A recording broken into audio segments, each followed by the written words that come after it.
starting like only a little late. This is like the first time since... I also need to make sure I grab my controller. Where is that? Actually, let me find that first. Ow.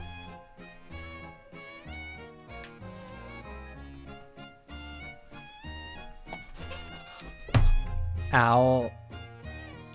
Okay. Good morning, Jackie. I'm still relatively waking up.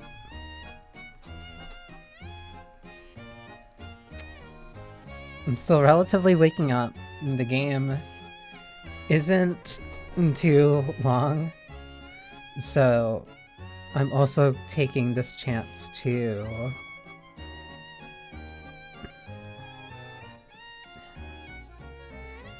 I'm trying to figure out what I'm doing at this point.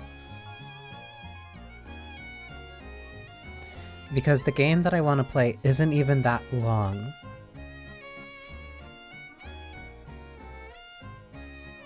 The game I want to play isn't that long, and I'm thinking maybe I should do my Limbus weekly. At least like before playing, but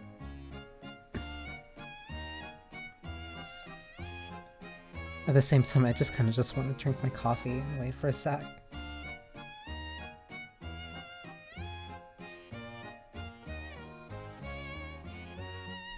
This is the first time that like I've woken up like exactly at 8. And I looked, and I'm like, damn it, I should be streaming right now. Really, and not like that, like, it was... Hi, Effie. It was like, I wanted to either...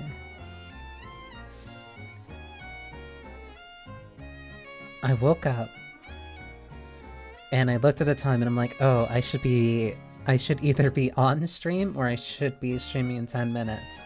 Damn it. And so then I just decided to take, like, a bet.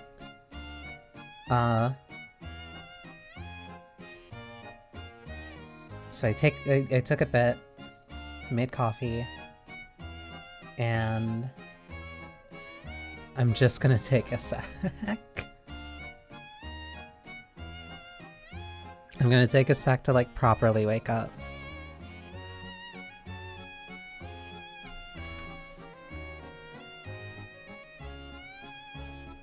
Though, that's also why I get the opportunity to play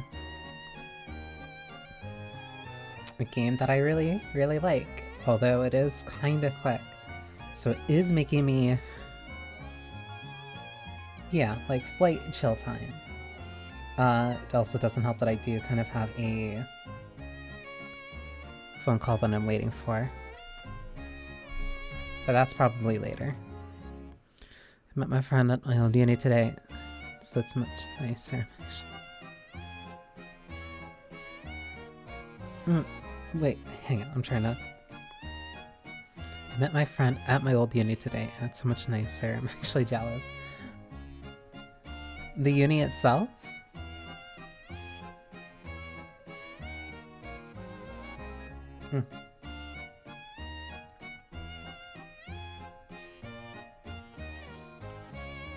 They're not bad vampires, they're really cool vampires.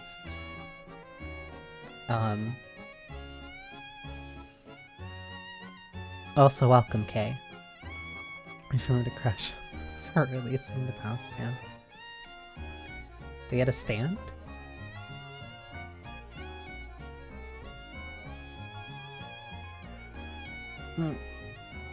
Not hot, no. These are very much different type of vampires. You know what? This gives me a chance to set up a poll.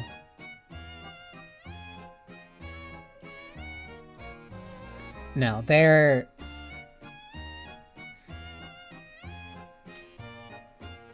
Looking back, considering how They're not Nosferatu. And it's only really Yuki who's the vampire. Oh, you know what? I'll set this up as a poll. Because I legitimately have no idea what I kind of want to do. What I want to do right now, and it's mostly just that I want to wake up. Oh, is that crowd control thing like always on?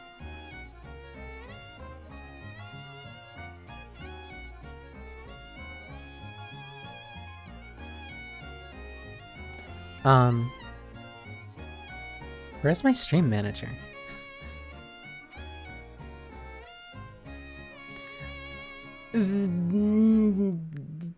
Not...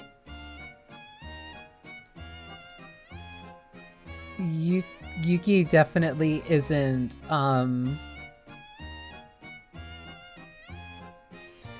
definitely not that tight. Nosferatu into the chat. Not a Nosferatu.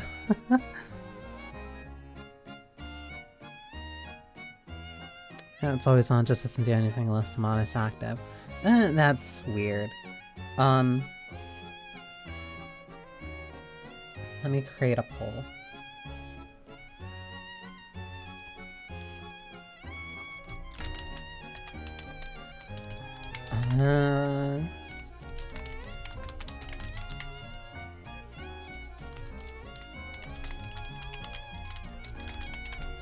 Because it's either between Vampire Smile and like actually starting or doing my Limbus weekly.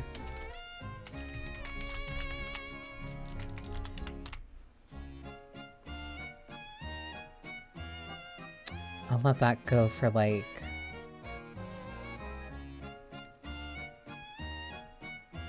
I'll give it like 2 minutes.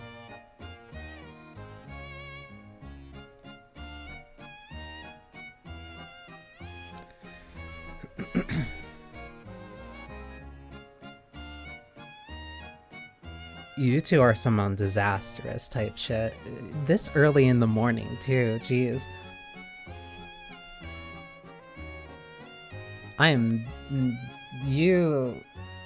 You're so... not into Nosferatu.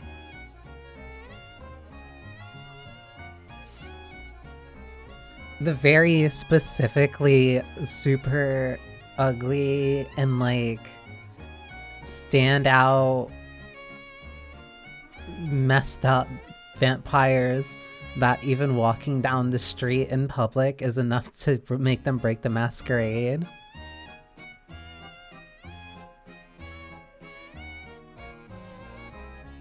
It's 2 p.m. That's because you're in an inferior time zone.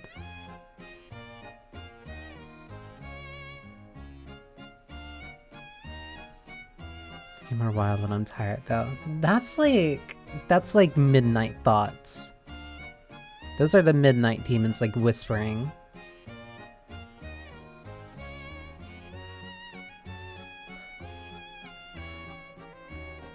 That actually does remind me, well, because this is gonna seem like it's off tangent, but like right when I was setting up I did see that there was like a trailer for Guillermo del Toro. You're something else. That Guillermo del Toro is working on a Frankenstein movie. I think it's really interesting and really cool that a lot of older, very iconic like horror monsters are getting new movies. You've got to be kidding me.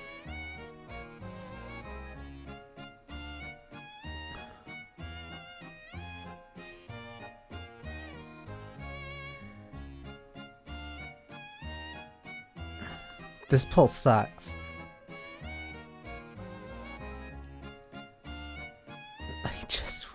I just woke up. You two are on some other monster fucker shit.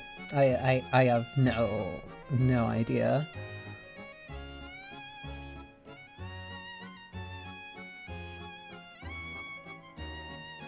Oh yeah, but if you want, no, that's the point of the. That's the point of the poll. The poll was a choice between, like, either starting off with Vampire Smile or doing my Limbus Company weekly, because I'm, like, 100% positive I can do both this stream. It was 50-50 because only 2 people voted, and they both voted for the opposite thing of the other.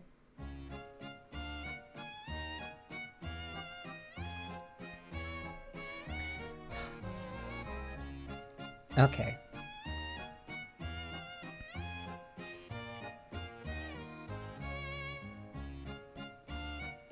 Also, I guess it probably didn't count. Well, no, it should have counted you because you're still. It doesn't matter if you're mod or not.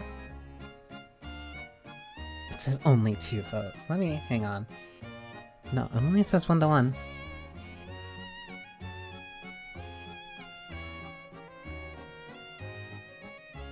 Okay, assuming that Jackie didn't vote, then that means Limbus. We have 1 abstain.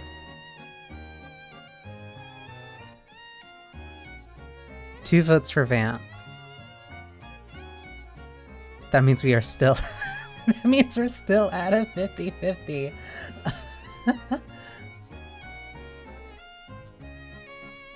You know what?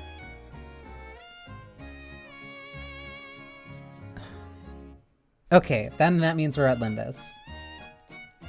Limbus barely takes it. Besides, Limbus gives me a chance to just keep talking, too. Because it's just a weekly and I can clear it in, like, 2... in, like, 2... less than, like, 2 hours.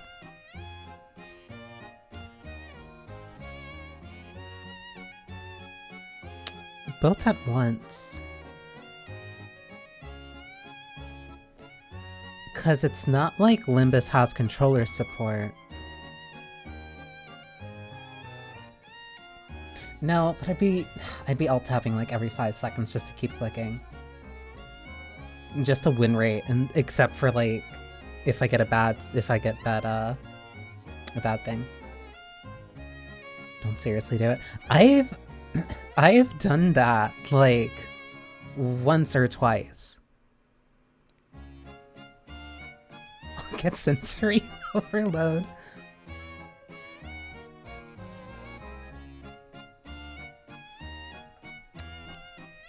Limb support? No, but you can get a prosthetic. Third Library of Runia.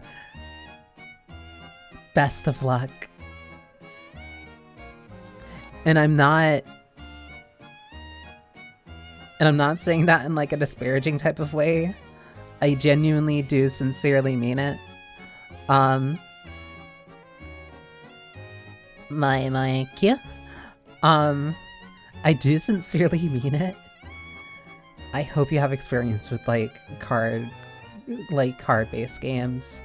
That, and even if you do, there's gonna be moments where it's just like a lot of time. Where it's just gonna kind of like take a bit out of you. Matching one does TikTok videos with Subway Surfers, but it's Uma Musume races happening in the background. Not impossible. Because Uma Musume is like very... I'll even put a spin on this. Good morning, honey. Uma Musume is like very easy for you to just like click when it's on the side screen. Uma Musume is a very like second screen game, I'll say.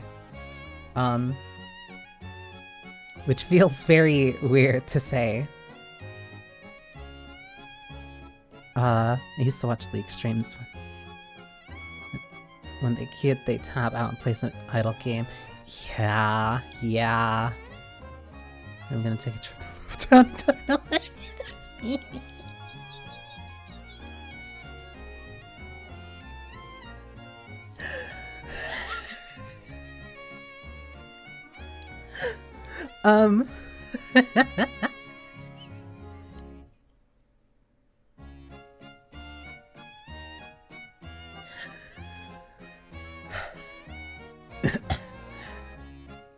Don't take any train from W Corp.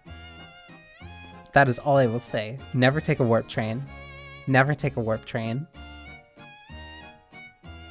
Never take a warp train. But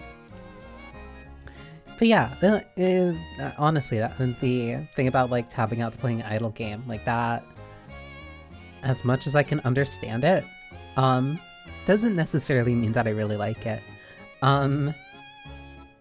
Like you could, honestly, that's kind of why I like, at least like the 2 side games that I play. I know they did 3. I know they made 3 games, but I'm trying to remember. They at least made 3 games. They had a couple of other ones. But didn't they also do... They did one that like my friend really liked. It was one of the Nintendo ones that discontinued service. I can't remember what it was. But it was like really... No, a lot of people really liked it. And there's elements of it in the Grand Blue Relink. The dragon one, yeah. No, well, because I don't know... Yeah, it was the dragon one, because I'm not talking about Princess Connect, because that's different, and I remember that one. And that one's still going in JP, I think. Yeah, it's still going in JP.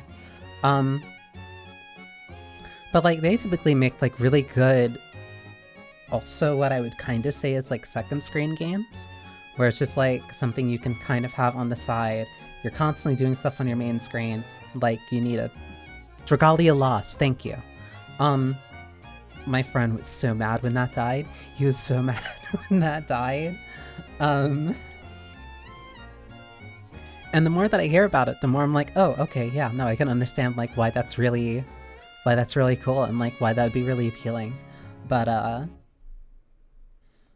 like Uma Musume, GBF, even like the brief time that I played like Princess Connect, like you can kind of just like lock in and specifically play them and like you can get a lot of stuff done, but you can also have those on your second monitor, because there's a lot of times where there's really long stretches where you're just grinding like 1 to 2 fights for a really long time. Nikkei.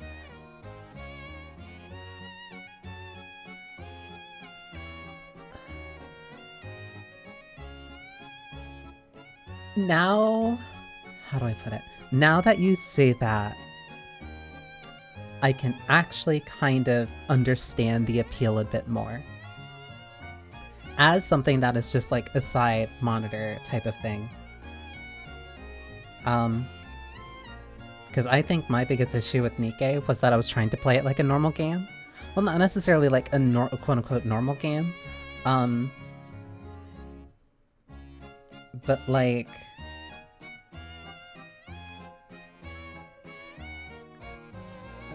I don't know. I think just more of a...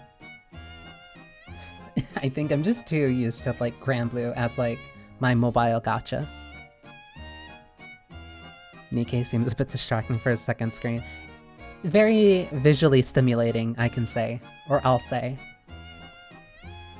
Oh, I have Limbus open. Give me a sec.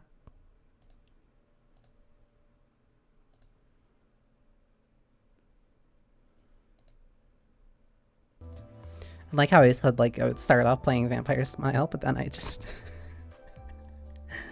You know what? You know what? No, it's gonna be weird, but I can make this work. Nikkei is like very distracting for a second monitor game, but it's like very visually stimulating, I'll say. But I think that's kind of part of the appeal. I'm not addicted to gacha. I just like a couple of them. And you know what? Even to go with the vampire theming, I'll try to get a Manager of La Mancha Land in here. Which is going to be weird, considering that I kind of have a burn. I'm going in this with like a burn team setup. But it shouldn't be too bad to course correct. Because all I need is 2. So it'd be like 1, 2, 3, 1, 2, 3. Ew, no, it'll be weird, but I can probably switch this over to a bleed build. It's gonna be really weird to course correct like mid-dungeon run, but whatever. Besides, it's just me doing my weekly. I know I joked about it too. I think it's joked about it specifically to you, okay? About like, I'm gonna have to become a gacha streamer. But then, like, no, I like playing Limbus on stream, and then I like playing Zenless on stream. Like, they're both really good stream games.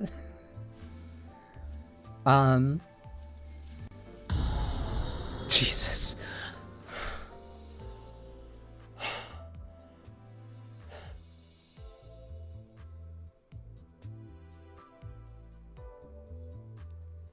I keep forgetting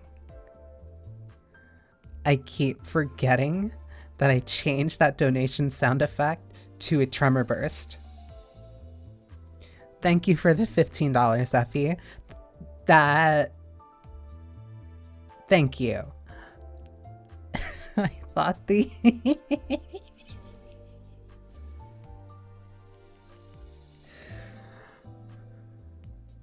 I thought the dono bar looked sad.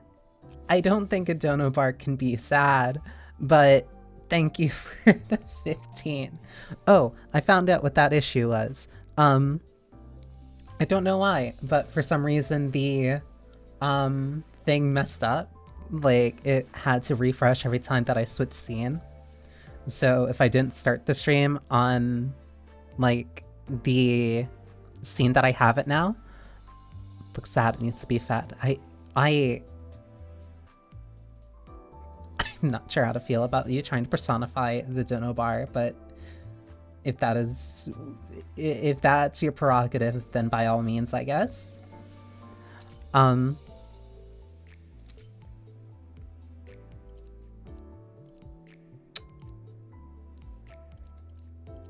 better off starting with the fire.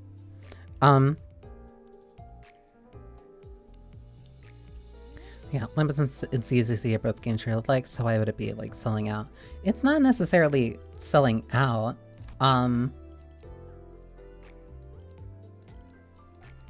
It's just like more so, how do I put it? When inflicting burn unique, that's for haste. I don't really need haste though. It's not necessarily selling out, but it's like between. I was gonna say I'm not a delinquent, but I kinda did get. I'm not gonna say excommunicated, but the.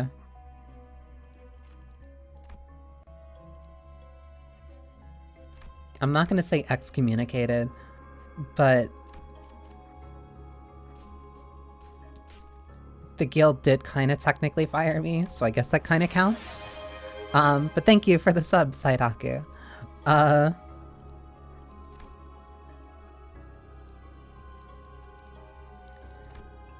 Love my apothecary license. They can't take that from me. But I will say that the town does not want to take me up on commissions anymore, and that is not my fault. I'm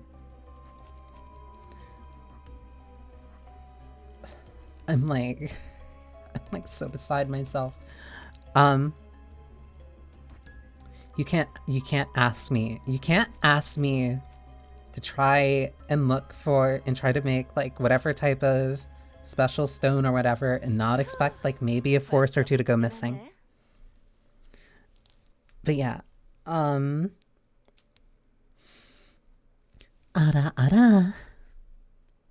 Have the potions I've been drinking been safe? Those are safe, that's fine. The potions are really easy to do.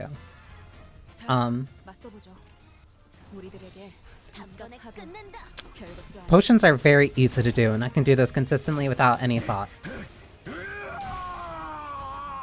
All I'm saying is that don't ask me to experiment and then be upset when there's suddenly an explosion.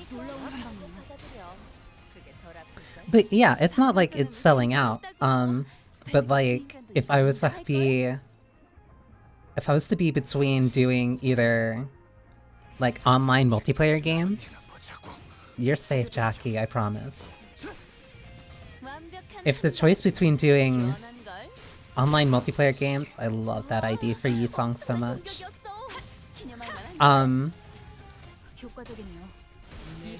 I honestly rather just play gachas that I like.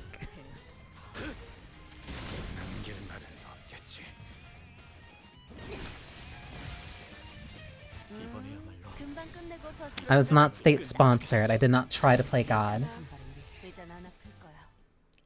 What is, like, would you trust an alchemist who doesn't really experiment?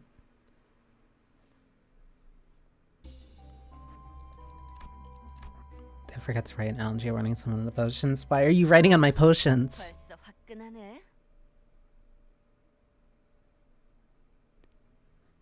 You don't... You're not the labeler.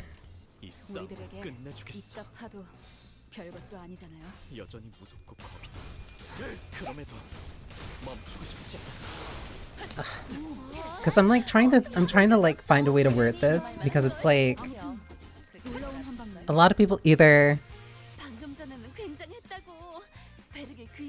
they're not eating the shellfish. It being an ingredient doesn't mean that like people are gonna, it's not gonna trigger an allergy like that.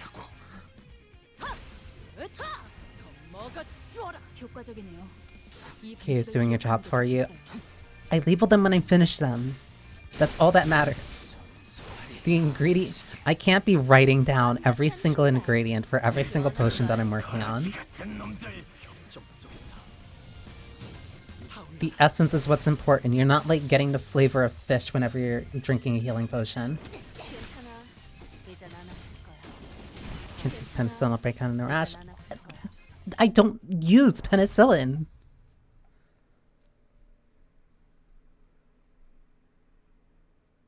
Although, their copyright wouldn't really mean much to me specifically. That's at least something to keep in mind. Why not? Because I can make everything on my own. I don't need to steal somebody else's thing.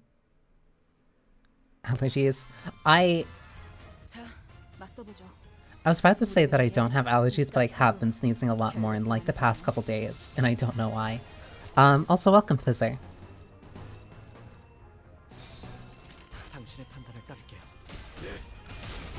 That would have been a wrath counter. I probably could have kept that.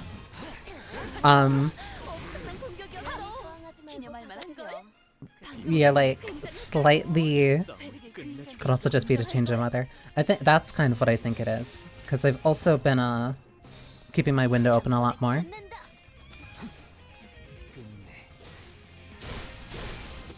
Do you make panacea? Not... Yeah, I can't really make a panacea. That requires a lot of, that's still requiring a lot of experimentation. And I don't exactly feel comfortable testing that on random people for random ailments.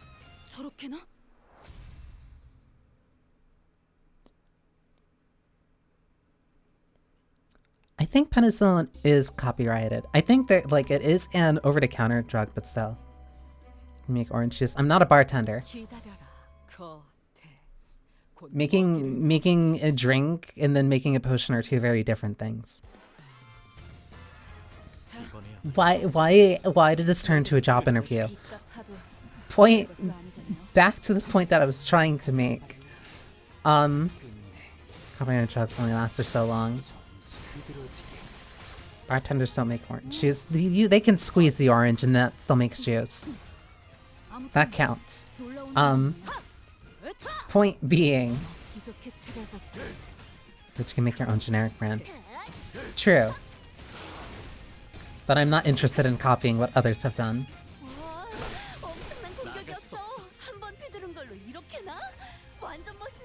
It's so very funny to be...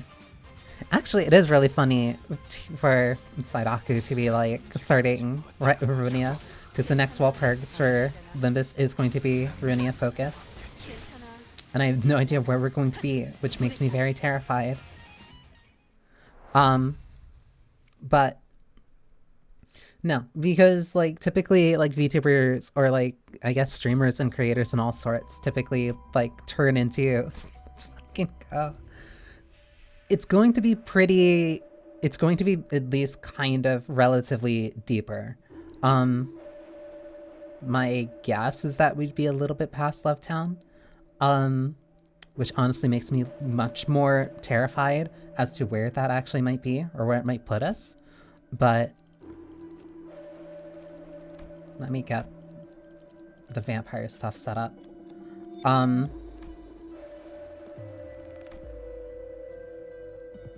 this be fine? I'm not using Tremor. Yeah, this is fine. Make a potion of instant death? Nope, and I cannot, and I will not. Regardless of how it may seem, I do have, like, something of a moral code. 1, 2. I want to have these other two switch at the same time. So I'll probably switch... I'll switch this to Corp Revenant later. Drink that makes you explode. They have one of those things in, Elden Ring. Which is really funny. So I'm not saying that I won't do it. I'm not saying that I won't do it, but I won't put that... That won't be on the shelves, I'll say. That is the only thing I'll say. I don't want to enhance these because I'm going to be switching those around.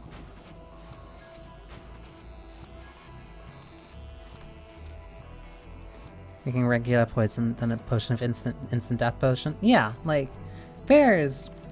Like, you can use that for, like, rat poison. Like, I don't think that that's necessarily, like, a bad thing. Oh, Wild Hunt. Well, Wild Hunt will go, I guess.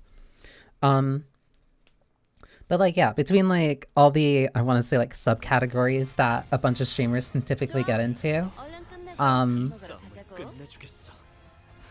I'd say at least there's a lot worse than gacha. There's a lot worse than, like, gacha VTuber. Like, I don't think... I was gonna say something that kind of sounds like an oxymoron, but, like...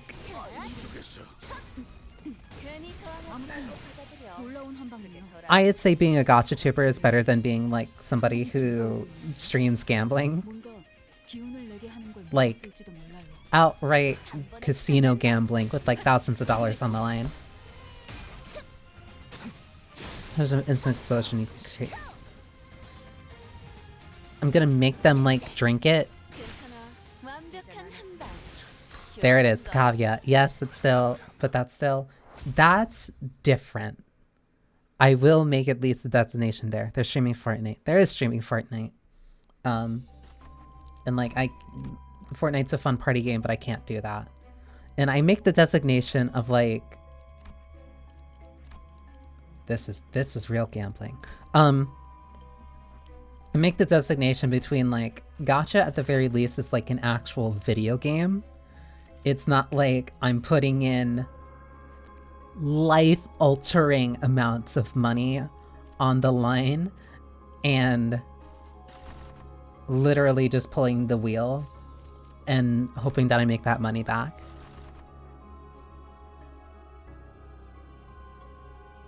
I also don't whale. I don't whale, and I still don't really... I can actually start changing to bleed, so I can start looking for that. I don't whale. I don't really put money into it. I like the variety of machines. Thank you. That's why I like doing this, honestly. I think I have enough pride skills to make this work. Because either that or to be cleaved. Yeah. I don't whale. I don't ever really put money into gachas. Like, Limbus is the very notable exception of, like... Like, I do dip into the... I don't even want to necessarily call it, like, a battle pass. But, although it kind of is. But it's like you put in $10, you clear it in, you clear all of it in basically like 2-3 weeks, like right when the season drops, and then everything after that. Like the amount of progression that you get for each one. Like I think the current pass level that I'm at is like 602, and like all the rewards stop after 102. That might be dangerous later. Not 102, 120. They stop at 120, and then everything after that is a bunch of ego boxes. Like the value on it is so heavily scaled, just like in the player's favor. Like, and it's like, no, this is a game that I enjoy playing, and there's no real reason literally ever to roll outside of wall perks. And I'm so used to saving up for sparks and stuff anyway in like Granblue, because I literally can't put money into Granblue. So, like, it's my way of at least like supporting a game that I've now put, what, nearly... almost, this is going to be 800 hours. Like, I'm at 800 hours now. And I think like at least putting in like $10 once every, what, 6 months?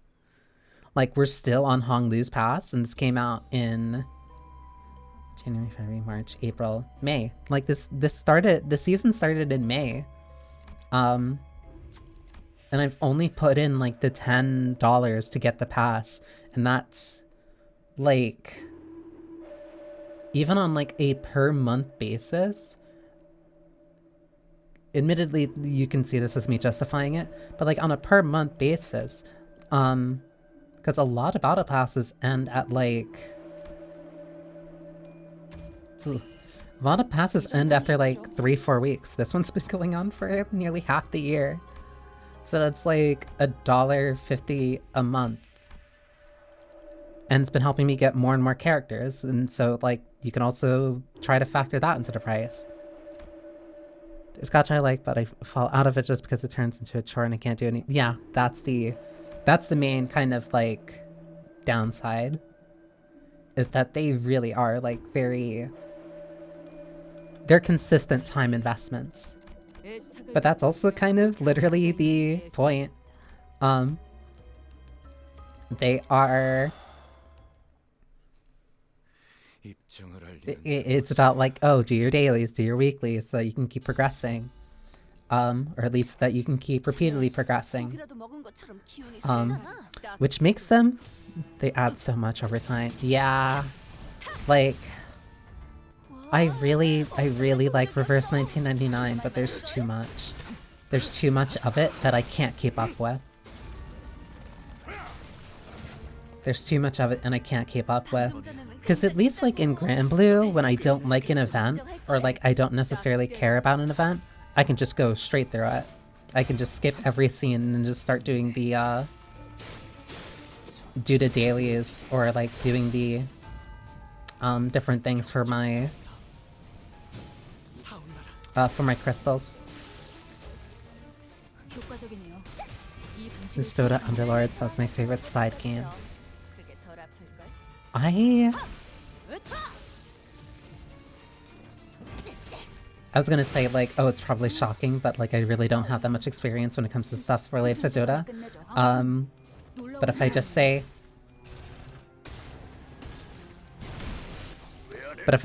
like, oh, I was a League player, that's probably gonna explain a lot.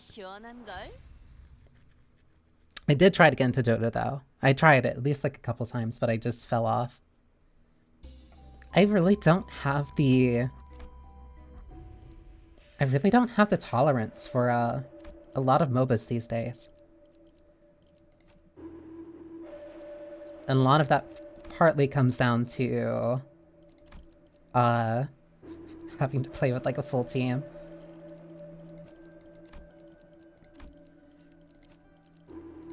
I can switch this because Resonance, Final Defense Power, and that's for last. 1, 2... So, these 3 will be the burn, and then the other half of the team will be bleed. Burn Bleed.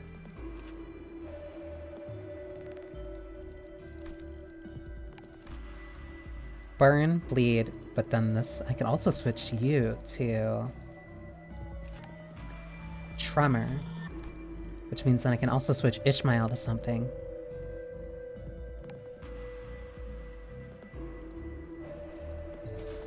This is actually turning into a pretty interesting team. I like this.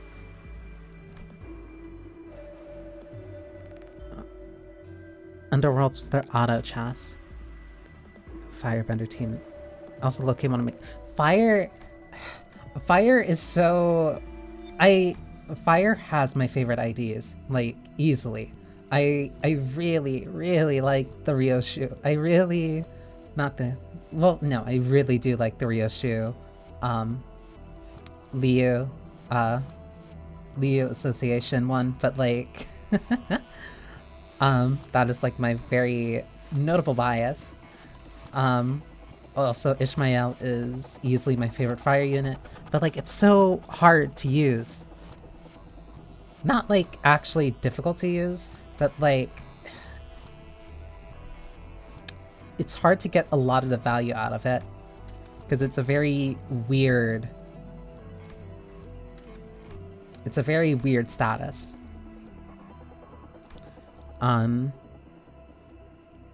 There's just the auto chess, which I got into because the genre started as a Dota custom game. Yep, and then, sorry, League came in.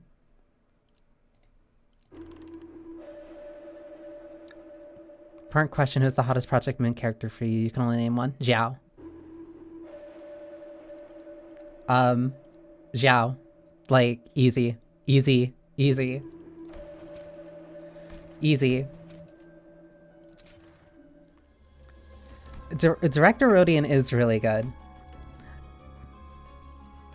Like, amazing choice, thank you. Xiao is so easily, like, still my number one. And, like, I still like Ryoshu. Ryoshu's really high up there. And I also like, Gebra and Kali, but Xiao takes so much of it. Part of it is who she is. Like, part of it is how she looks. But like, no, everything about her I love. Everything about her I love. And because of her, I'm also having very high expectations for Ryoshu, for her Kanto. You.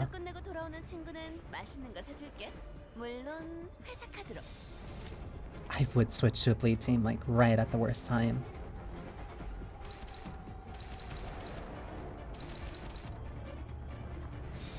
I'm gonna do this 3 times. If something bad happens, I will adjust. Project Moon games are bisexual heaven, no matter what gender you love. There's so many choices. I'm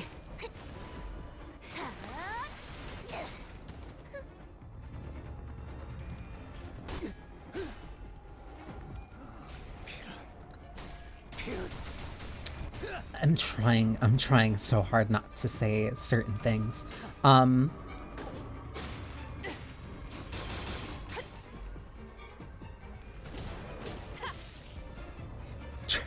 Trying to not say certain things. But like, even of the characters from even in the Limbus not Limbus Company, Lobotomy Corporation style, like, no, there's charming aspects as people like Cheshad and Nesha.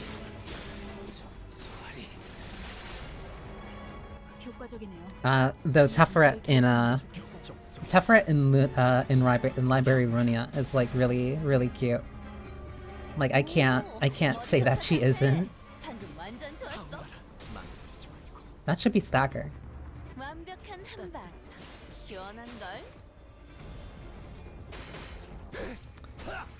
Say them. It mostly comes down to like you like Epi like Centaur but can't distinguish if it's actually Wei or if it's Yi Song. You like him for artificial reasons. I like him because he wants to pet Shi-chan on her head.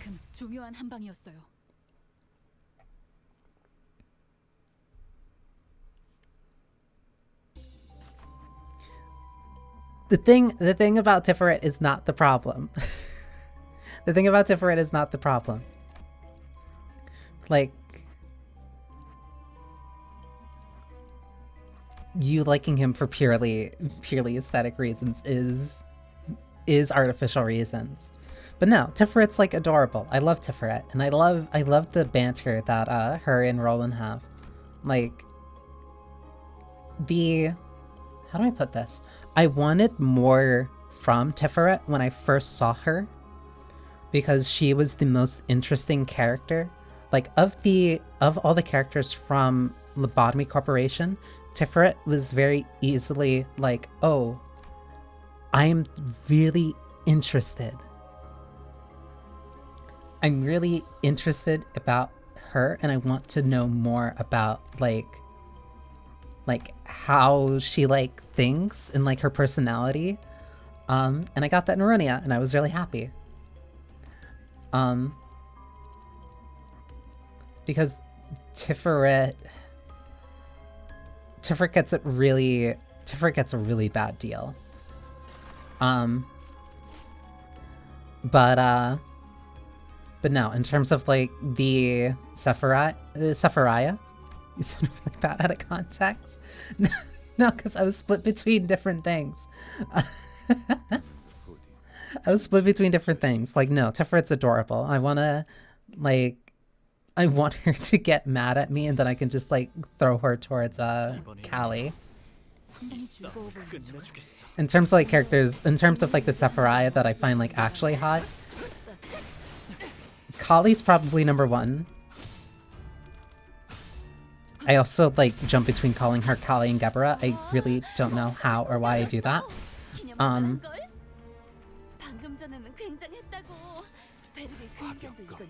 Hod's also just really cute.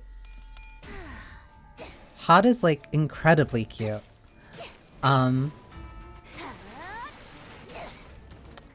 has me a little bit on edge because of a couple of the scenes that she has.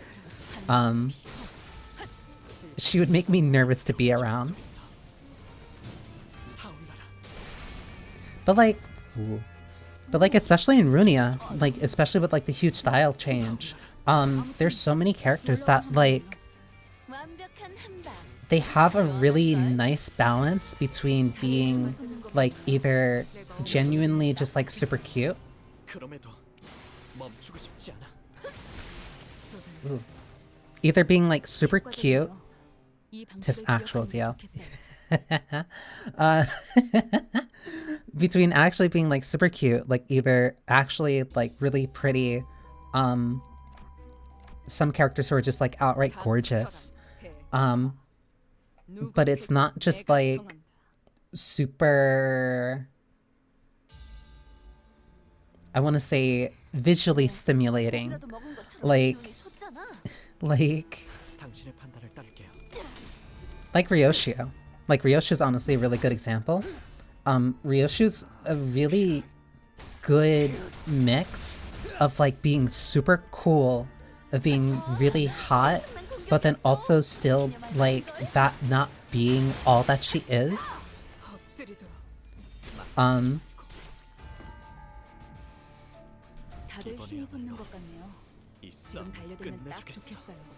There are horrific thoughts that I possibly have about Ryoshio.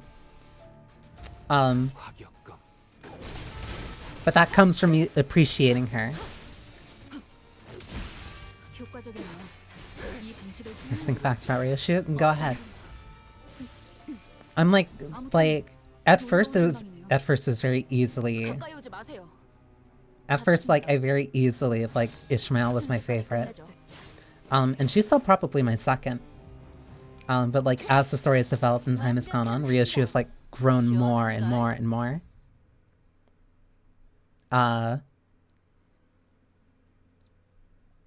Yeah, there's an official translation. I hate this thing so much. When a battle, gain... I don't want either of those. Ah, whatever. I can build up the speed perfectly fine, and I still have my manager abilities. She's the first person to pronounce... First person pronoun is ore. That makes her so much better. That just makes her even better. Like... Because that also fits with Yoshihide. The clamp... It's not like it's scary. That thing's just annoying to fight. I hate fighting that thing, like, just completely.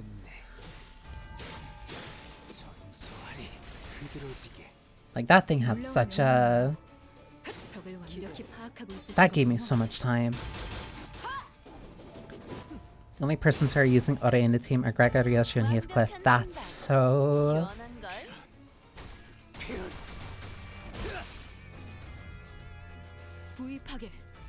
How do I put that? How do I say this in a way where like I don't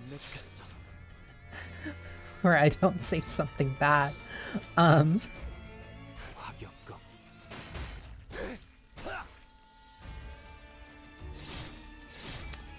Ryoshu may be a mother, but I'd call her father. I'd be okay with that.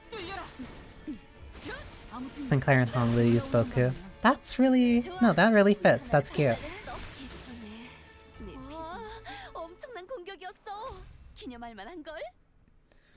Like, I have an endless... Watakushi. Very... Huh.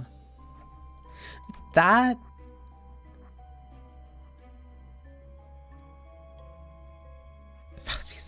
Yeah. Yeah, Faust always has to refer to herself in third person. That's a very interesting choice, specifically on Otis and her deal. Do I want these? Pure skills gain clash power +1. That's the only thing that I'm getting out of this. And deal 5% more damage. But I'm not really only putting...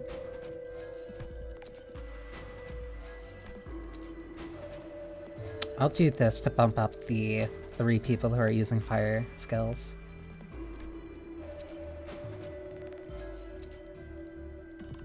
%. I'd rather use this since that's usually enough to get them like to their stagger point. Like, I think she's neat. I think she's really neat. I love her so much. I promise I can be normal about her. I promise.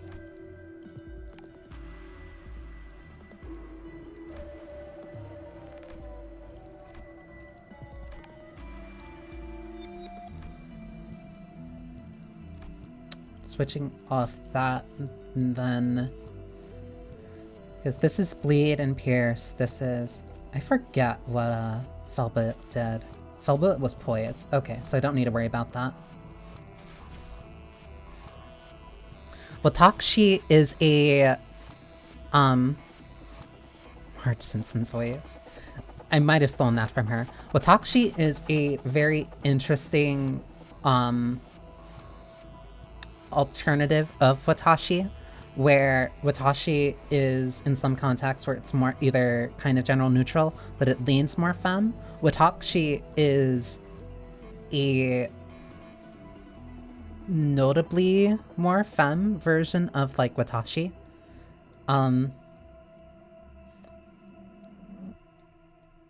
Because it also depends on like, I guess, when they would kind of use it from.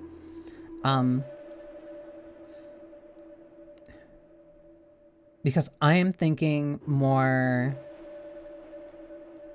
Because I'm thinking more like if from like an NB perspective, like I've heard that Jibun is used also more as a very general neutral version of like oneself. Like the way that different characters express gender, like specifically through like those Japanese pronunciations, or those Japanese self-identifiers, like will always be like a super interesting thing to me. Like every single Heathcliff is written in hiragana.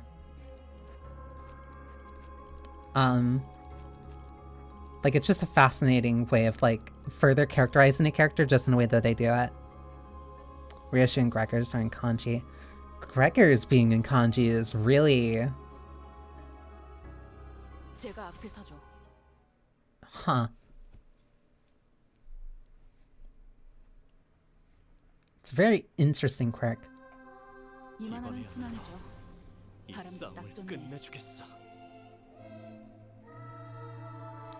Cromer has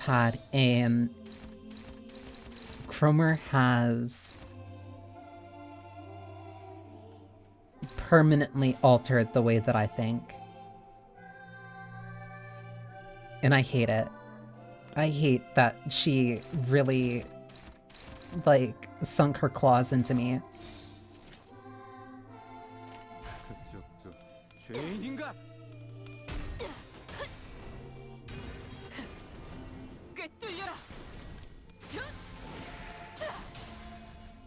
If there is ever the possibility of her coming back, it will be to my extreme detriment. Even further than, like, I already am.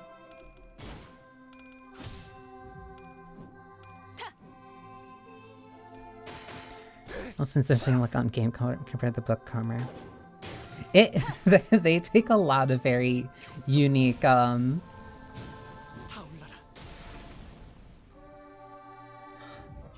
like this, there's so many.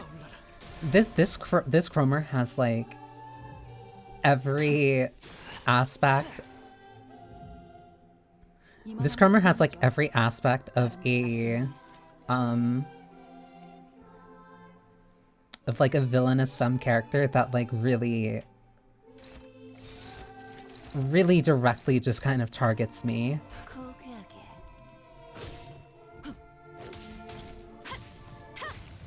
I think she's really neat.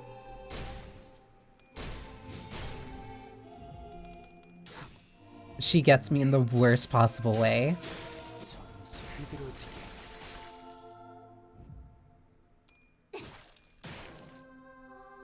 It also helps that the music here is like incredible. Yep. I know very little of the actual gaze. I know very little of like the actual book Demian, but I remember I did look that up because she made me interested.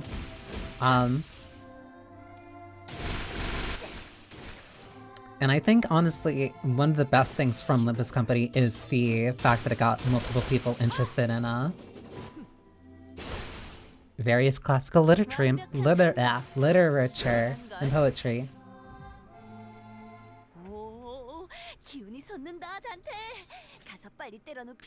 Like, Yisong's Wings is one of the most depressing stories that I've honestly ever read.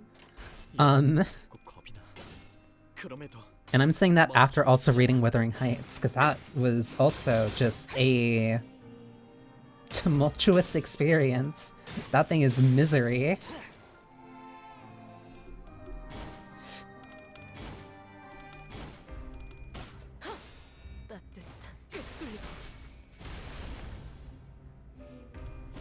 This should be done. I want a harder fight of Cromer.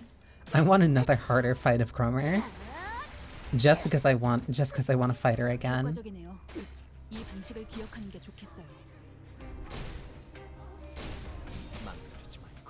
Her and Sinclair are very, very definitely like the reasons that I'm so enamored with this game.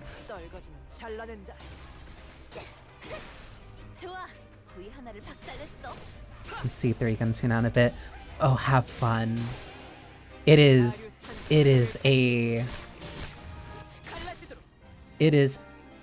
an experience. Chapter 3 is what really got me to commit to this game. I was utterly blown away.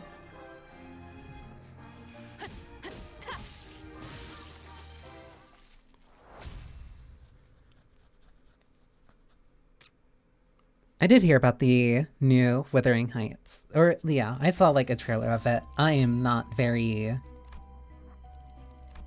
interested in it, and I will not give it, any real thought or time otherwise until, I have to pick one of these.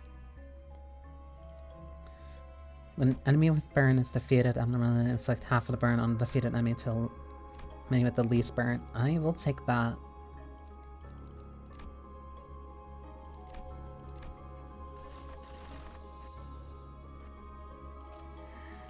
I hate her. I hate her. I hate her.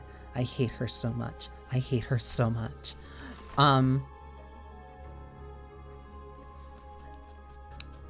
Yeah, the Heathcliff choice is a thing that I think I brought up. I think I brought it up when doing. They really want me to do Compassion.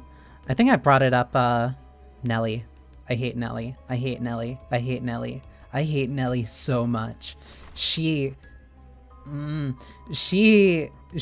makes me mad in like. It's a very.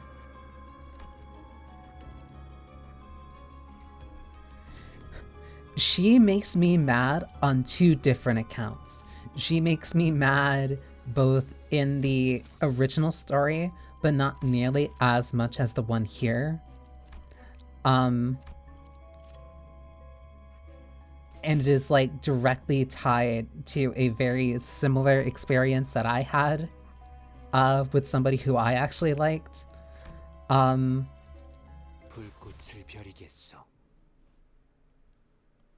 There is essentially like a Nelly in my life who made everything so much worse.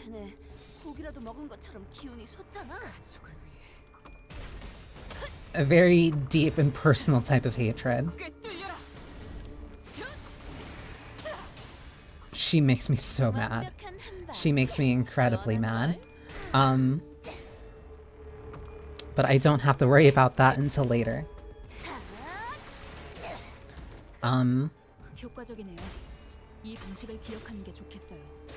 Project Moon question, go ahead. Vice, what are you doing up this early?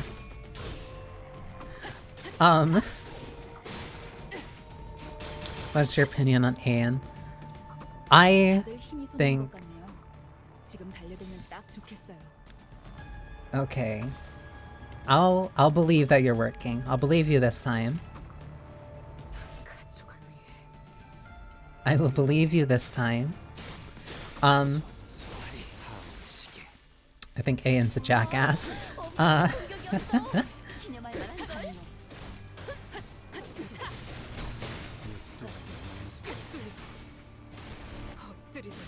Because if there's a character I hate, it's him. Yeah, like, no. Like, no. You can very... You can very reasonably and tangibly place a lot of blame on him, and I think that's very justified.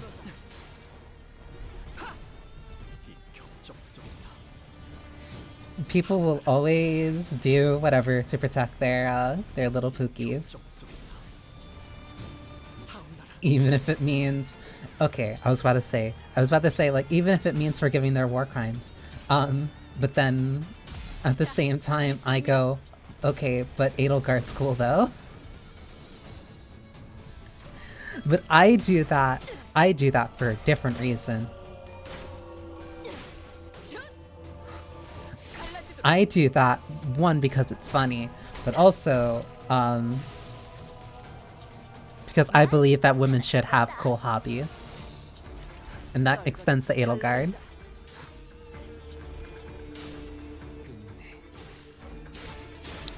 You're very welcome to lurk, Bias. If my soothing voice helps you work in even some small capacity, then it's entirely worth it.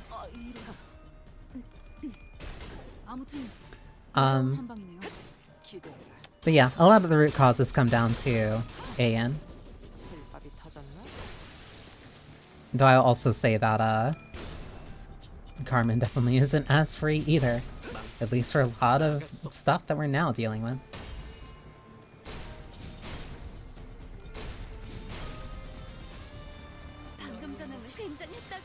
True, the very literal war that was because of him.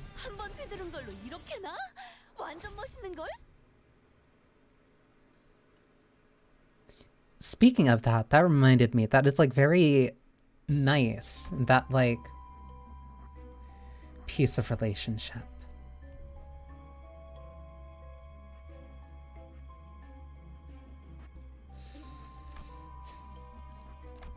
Damn.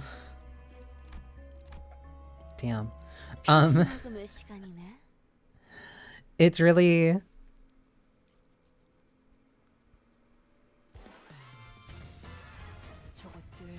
Because Edelgard was right. Edelgard was right. And I'm not saying that as a very staunch Black Eagles apologist.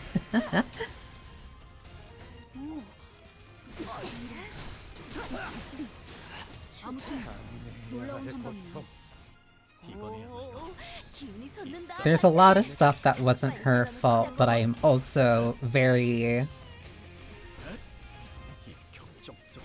I can justify Edelgard.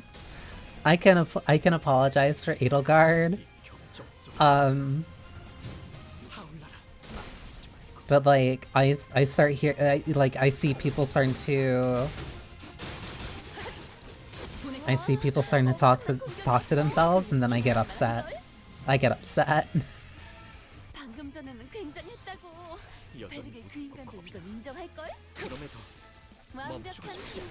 That woman lights a rage within me in a way that feels almost cartoonish.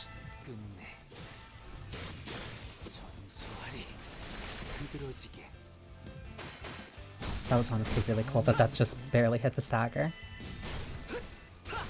Honestly, I've also been thinking about going back to Three Houses, because I think I'm doing... I'm trying to remember which route I was on, because I was doing one on a higher difficulty setting. Because I think I'm doing Blue Lions on hard, but then I also wanted to do a Golden Deers run so I can do the other stuff. So I feel bad for Carmen. Up to a point, I can feel bad for her.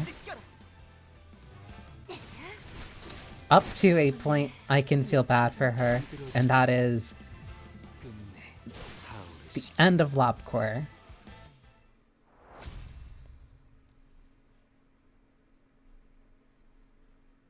Everything after that, I see that as, like, her being excessive. What the hell is that one down there? Gaze. Hi, buddy.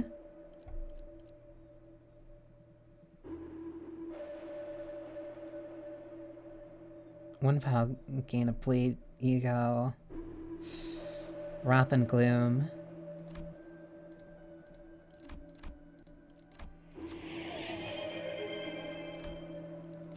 Be odd. Yeah, she broke, so what's her justification for trying to test other people and break them too? And I have water next to me, so thank you.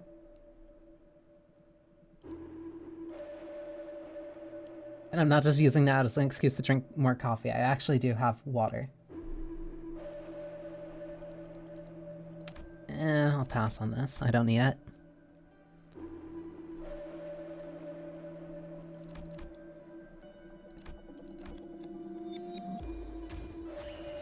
Her hypocrisy is the reason why I really hate that about her.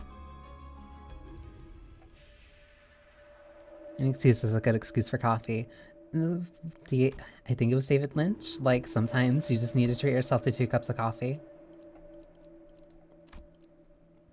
Like, she started out with very noble intentions, and I can very much understand and I respect that. But at the same time, like, what gives you the right to think that you can test other people? Like, I can upgrade this. What gives her the right to think that she can test other people if she herself, like, is just as fallible?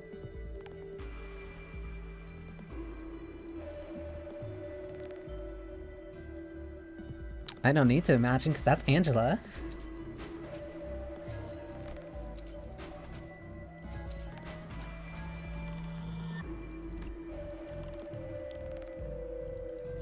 I am... How do I put this? Because I'm at a point where, like, especially because, like, I really do like a lot of very... I do like a lot of very complex characters who, like... I get that their thing is like, oh, like, they've suffered to a point where they can kind of... Not kind of. Where they kind of turn in on their own ideals. I can understand how to get there. Hades. Hades is a good example from 14. Where, like, I can understand it.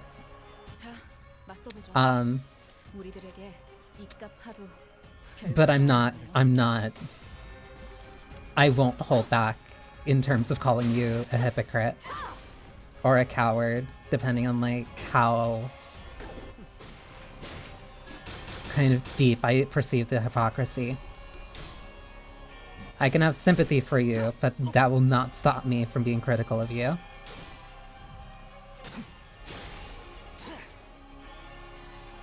Which is also why, which is really funny, because, like, at the end of LobCorp, I was so pissed at Angela. I was extremely pissed at Angela at the end of LobCorp.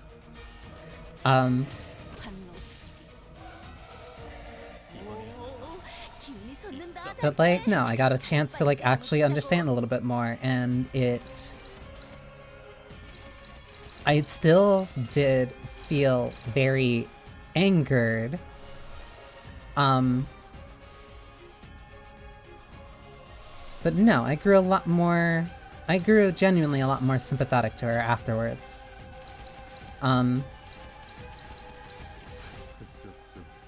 Like, that was the... Surprised everything ended up like that.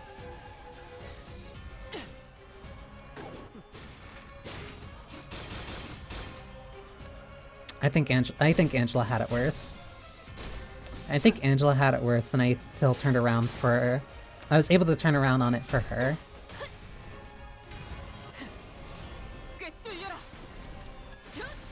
Her and... I have to... I'm watching... now... Thank you for telling me... Thank you for telling me that you started Runia, Psyduck.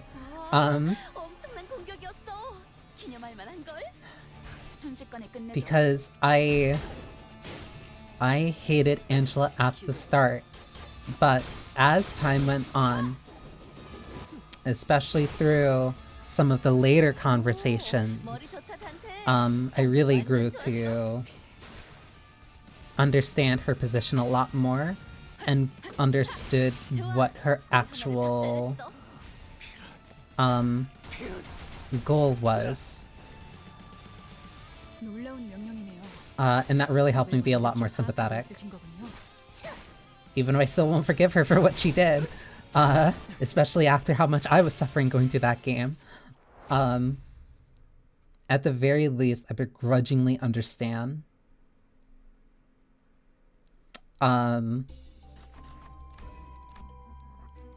But right now, everything's kind of fucked.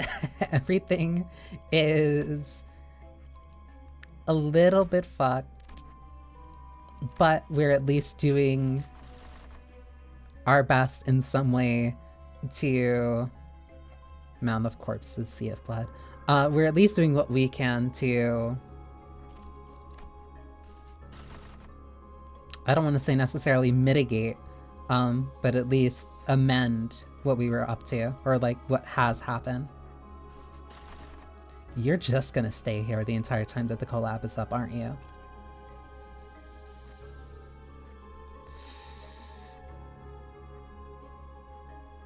I kind of want to do... This one's gonna drive me insane if I try to do this now. Like, I really need to...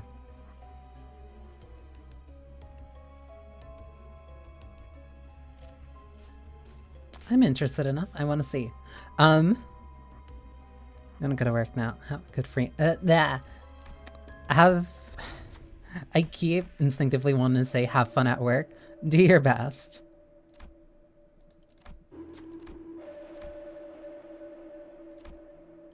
I'm like trying so hard to commit to the vampire stream.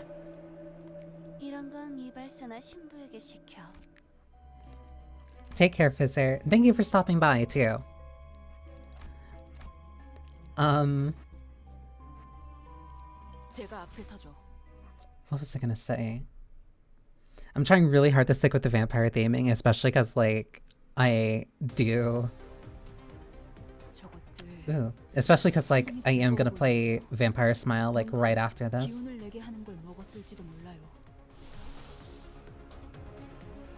And like I had no intention of doing...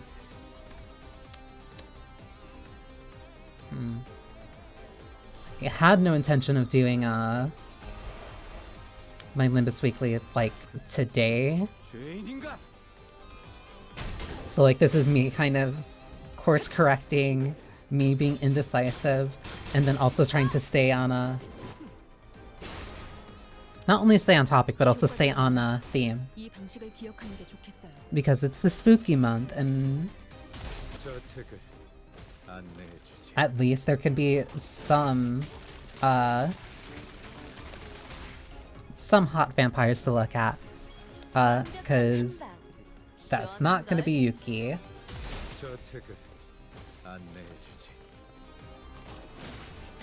Even though I really like her. But she's definitely really... unique. But that's what makes her cool.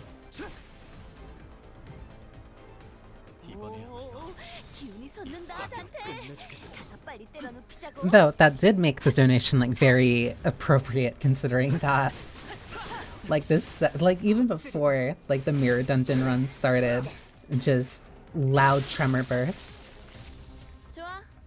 How many enemies are there? Okay, only 10. So kill one, and then the ones that'll spawn after that.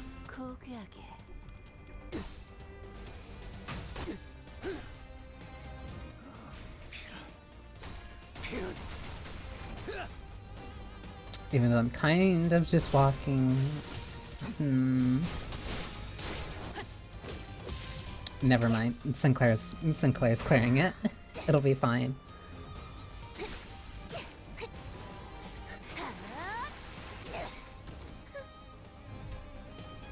I'm kind of wondering now, because we are getting close to... We have to be getting close to, like, the next Kanto. Ow. And then you just explode. Okay. Because we have to be getting close to the next Kanto. The event's over. And it also would just be very appropriate theming if Ryoshu's Kanto maybe started closer towards the end of the month. That's all I'll say. It would just be really neat. It'd be really neat. It'd be really neat, and I get to look at I would get to see a really cool version of Ryoshu whenever I open the game. I promise I can be normal about her.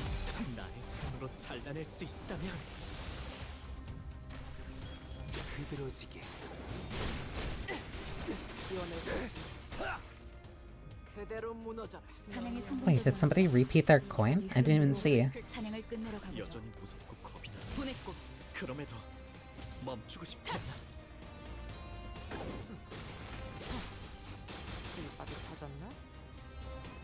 I'm probably gonna switch out As much as I hate to say this, I'm probably gonna switch out,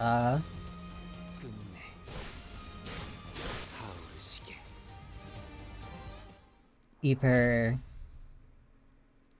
Yi Song. Yeah, I'll probably switch out Yi Song and Ishmael so that I can have a better.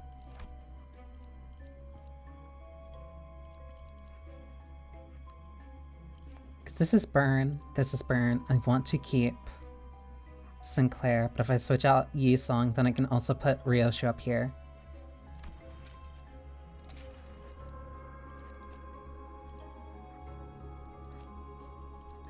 Burn, Burn, Ryoshu. Actually, I can have the Fiends here, and then Ryoshu.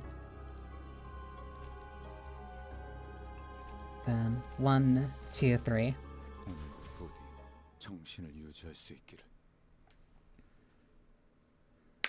These IDs that like actually allow you to mix between, that have a mix between like two different elements and two different statuses, like one, it's definitely going to mean that there's going to be more and more feature creep, but it also means that you get to have really fun teams like this. Because I never would have thought about mixing Fire and Bleed together.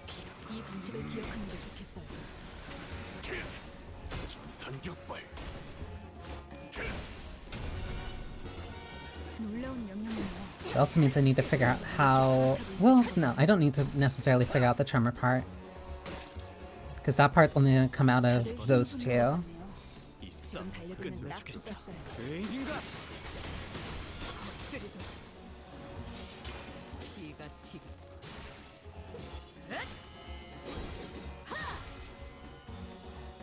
Love her.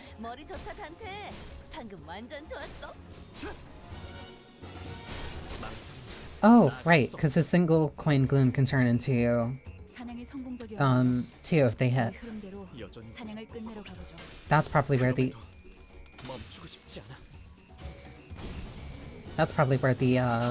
free reuse is coming from.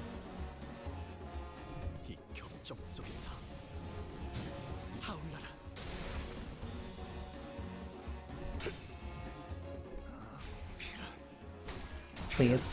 Please.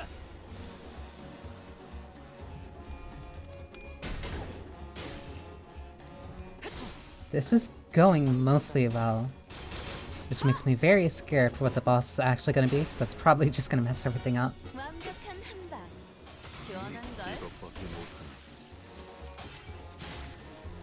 I need to start using the manager skills a lot more, because I really hold on to them for like an incredibly long time for some reason.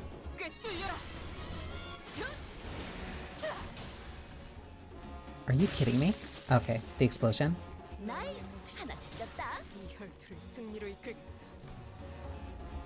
Like, I still have 2 activations and I just don't use them.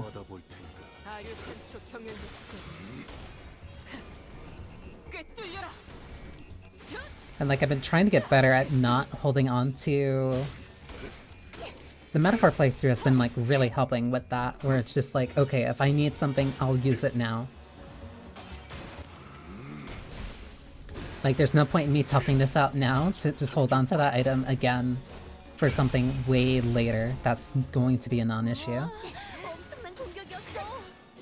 Or, by the time I actually use it, I'll have so many that, like, it's kind of pointless. But that's also years of, like, me doing that, so it's a lot of me unlearning a lot of, I want to say, trained behavior.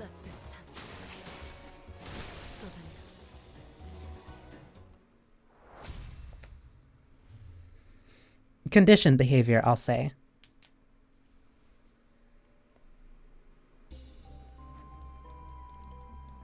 One, 2, and that should be the end.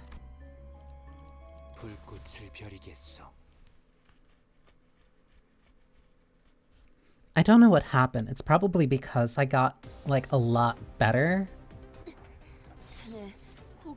Probably a mix of either getting a lot better, also a mix of,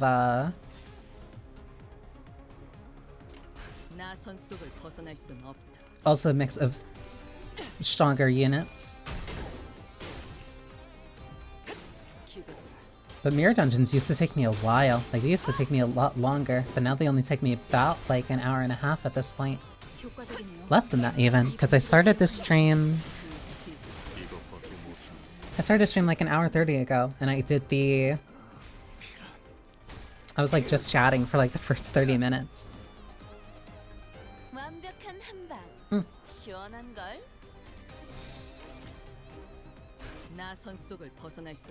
Which means that this mirror dungeon is going to take me around, if not a little less than an hour. Granted, it also probably was just because of how different dungeons were, like, definitely at the start, but also after...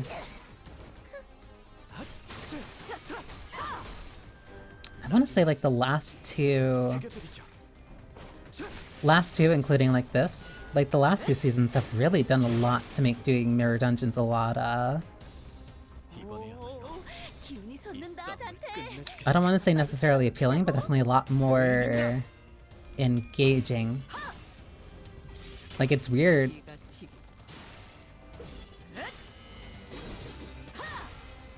It's weird to think that, like, the mirror dungeons didn't have rewards, or, like, didn't have achievements until just, like, the last few patches. The last few updates. Not even last few updates, last few seasons. Because I keep thinking of like the seasons in like the same way as FF14 patches. Which reminds me that next week is going to be the update that adds the Mod Hunt collab, which I will have to set aside time to do. Which is going to be really fun, because it's going to be me fighting a flagship from a game I haven't played.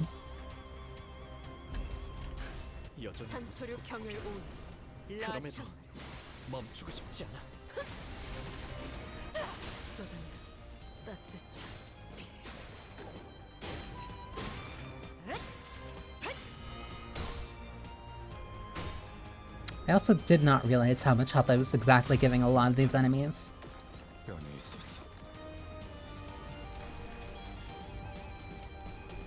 But I might have been slightly mentally blocking it out because of,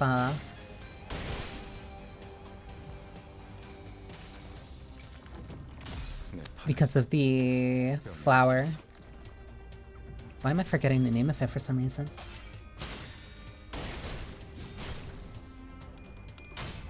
Because turns out whenever you can just start a fight and then enemies are missing 25% of their health, it doesn't feel like they're really gaining too much health. Especially if you just need to tap them once. Tap them once to stagger, and then they literally explode next turn.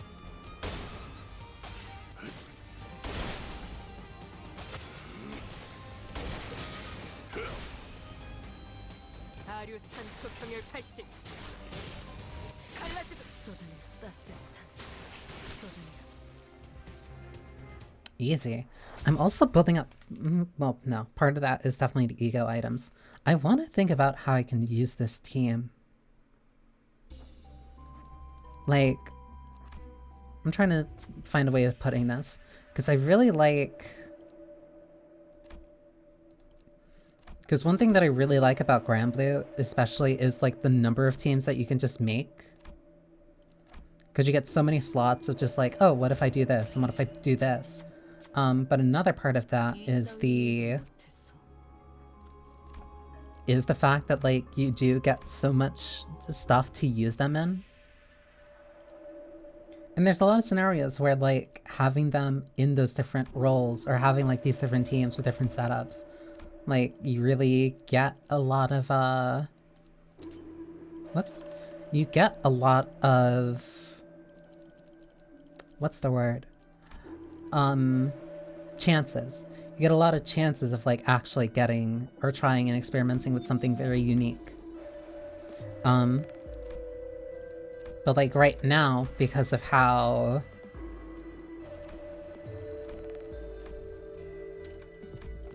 simply due to the structure of the game, you don't really get a lot of opportunity or a lot of chances to like really vary things up a bit. 3 or 4 for blunt skills. I can make that work. Like, it's very... I want to say synchronous. Where like, you have a tremor team, you have a bleed team, you have a sinking team, you have a fire team. There's not really a lot of chances or reason to really split that up. And I think that kind of robs the game of a lot of very interesting things that they could do.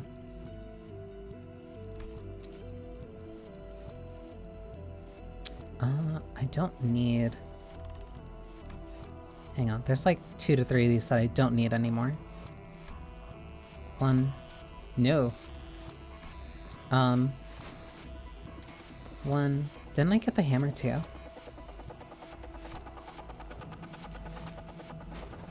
Don't need that. Regular shop refresh, I can still hold on to that. Start of non-focused encounter.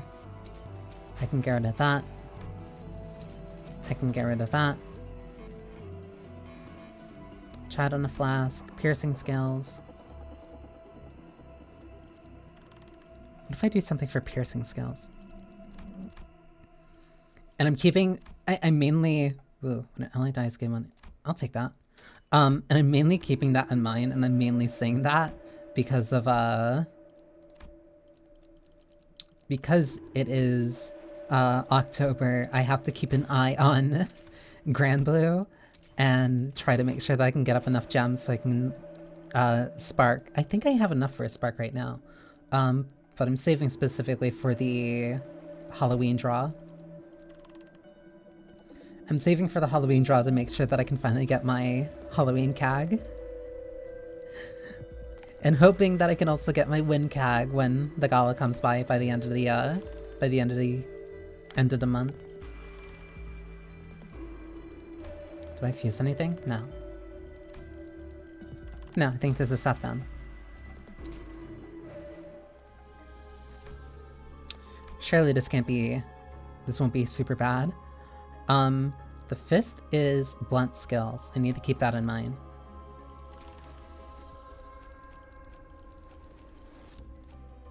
The fist is blunt skills. These two need to keep that. So I can't really adjust this. As long as Gregor gets it, then it's fine.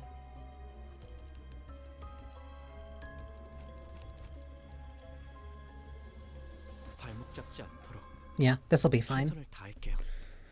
And then I can finally switch over to Vampire Smile.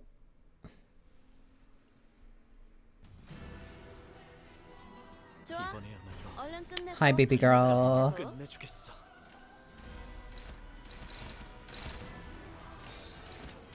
Favorite, dominating. Okay, this should be fine.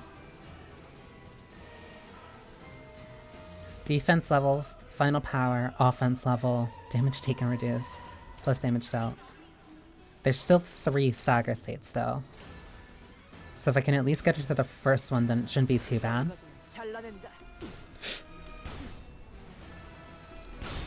Plus, a lot of this is going to be for status build up.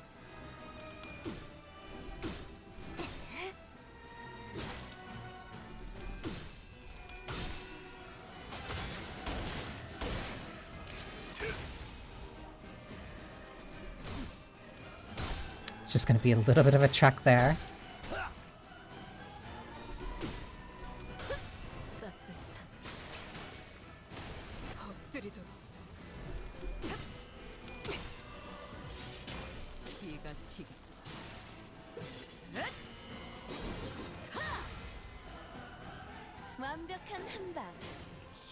I might also have to be a little bit smart.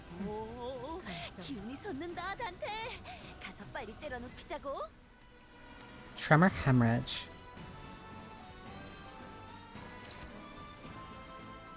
That burn's gonna be slow, but if I can build up that bleed, then it'll be worth it.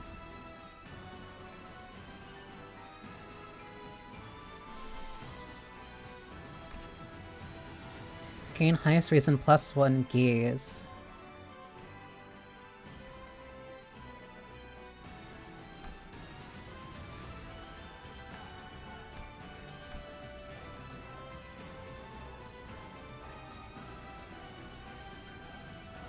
Okay.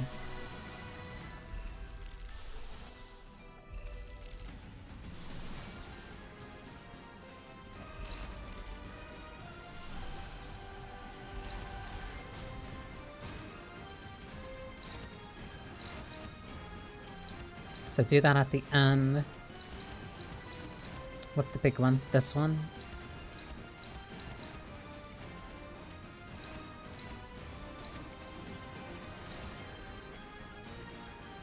Who's gonna go first for the coin though? Okay, it's gonna be Ryoshu. Not Ryoshu, Rodian.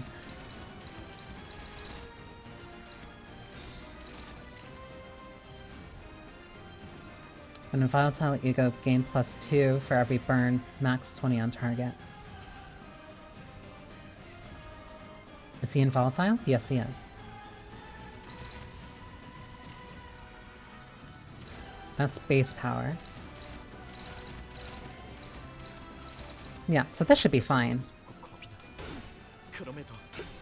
Made me scared for a sec. You're so close, please. Yeah, that should stagger, which means that this is going to deal a lot of damage.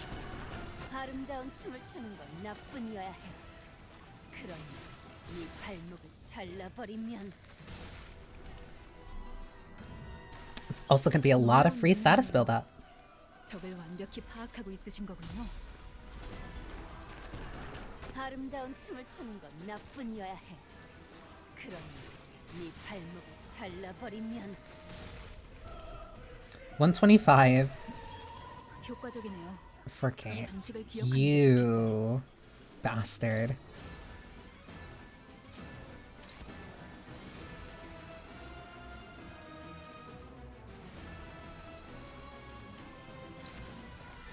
Can clash with whoever regardless of speed.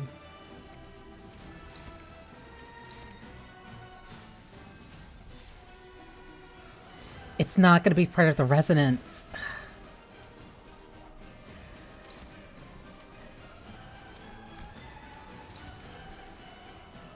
You're so annoying. 여전히 무섭고 겁이 나. 그럼에도 멈추고 싶지 않아. 오, 머리 좋다 잔테. 방금 완전 좋았어.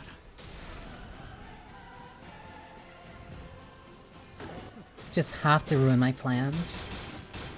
God forbid I have a little bit of fun. 그저 하염없이 모든 피를 그래, 그렇게 황홀히 피어나고 피어나고 피어나라. Of course I hit tails, that's fine.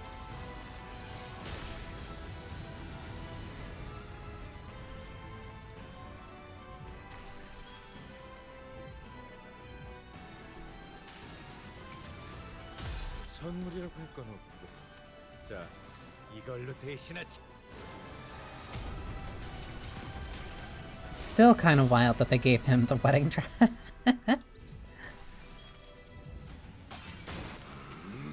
But I see the vision, especially with how much people love him. Come on, give me the stagger.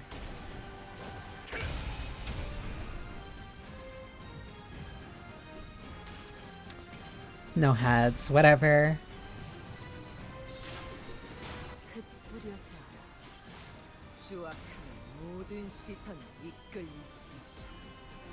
The one that matters?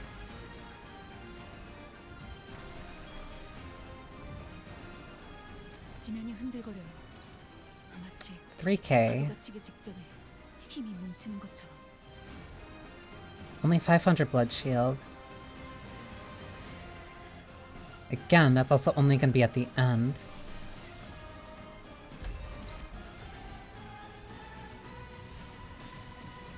He's not gonna have the slot build up. Damn it.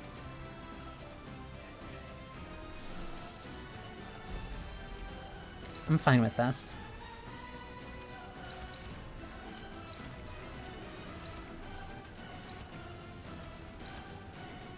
Oh, this is gonna be all over the place. 당신의 판단을 따를게요.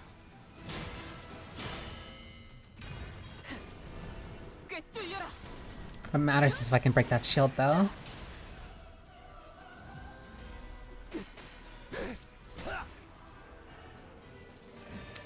I probably won't.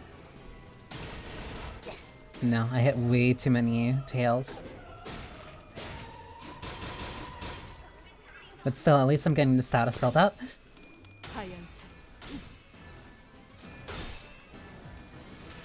And Chain of Others hit heads. 수많은 것들이 옥죄어 온다.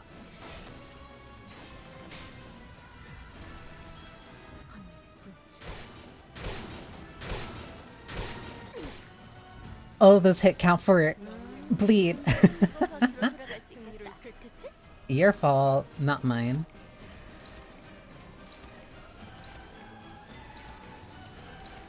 떨거지는 잘라낸다. 아류산초 경연 육시 찢겨라.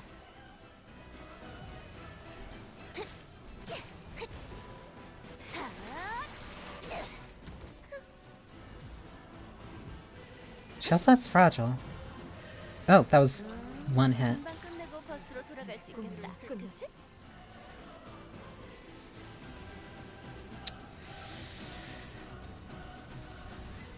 How do I make this work?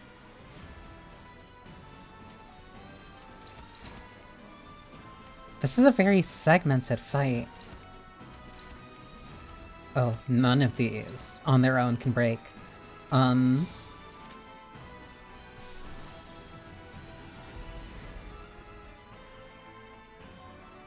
You can't really do much to help with the glut resonance.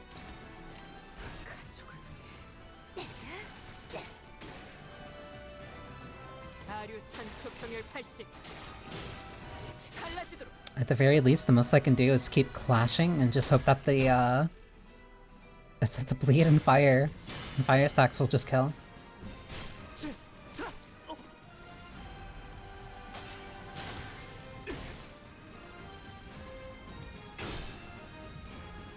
Especially because each time the bleed is going to trigger 3 times, which that means it's free 300 damage.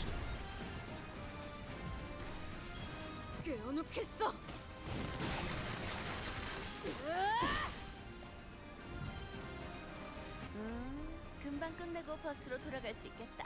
그치? Yeah, she's close to death anyway.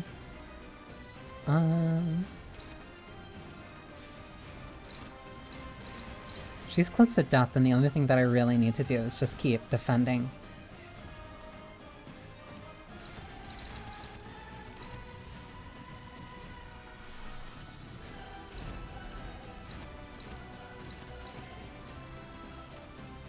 Because she should just kind of pop after this.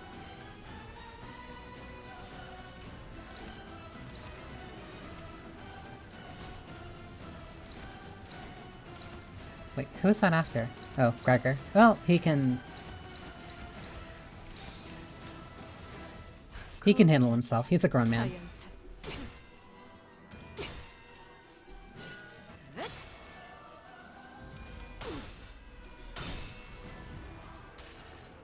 Yeah, she is gonna just explode after this. It's fine. So that's a shield gone.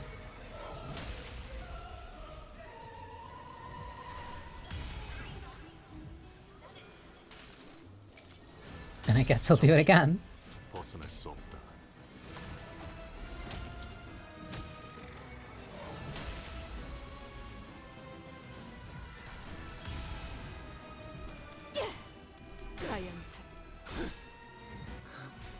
필은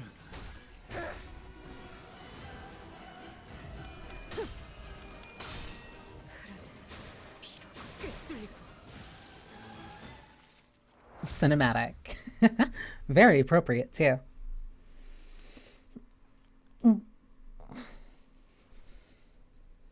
확실한 승리였어요. 돌아가면 저번 How about we throw a house party like we did last time? Sure, buddy. You're not invited, though.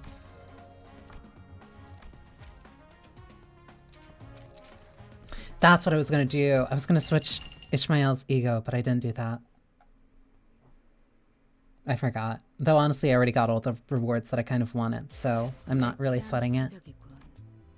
딱 좋을 정도의 먼지 농도다.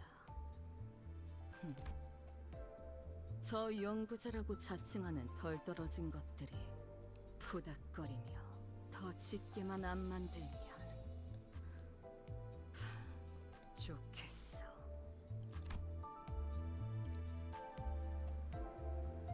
Oh, interesting. It's been confirmed that among the packages sold since September 25th, the Ego HE upgrade pack was sold at an incorrect price on the iOS platform.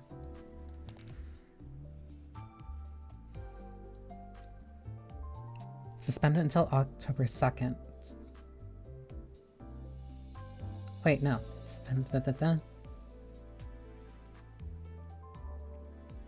Package will be re-released once the price has been corrected.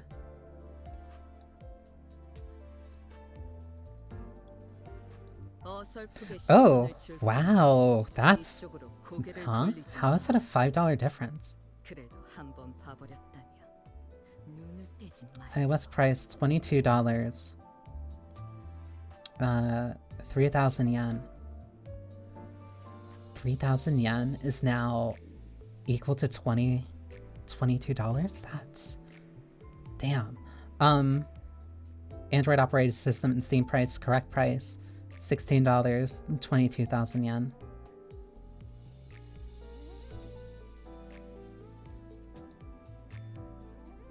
Compensate. That's weird. Paid lunacy per purchase, total sum 688 purchases. Oh, that tells you... That's a very interesting tidbit.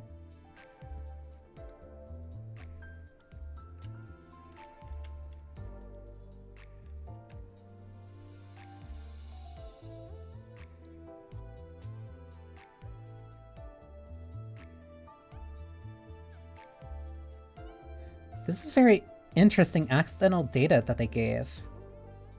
Not even accidentally. But also that's really... The approximate price is so weird. Because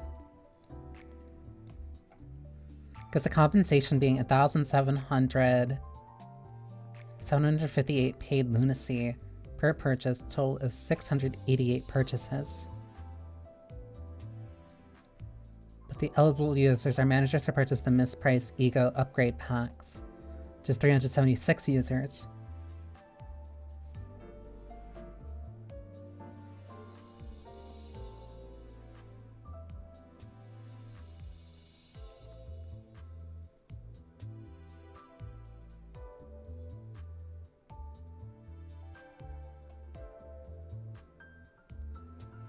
But the...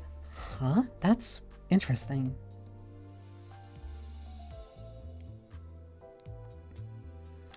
The eligible managers are 376 users. Per purchase, a total of 688 purchases. Which is a little under double. So that means of the 376 managers who bought the Ego HE upgrade pack, at least a couple of them bought them multiple times?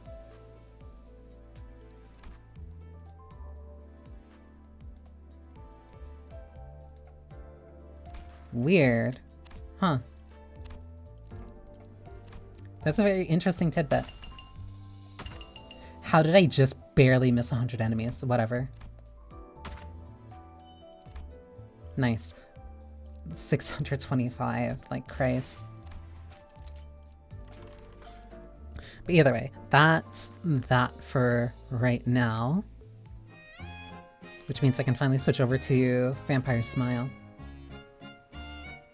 But also, my stomach is a little upset because I've been stupid and haven't really... I woke up and started streaming instantly. So give me... Came back just in time for the vampires. Well, technically we already had the vampires And more appropriately, we ended on a very... very interesting vampire. I'm only gonna take like a quick break, like 5 minutes. I can go and grab like a couple donuts. I can also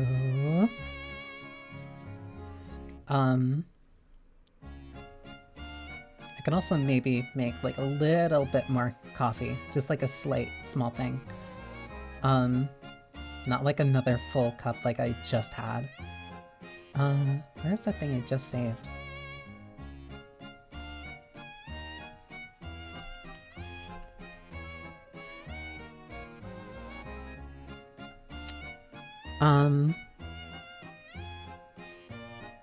But yes, I will be right back, and then I can actually start with Vampire Smile. So give me a brief moment. So yeah, be right back.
Okay, the donut has been defeated.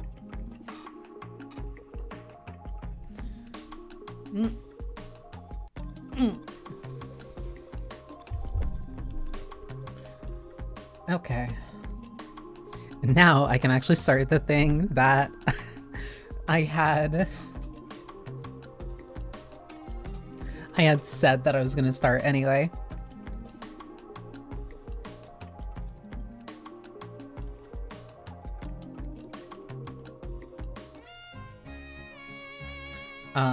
Let me just make sure that I have everything like actually set up.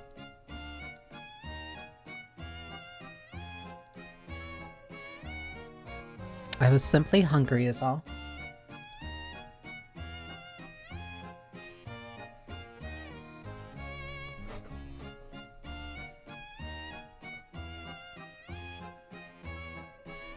Since the last time I played this was 2017? No, that can't be right.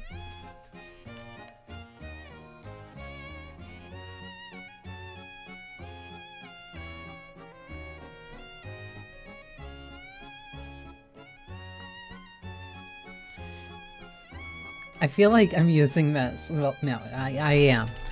Because I feel like I constantly use this to justify playing this game.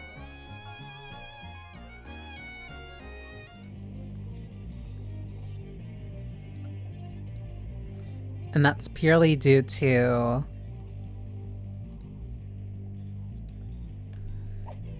just how much I love this game back on Xbox Arcade. Like I looked up the trailer for it in because I can't like call it like anything other than like the Perfect Nightmare trailer. Pretty Princess difficulty, I forgot. This is from such a different time.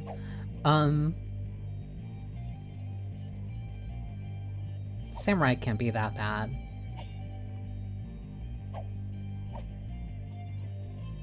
I'd rather play as Yuki. Yeah, I'd be starting all over again. Because this was from... I think that trailer that I saw was like 14 years old. Oh, right. This starts you at the end of the first game. Taking plenty of notes from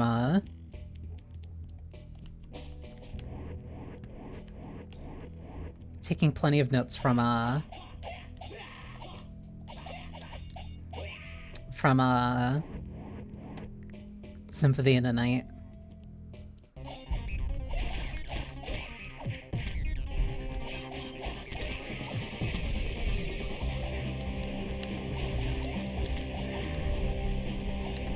I like barely remember how to play this too.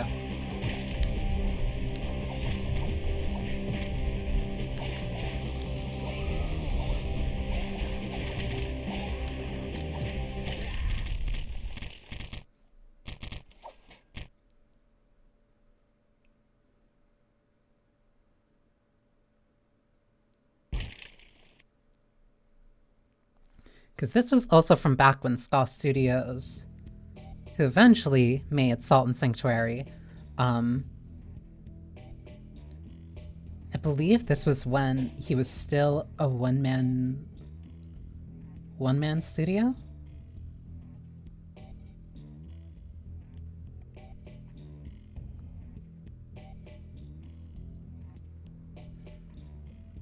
I'm trying to remember now.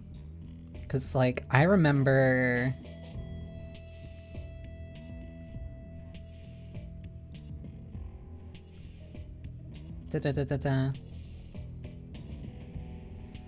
Yeah. Because Dishwasher Dead Samurai was released on Xbox Arcades.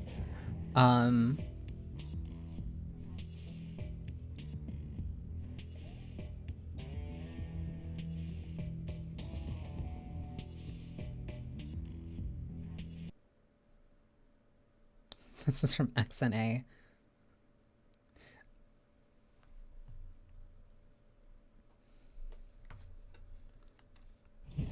Yeah, because the Because the first thing that was out, first thing that they made was ZP2K9, which was zombie. What was it? It was zombie something 2009, and that was like an Xbox indie game. And that was before.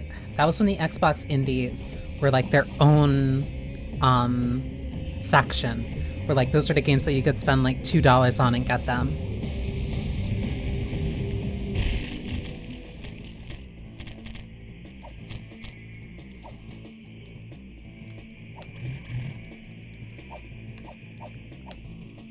And then the first game that he had after that was Dishwasher Dead Samurai, which was like the first real... I don't want to say like first real indie darling, but it was the first one that I definitely remember. Because I played that demo a lot. Then I made a game with zombies in it. Then he made a sequel to ZPK.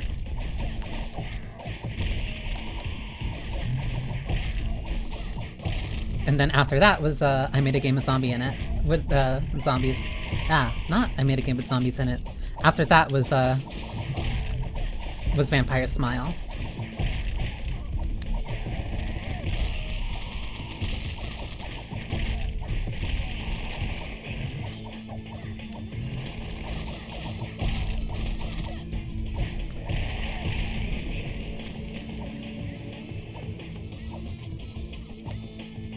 And I think all of those were just mainly him. Because if I remember, he didn't get any... I think the first game that he made that had, like, assistance was Charlie Murder. And that one was, I believe, his wife? Who helped with the additional, like, costumes and stuff. Who helped with the drawing for, like, the additional costumes. Because that was, like, a gear-based action beat-em-up, which was just of the style at the time.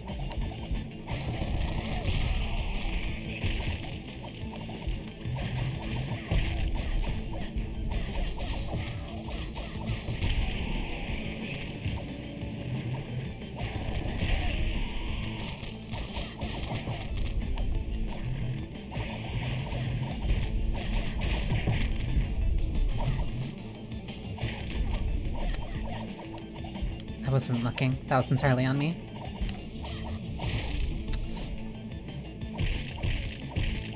This isn't too bad. I just have to definitely be, like, on my game.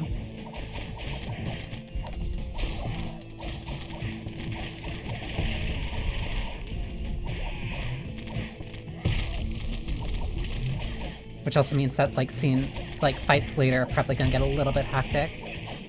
But I should have more weapons to use later.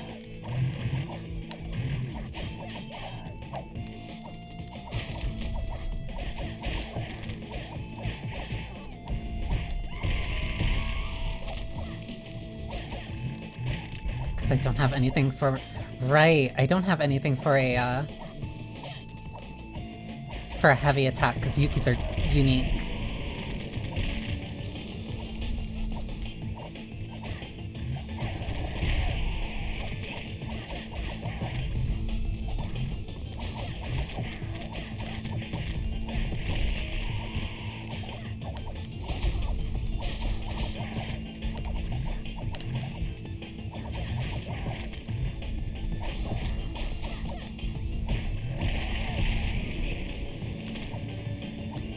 Some more enemies? No, we're good.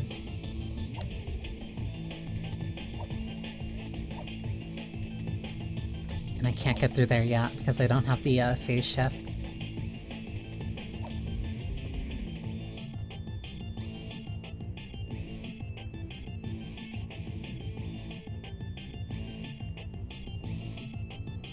These lines are also a little bit too quick for me to go through.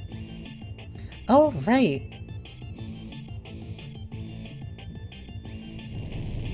Yeah, they went from doing, they went from Salt and Sanctuary, like, immediately to a sequel.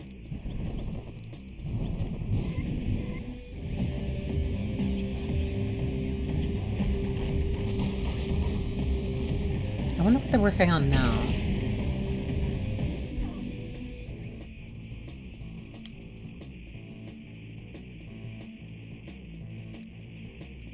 Body was stripped into a mist of blood, chopped through space, and hastily thrown together.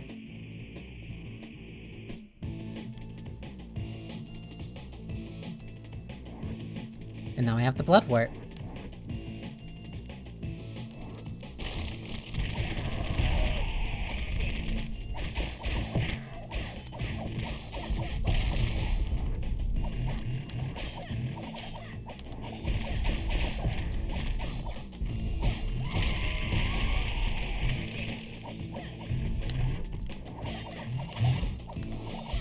These enemies are faintly invisible, and I don't think I've literally ever seen them.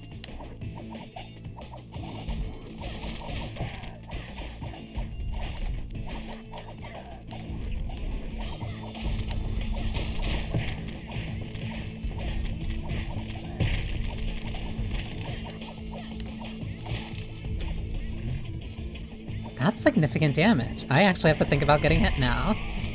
I don't think I've ever played this on Samurai. Ooh. Oh, and I'm in one-hit death range. So I really do have to keep my...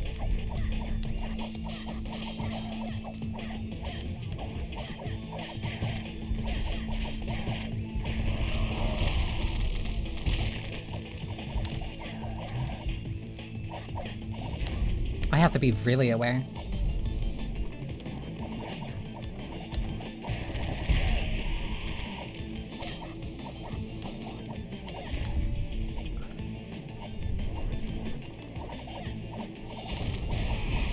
I think this is roughly where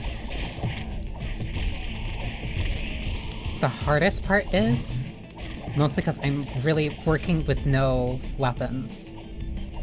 I'm working with no weapons and I have to be very smart.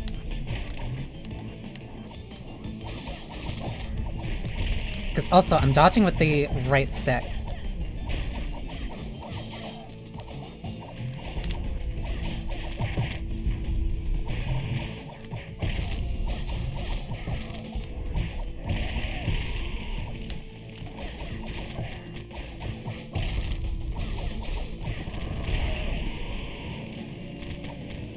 So this also means that combos are gonna have to be very important. Oh, there was another enemy there.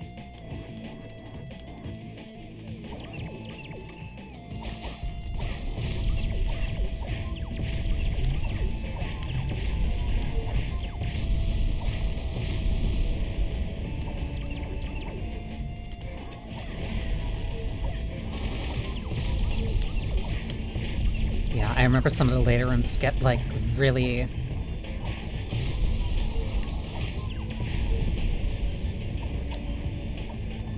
get really hectic, and I have to be careful about that. Oh, that was up here. Okay.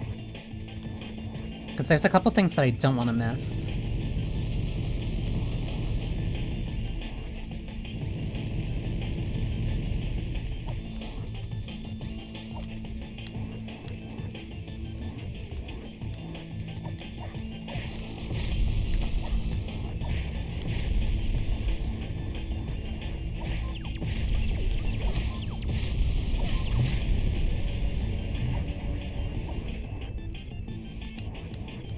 I do know... Jailer.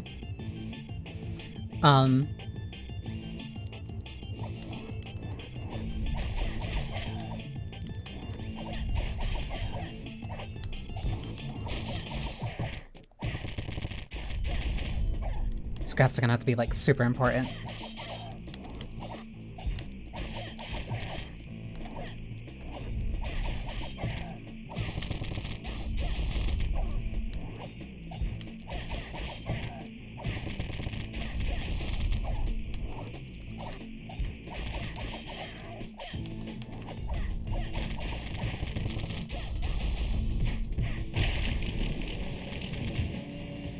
And now I finally have a katana.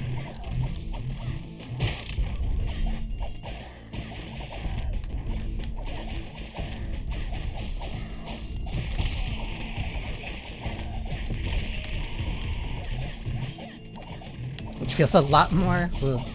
Definitely feels a lot more natural now, since I actually have a little bit of range to work with.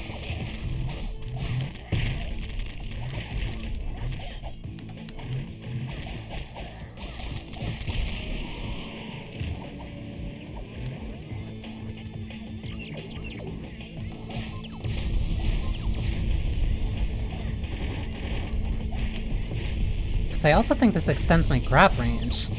Definitely.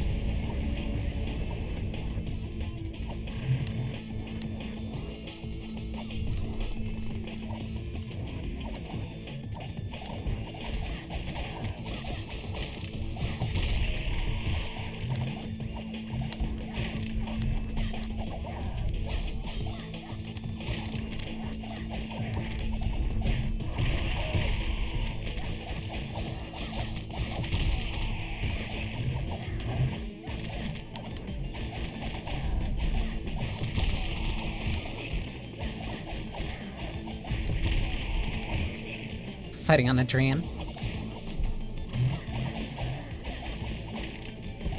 Oh, right, there's also just dodges, too.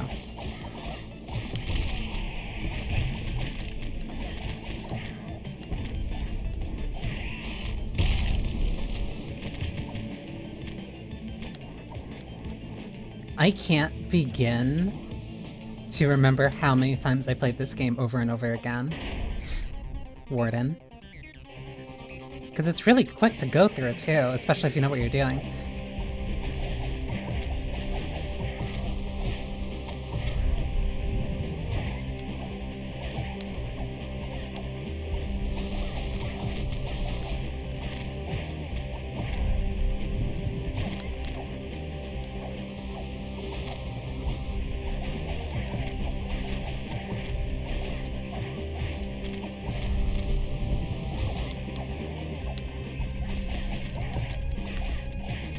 Easy.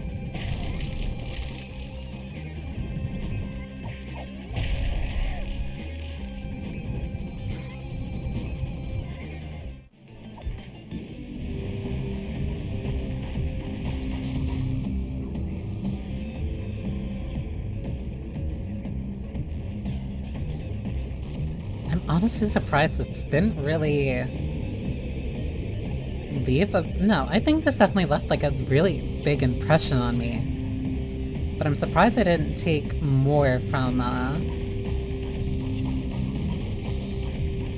didn't take more from it.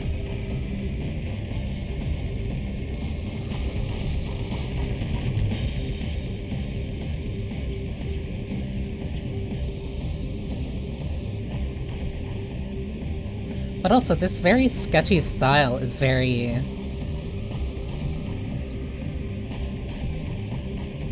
You can kind of see, I don't want to say like the Invader Zim inspiration.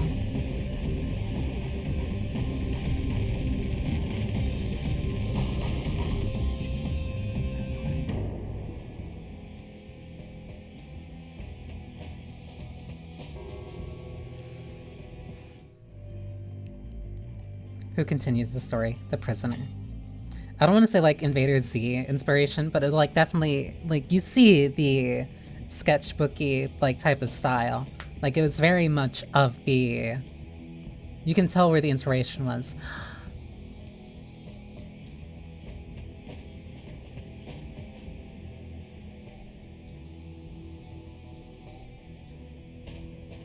He's a friend. I'm calling you Paka. I remember it took me so long because there was also an achievement for doing all of the dishwasher challenges. Also now I have a chainsaw for my heavy attacks. Oh, it gave me all my weapons. Okay, so this isn't going to be as bad. There is a avatar of Paka that you can get if you do all the dish challenges. And like the second I got that, that stayed as my avatar. And Paka flies too.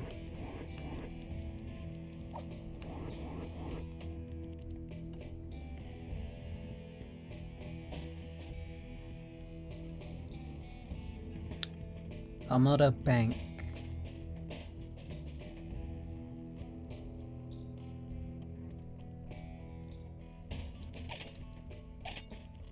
Oh, right, and these are the vendors, too.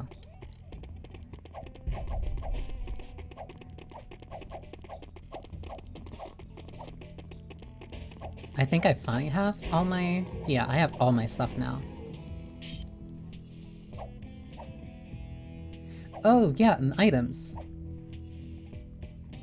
Health regenerate for a while, restores magic skulls, restores HP.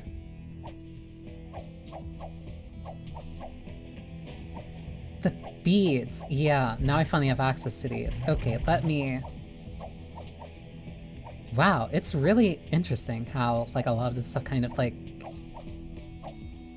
One, you can definitely see how the inspiration from, I wanna say... What is it? Like Ninja Gaiden and God of War kind of carry over. Conviction, I'm trying to remember if I should do... I think Kama would be better for this. Cloud Sword. It is just called a Cloud Sword.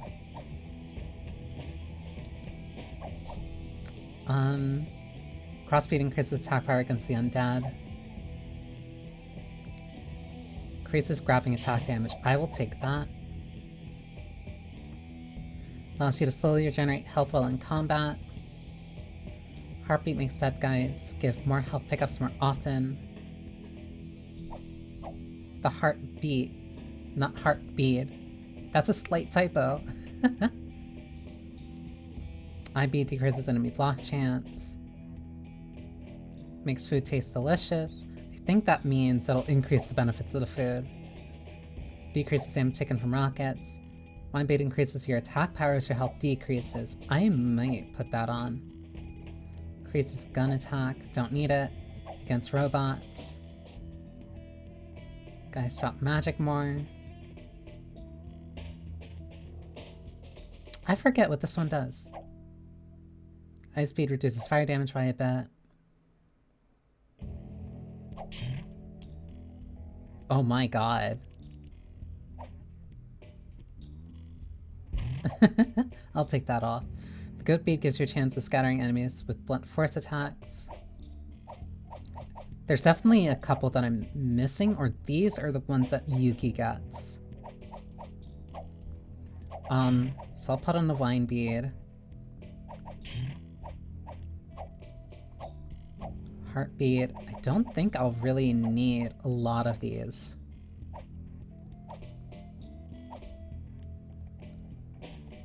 Makes down bad guys get more skull, more magic. Attack power. The gun bead might be the most useful one, just for tapping enemies from a distance, because they don't really care about the block chance. Okay, I need to remember properly how to play. I think it's... Okay, left bumper switches your weapons.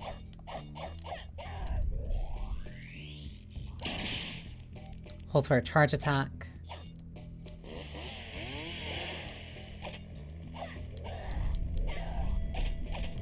And then this switches your...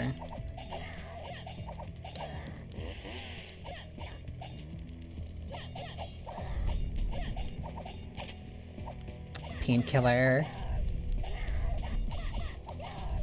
I love painkillers so much. I might... You know what? I'll switch that then. Painkiller is my main offhand, and Cloud Sword for my secondary. Because I don't believe... No, Yuki doesn't switch, Yuki doesn't switch guns like Dish does.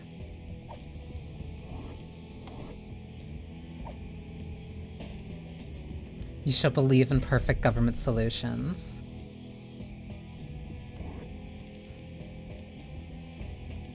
Trying to remember the button for magic though. Think it's left trigger?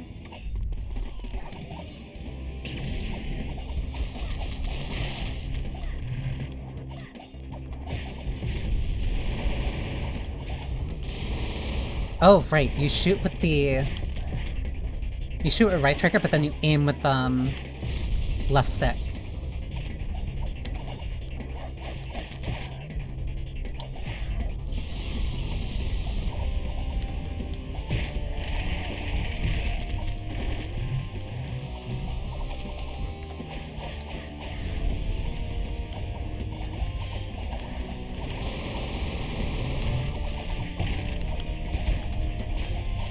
I forgot that you guys like to hold that for such a long time.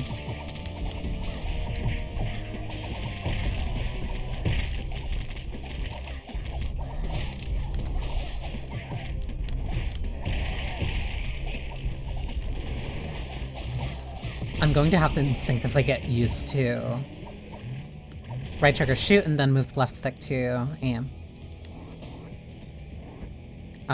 It definitely feels like I'm much more used to right trigger shoot and then using right stick to aim.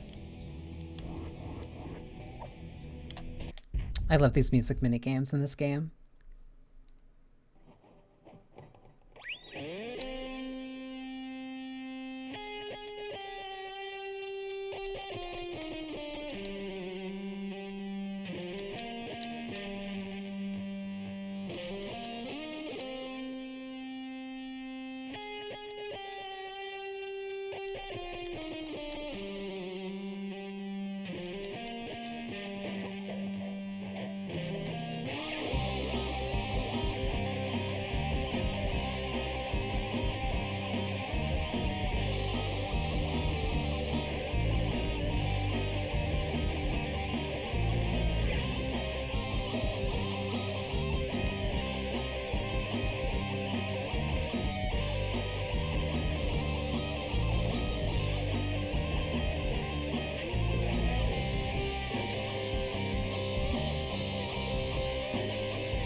Full clear. I would replay the game literally just to do those again. Like, specifically come back to these stages for it.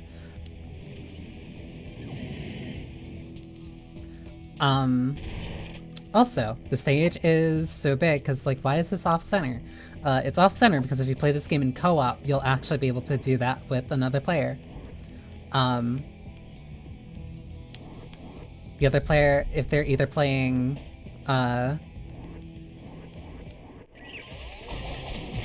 if you're Dish or Yuki, Yuki plays violin, Dish plays the electric guitar, just like in the first game.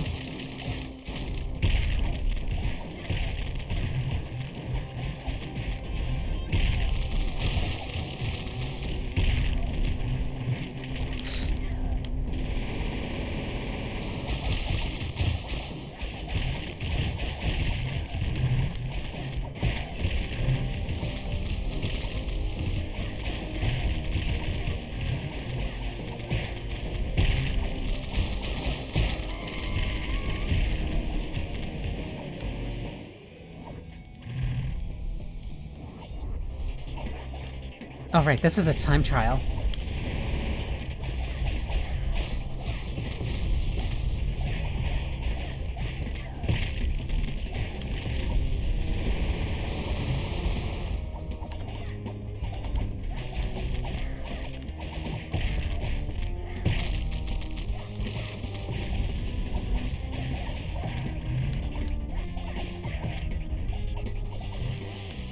Come on.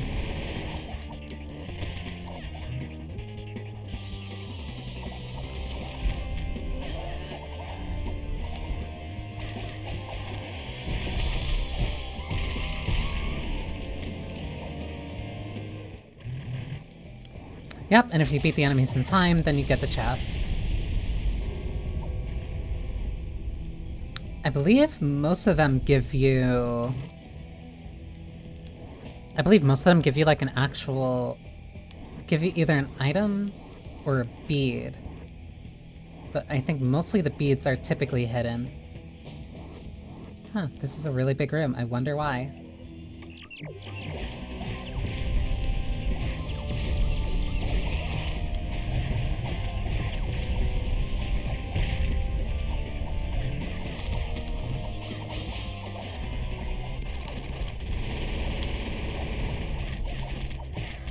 I also need to remember it's not free aim.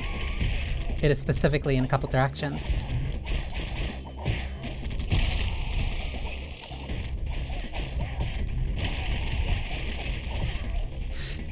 He has a dive kick? Fine, whatever.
There's the Cloud Sword. I wonder why it's called that.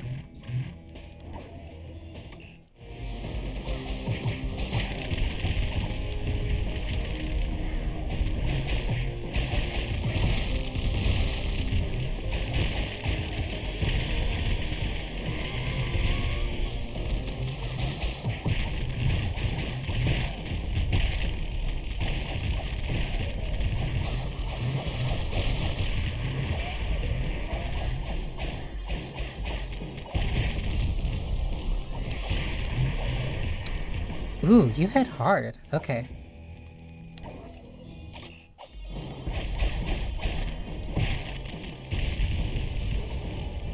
Okay, and the ones with the grenades blow up, like, instantly.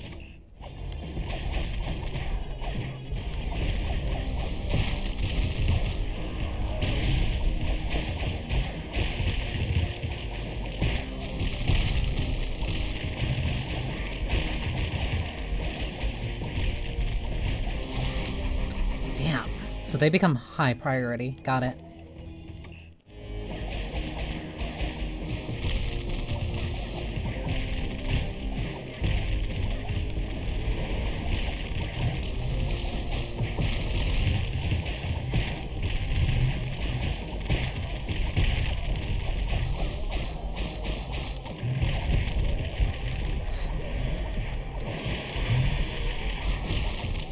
Right, the heavy weapons grab slower than the smaller ones.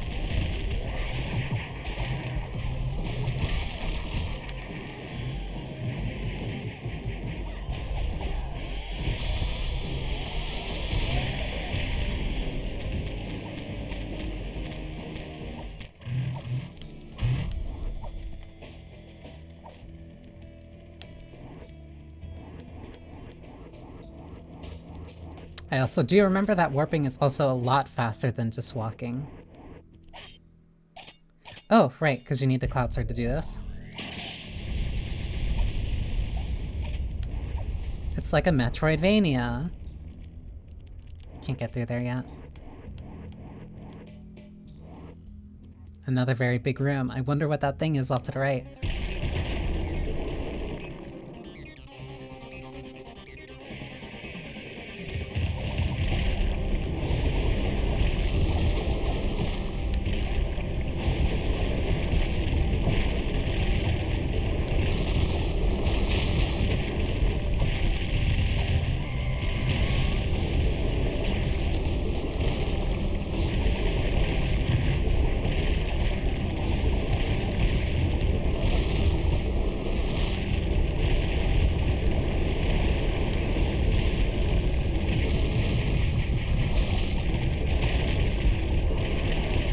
That is a lot of enemies with those grenades.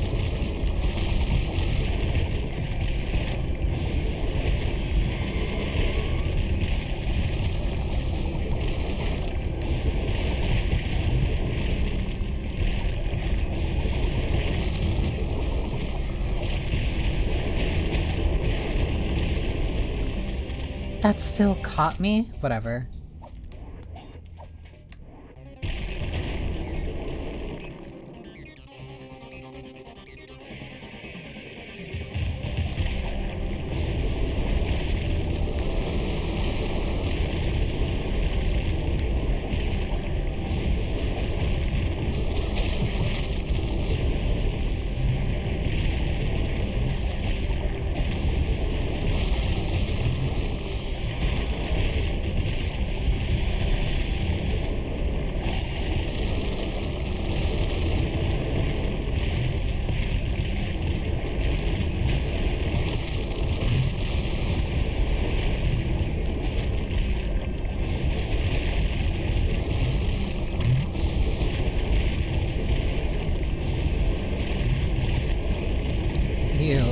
need to sit down and calm down.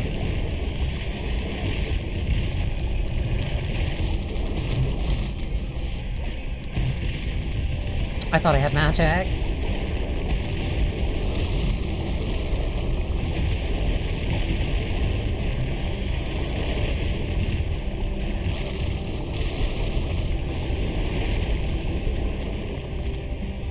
Did an explosion from the ground kill me?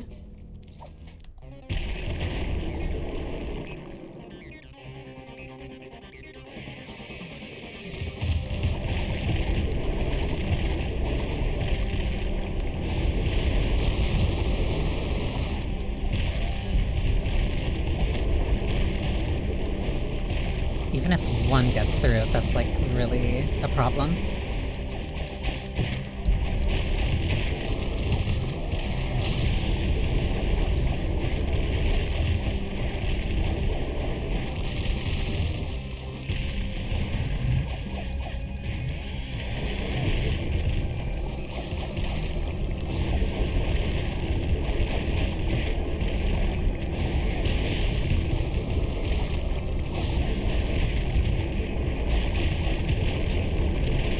Okay. Take a little bit of time.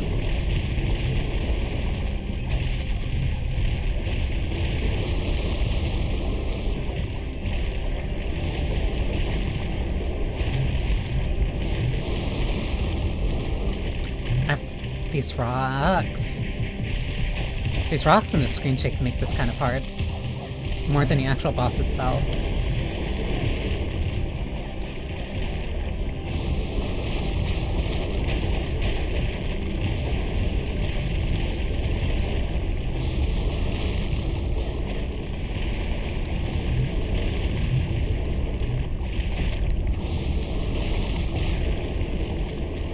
That was... whatever.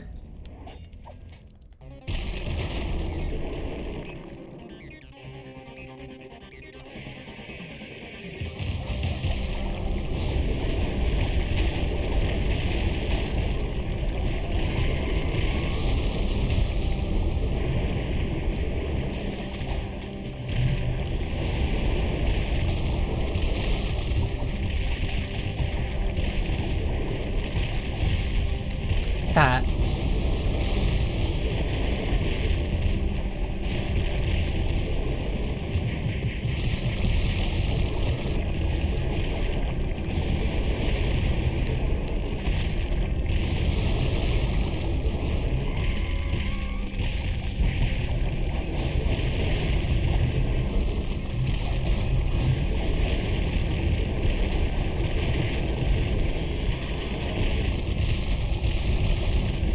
To calm down.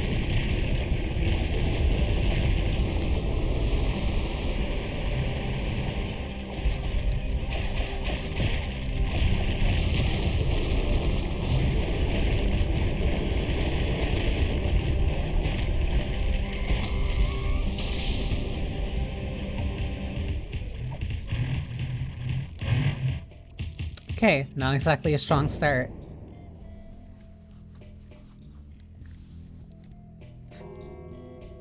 If your boss's main mechanic is running away from you and summoning other things to fight you, not particularly super strong boss, I'll say.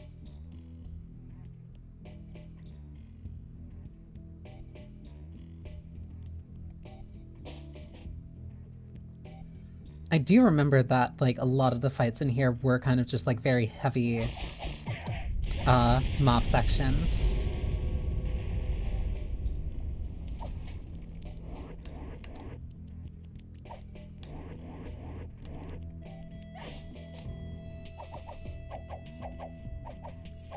I'm probably gonna need to increase the damage that these weapons do.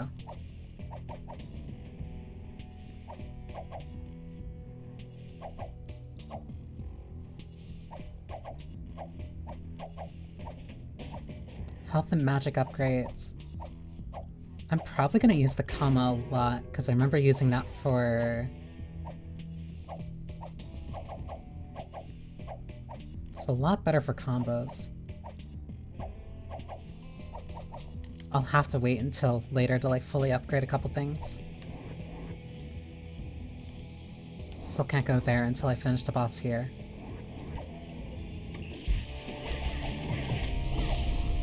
Oh yeah, they also add... I don't remember when they stop adding more enemies, but they do it pretty... They add new ones pretty consistently in this too.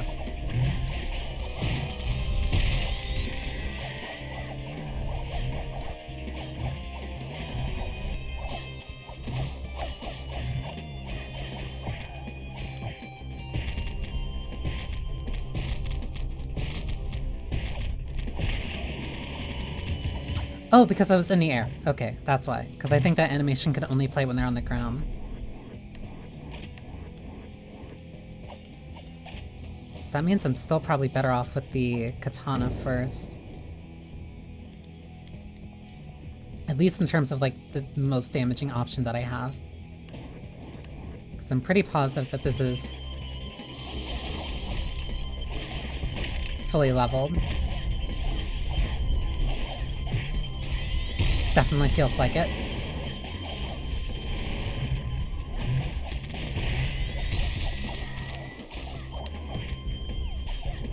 The enemies also being able to hit each other is like a really nice touch in this game.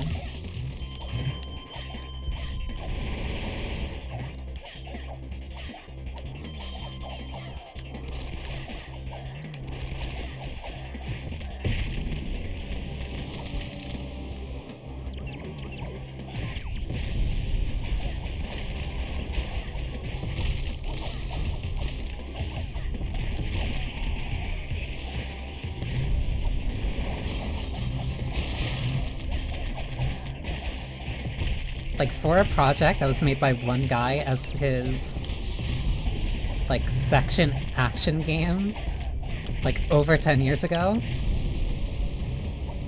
and for being very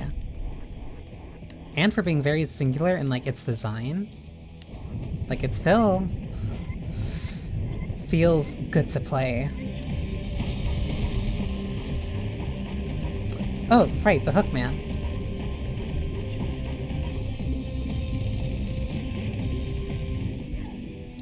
Also during that era where there's a bunch of QuickTime events.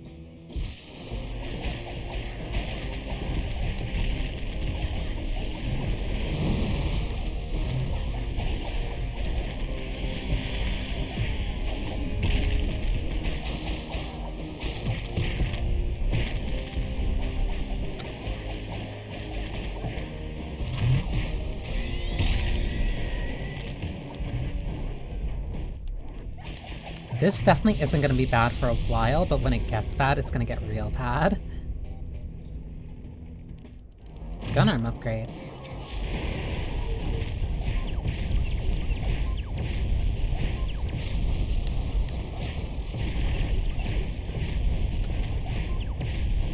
I understand the intent is like, oh, you can use the gun arm for like the range enemies. It is always faster just to air grab them. Just because it's an instant kill. Though, you might not want that if you don't want to be back on the ground. But there's not really a cost being on the ground as long as you're quick on your right stick. Plus you can run on walls, so it's not really that significant of an issue. I remember this room. Very high ceiling.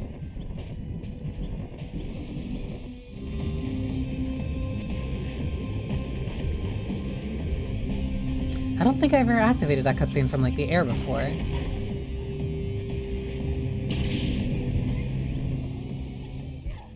Oh, this is when you get magic for the first time.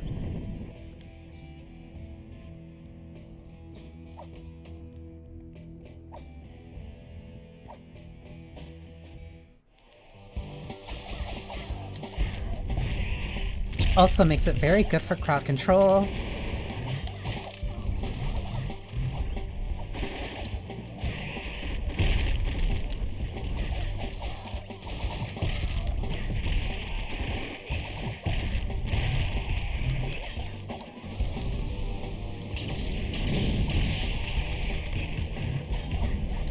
I also think the more enemies that are in the room, the more the electricity bounces between multiple.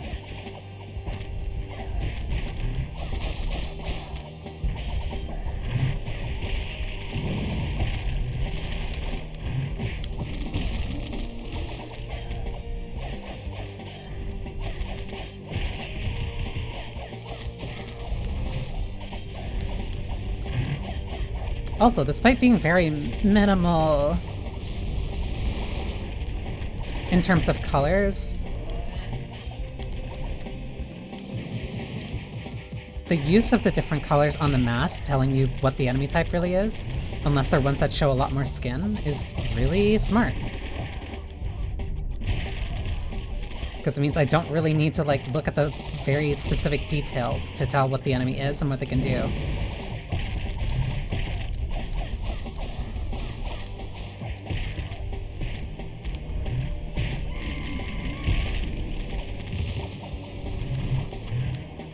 I see green, I know what they're gonna do. I see blue, I know what they want to do.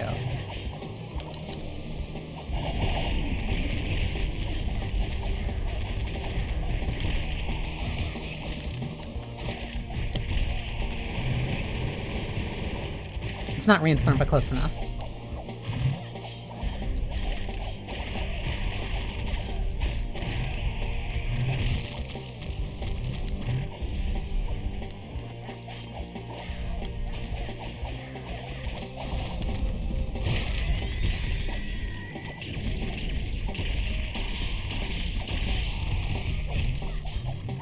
I need to upgrade my magic. I don't think I've ever really used it all too much. Mostly just because I like the combat so much more.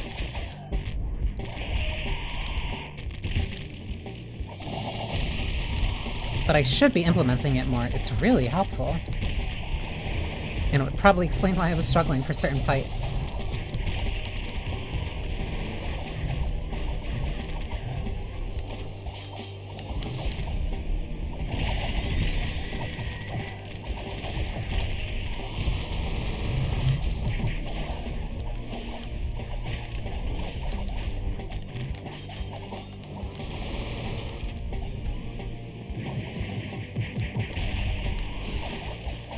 I almost ran directly into that attack.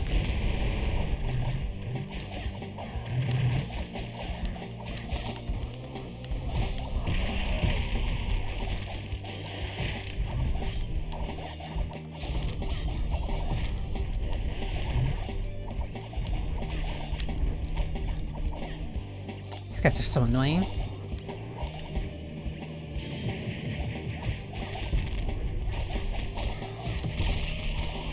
Oh, right. The enemies will try to also finish themselves off, so that if you don't kill them, then you also don't get the rewards for it.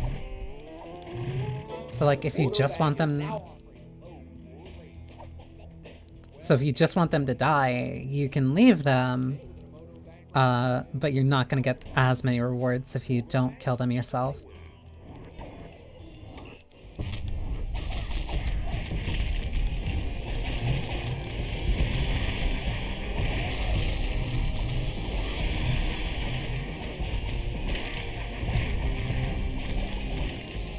This guy's such a menace.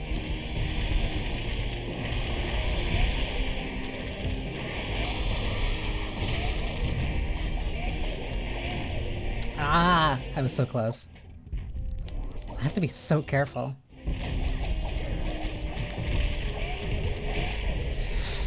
Because those are wide arching swings too.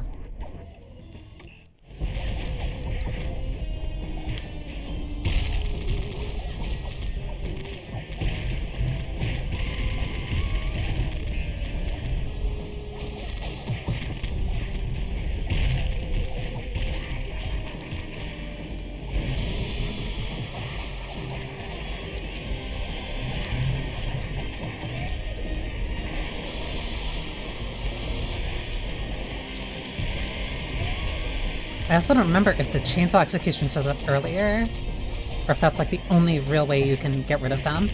No. At least it feels like that way on the ground. But you mainly want to juggle enemies to begin with. Just because, just like in DMC, it doesn't really give them a chance to fight back. plushies that was talking plushie. Aww. Hokoko neko. Honeko neko.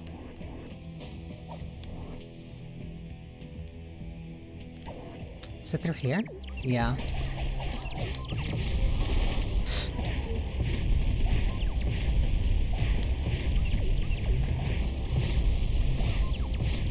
Also, magic is really good for...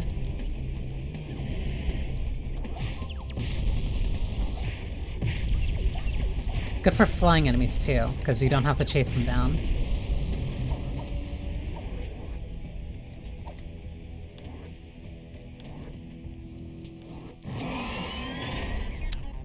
Cretan.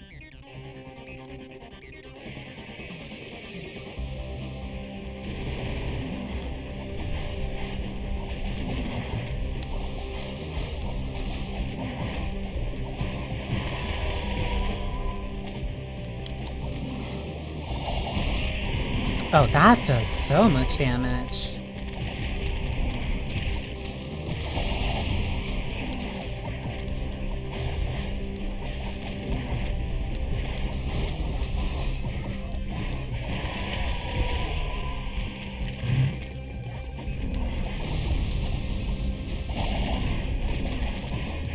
Okay, but if I hit it from like ground zero, it does so much more.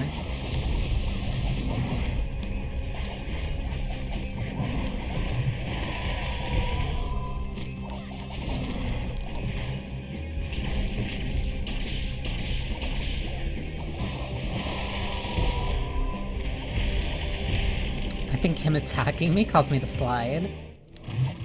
Give me the beads, give me the beads.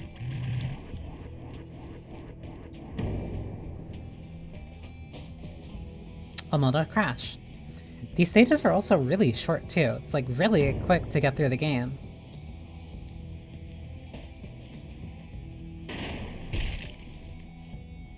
Boss, then banker.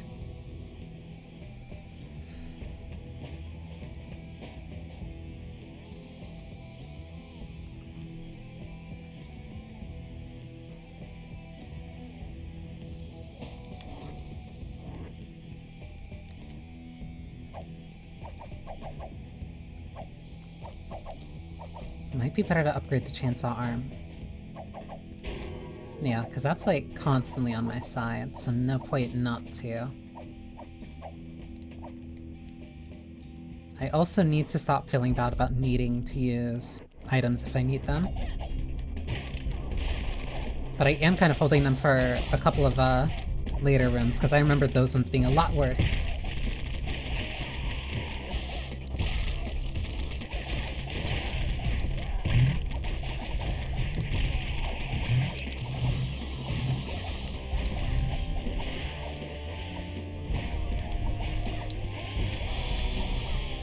Where are you?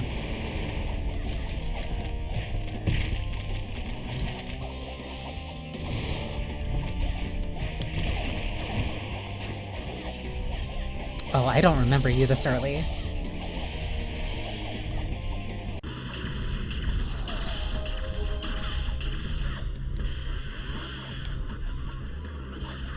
I have water next to me. The posture check is important though, because I do accidentally keep like leaning forward, so thank you.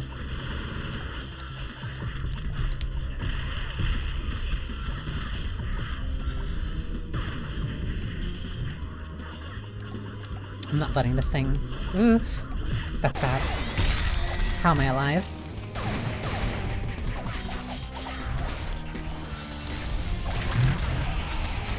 Lurkers are also always appreciated. I ran into that.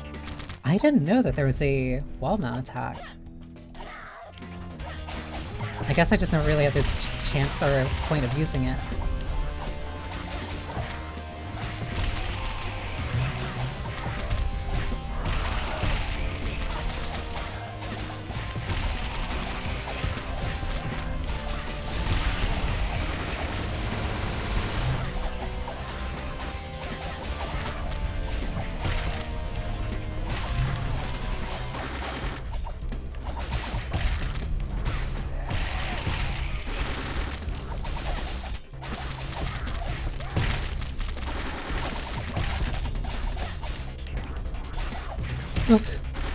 I didn't expect the grab. Why do you keep grabbing me?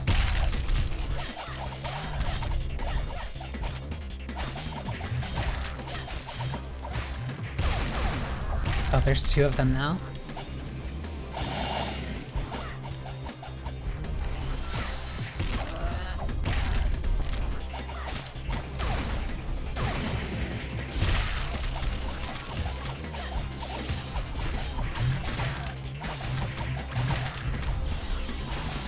If I just be smart about which enemies I get rid of when.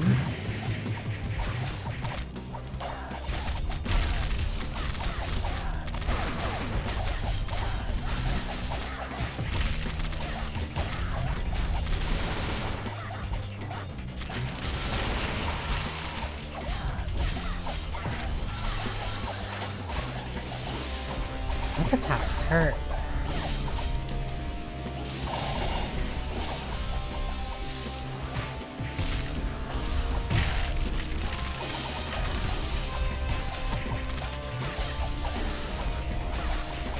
I actually feel like I have to use all my tools now. I'm so used to playing this on normal, and it really doesn't push me. It didn't push me as much.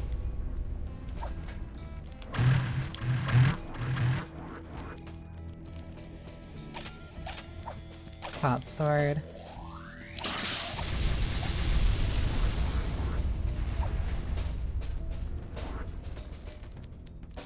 Oh, right, that's the quick way back. You've got to be kidding me. It instantly forgot that I did that. Fine, whatever.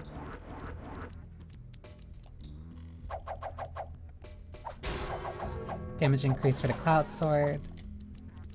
So now every weapon isn't just doing baseline damage.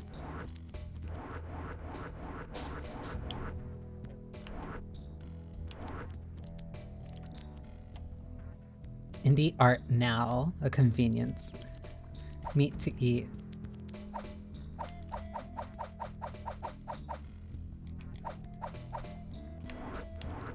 Also, any game that gives me the choice between either wall jumps or wall running, I will always appreciate.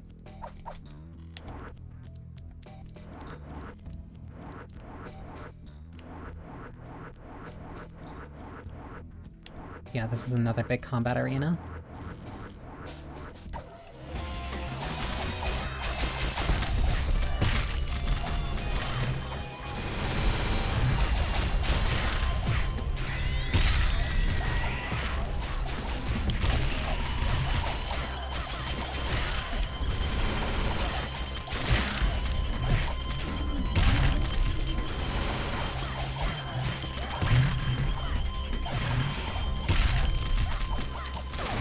These guys so much. Why do you always have to keep showing up like at the worst times?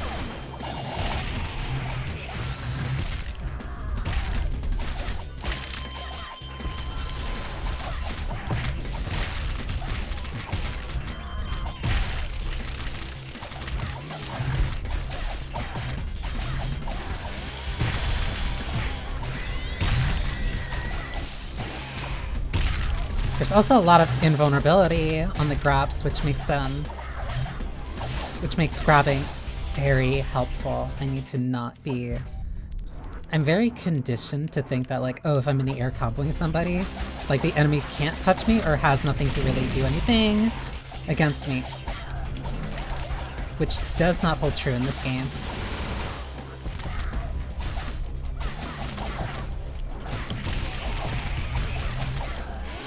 Like, enemies have very wide arcing attacks.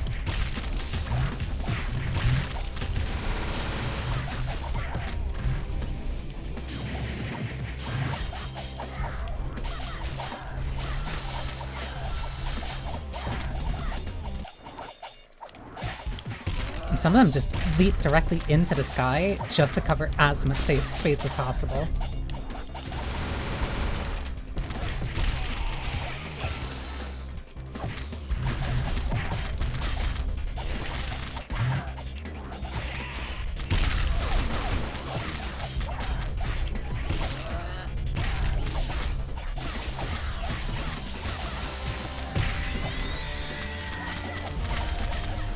And also grabs and attacks are like so fast.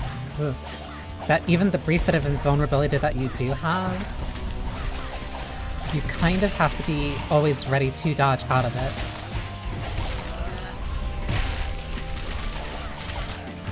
Like regardless of wherever you finish the attack. Like that. I tapped the right stick, but I was a little bit too slow.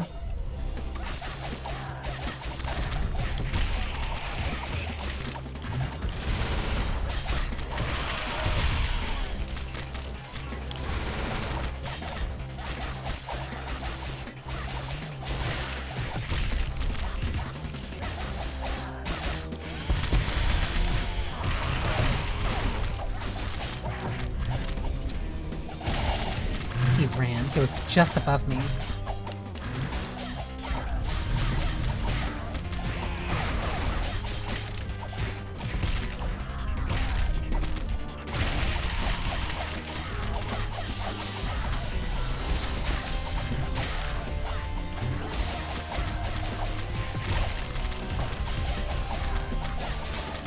It was really trying to grab me there.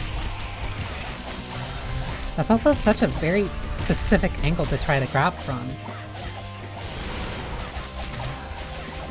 Like that. And I keep falling directly into it.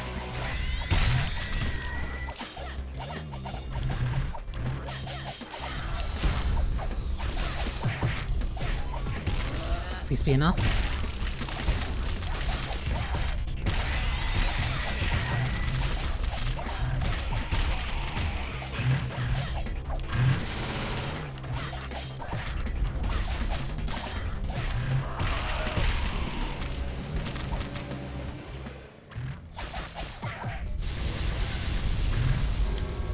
Like, I really have to be a lot more careful. Okay, and now I can go up here.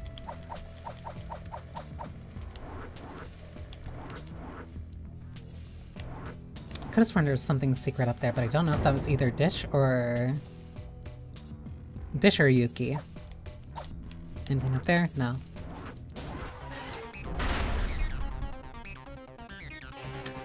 Uber tank 50,000.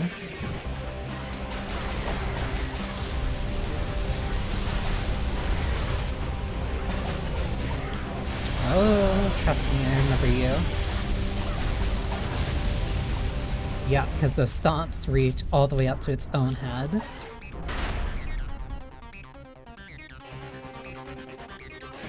I wonder if deaths factor into part-time.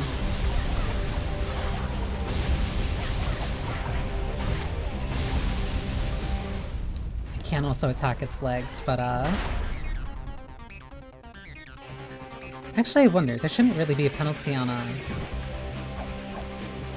Yeah, interesting. Okay. So I can increase this.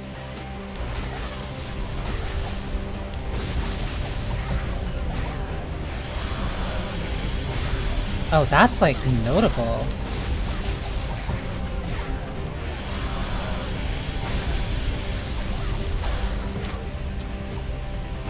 It has a hitbox on the rise, on the way up, whatever.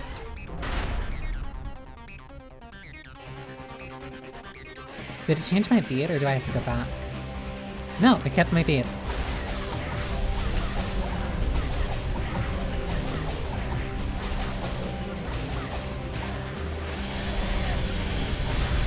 I'm like tempering the boss.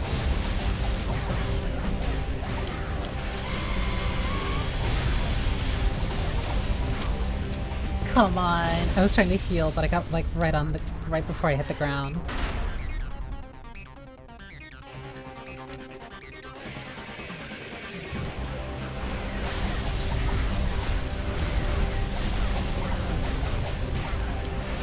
I think as long as I don't hit it with the second kick.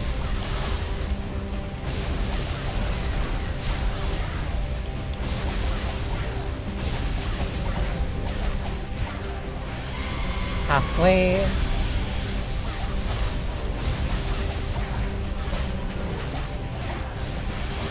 Like now is when it starts spawning enemies.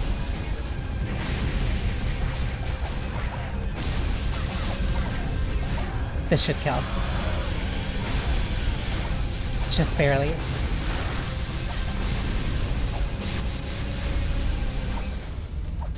Yeah, those enemies start turning into just full-on, full problems.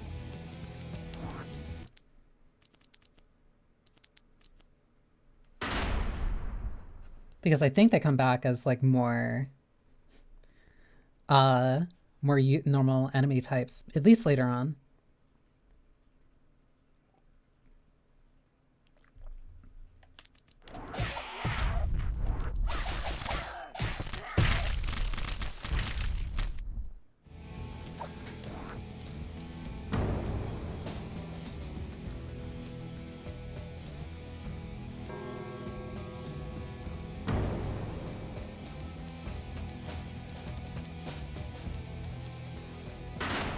Heading down and all the way to the next building.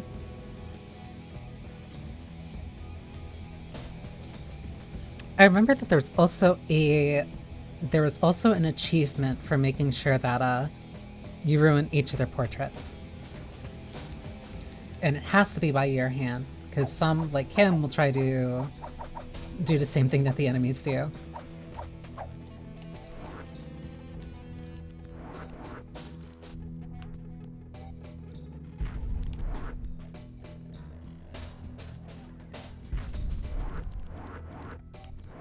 One thing that I owe.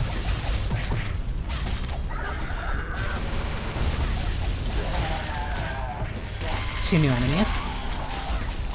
One thing I really appreciate about this game is that it does directly, like, tell you how many rooms you end up having to go through to get to the next zone. Like, those chapter screens are very accurate.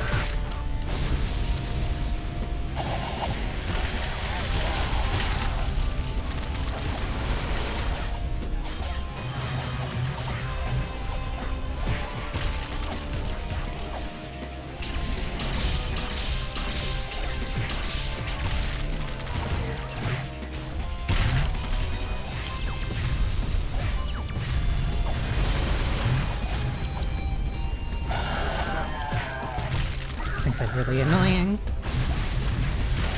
Also, that thing about enemies attacking in the air, this guy jumps up and just does a huge Yozan-sen.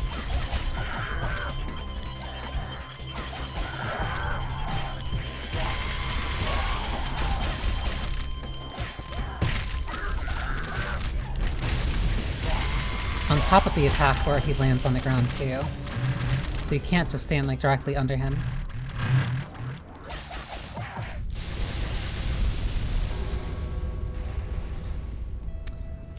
Steel, I think that's the heal.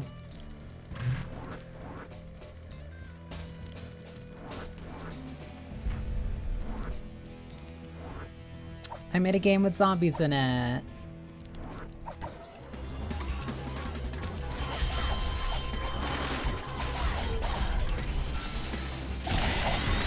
I need to kill these guys fast.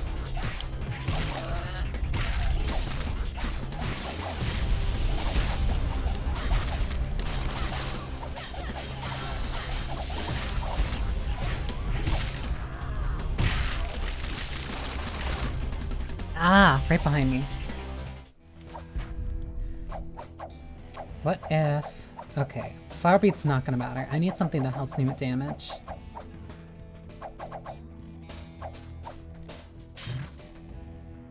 Decreases enemy block chance.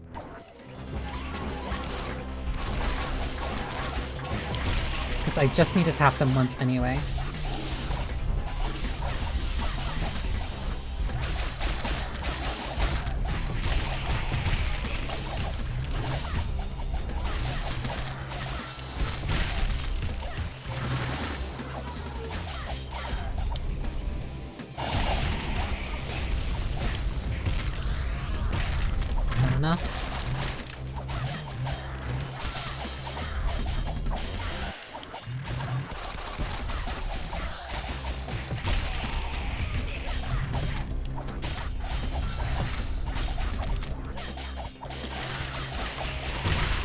There we go.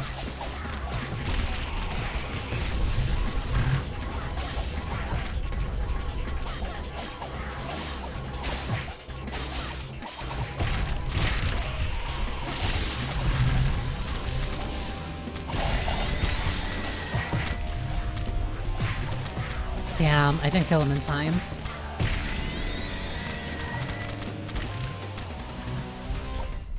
Which means no reward.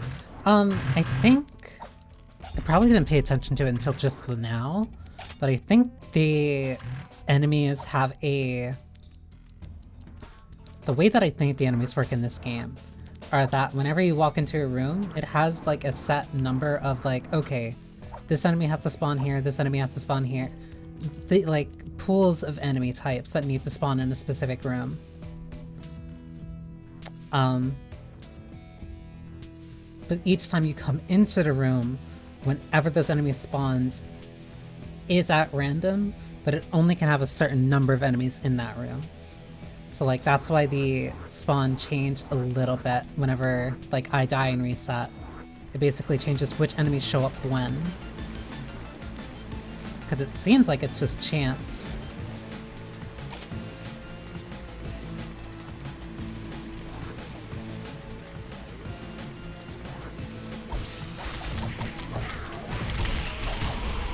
Like it's a pool of enemies that the game... The pool of enemies set for this room, but the order has changed each time. And that's less of like a deliberate choice and more of just the result of chance and probability.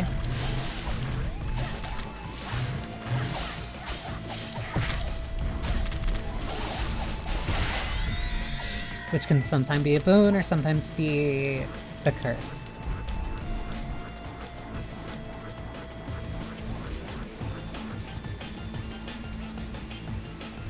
I love you, Paka.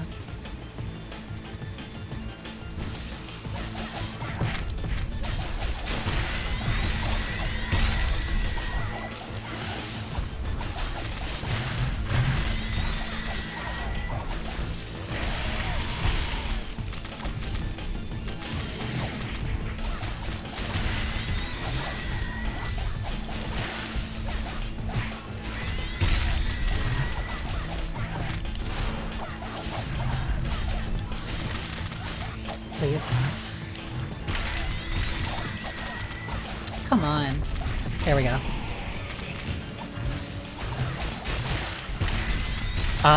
It is a game from over 14 years ago. I used to play this on Xbox Arcade, like... Ooh. Also, solo indie dev. And that's actually true. The first time that he had, like, help was, when his wife helped him for the third or fourth game? Because there was one more game before Charlie Murder, but I can't remember what game that was. I just went through the list, too, of, like, reading them off, like, before, earlier in stream. More invisible enemies. I should also note that I'm playing this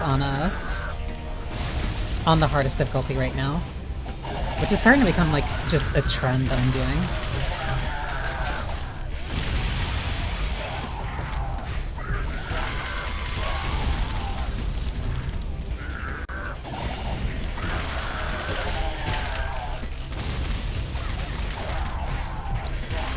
Lurking is always welcome.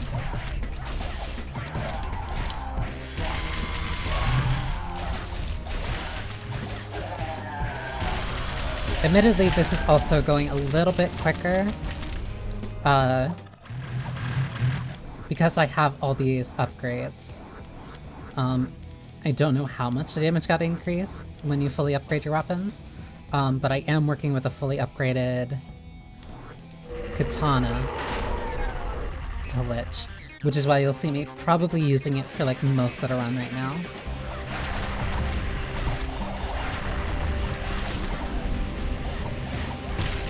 Because surprise, surprise, the faster you can kill something, the less you have to worry about taking damage from it.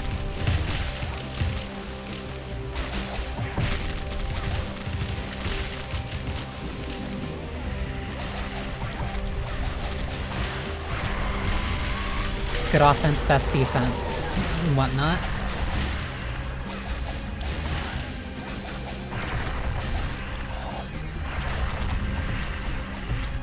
I forgot you threw those.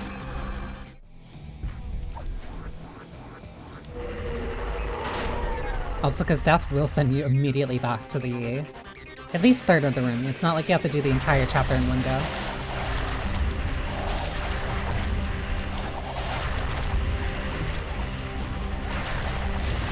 Okay, you throw 3 of those.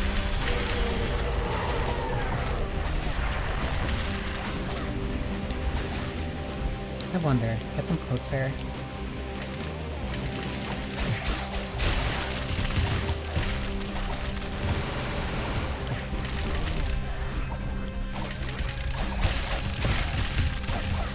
Cut her off the cloud sword here.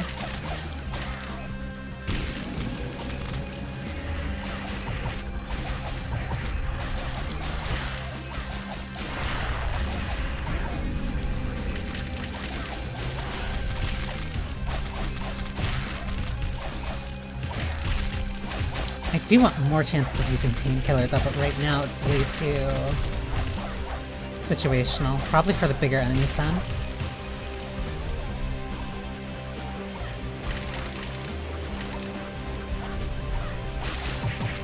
What are you two doing all the way over there?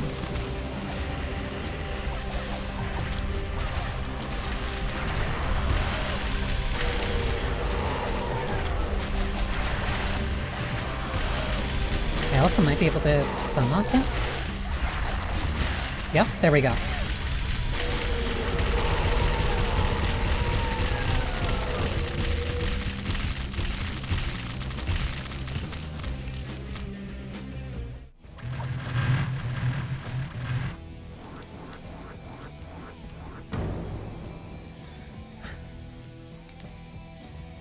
I also think each tower is roughly 2 to 3 levels.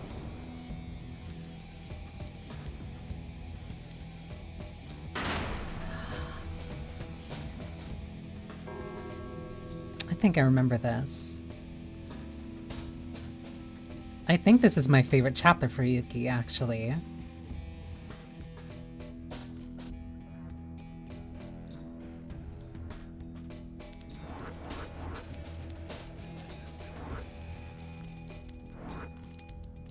I also think it's my favorite chapter for Dish too, but that's because of how it changes certain things. Yeah, because I need the keycard down there and then I can head all the way up.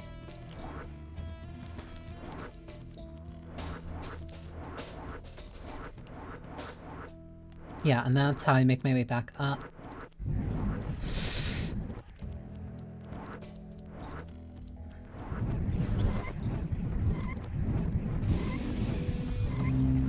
Another hook man.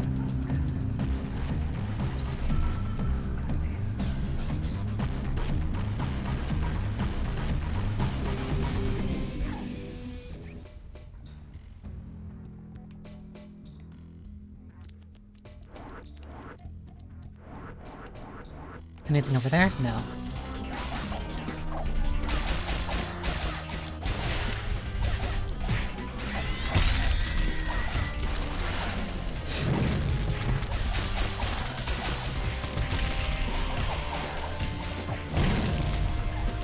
Oh, that goes far.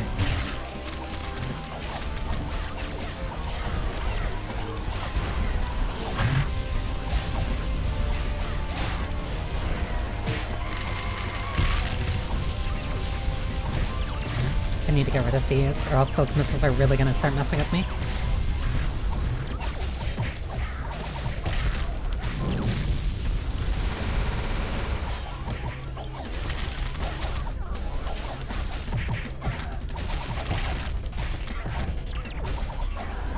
Right, they also spawn those.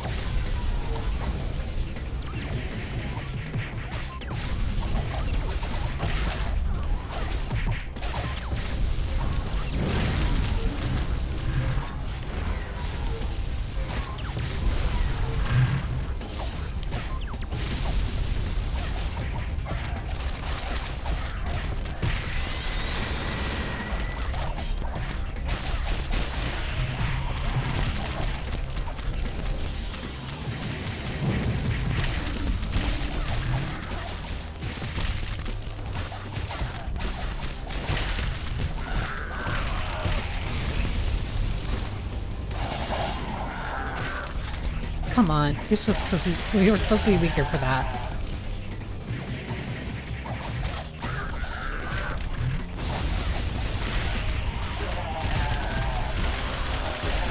Need one more heal.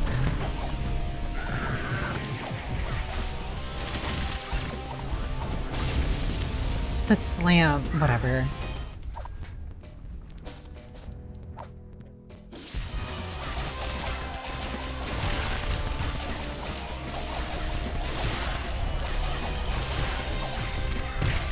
I can't let this guy stay up for too long or else it's just gonna make everything more annoying.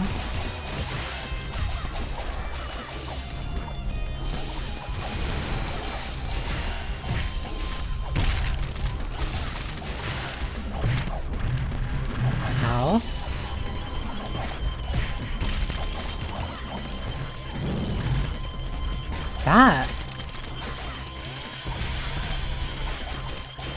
That flamethrower has like really wide range. I didn't expect that.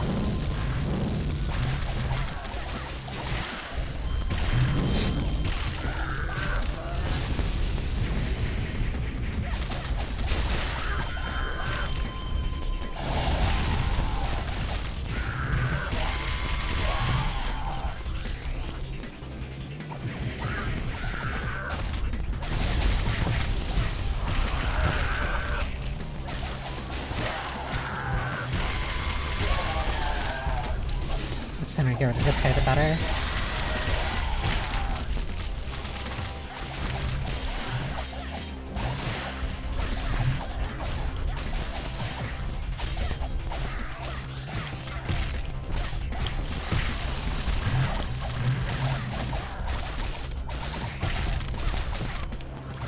The stupid dive kick that the regular agent gets. Whatever.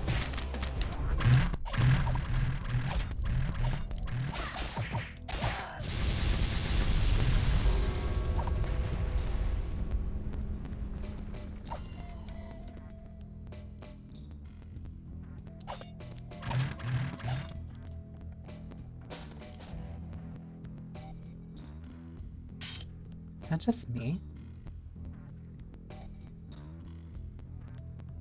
The audio sounds weird.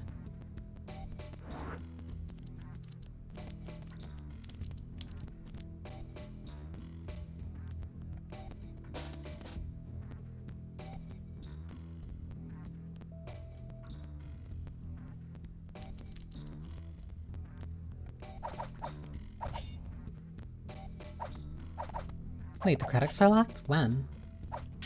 Oops, wrong one. No, that is the right one. I thought I went to graphical settings.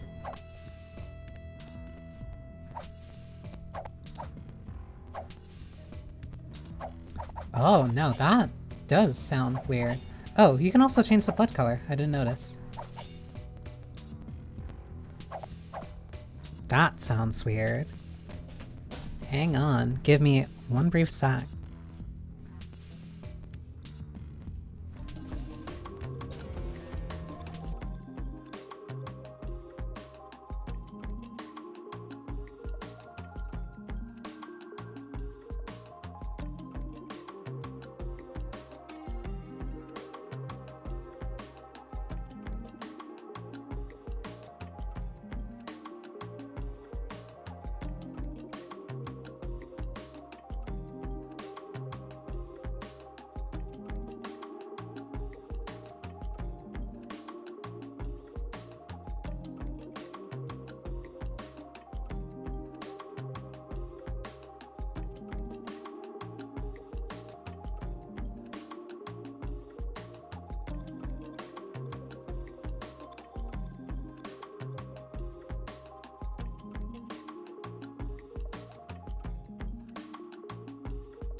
Okay, that is definitely coming from the game. I'm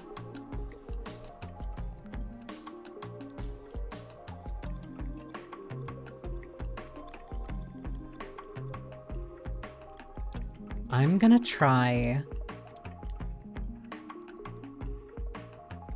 Worst comes to worst, I just have to... Oh, that is definitely the game. Because it's even continuing on the main menu. Let me see what happens if I can close the game then reopen.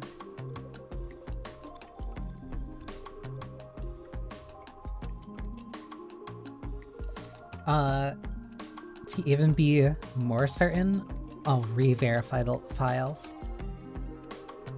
Because that's really peculiar.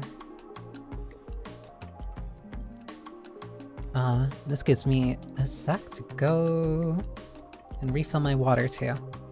So I guess I'm turning this into an actual BRB.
Okay, everything re-verified.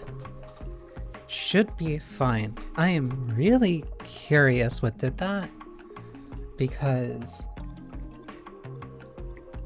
I've never ran into that on... I never ran into that on 360.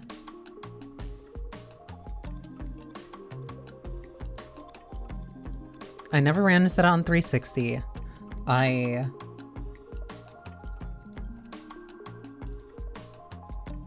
also only played this like twice on PC, but I also never ran into it then. So I'm really...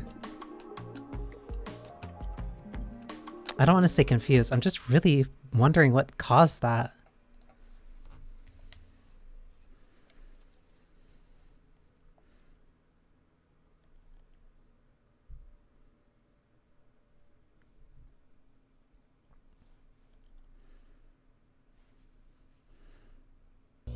Oh, because I'm hearing bits of it again.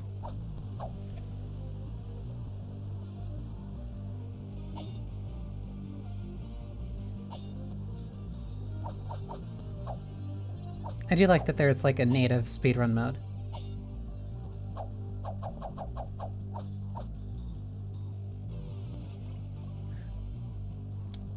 No, I hear it.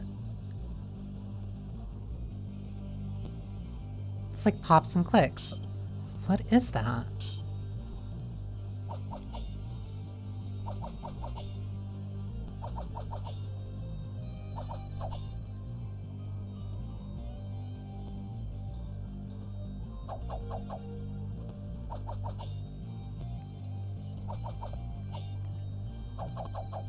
Because it sounds like there's just like an audio error that's that's playing.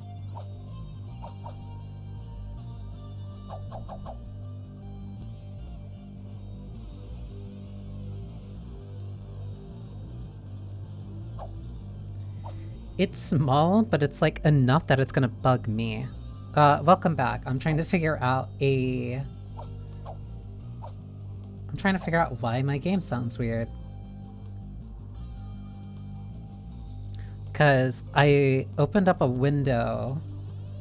And I went to...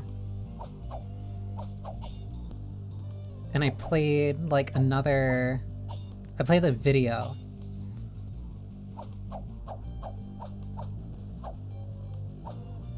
Like, let me do one of these challenges. What is this?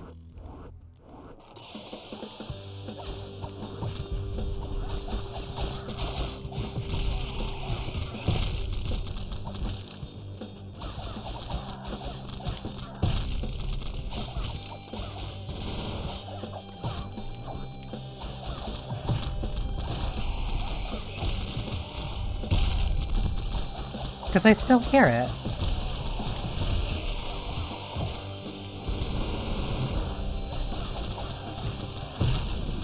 It's like very faint pops and clicks.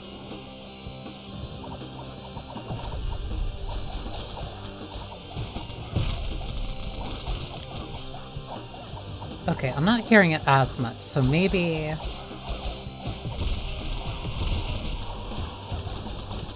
I'll go back to the main story and see what happens after that.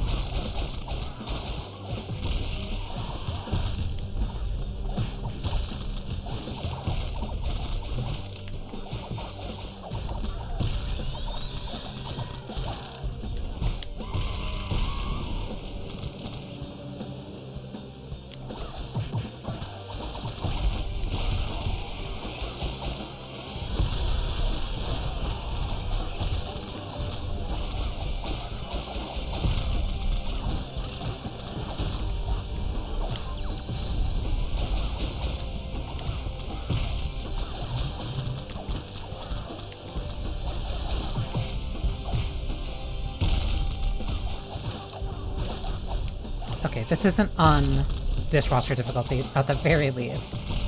Because I'm not samurai difficulty, so I'm not like exploding in 2 hits.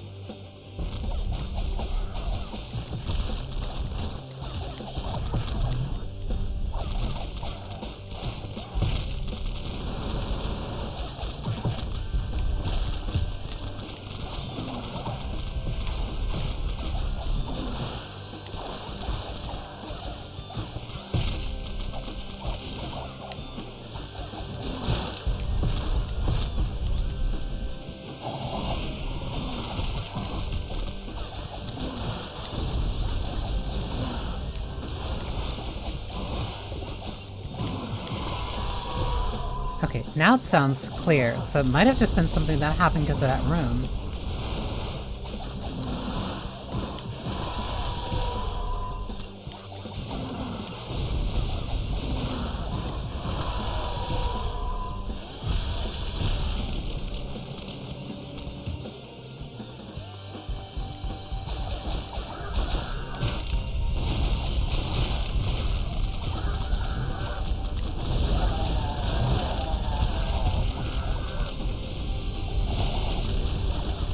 Not who I want to hit with that, but alright.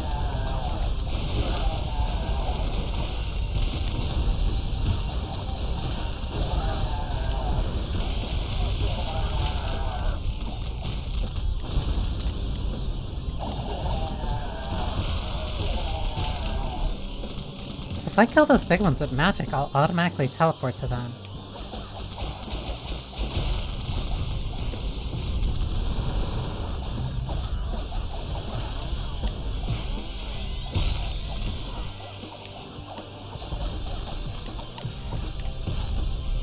Cool, thank you. Oh, I don't have magic, that's why.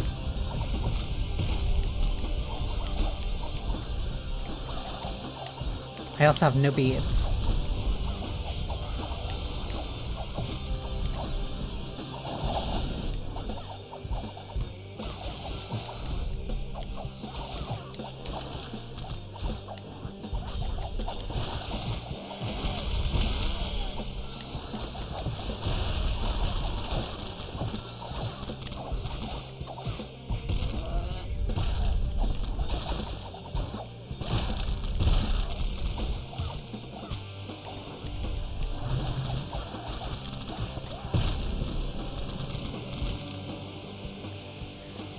There's still more.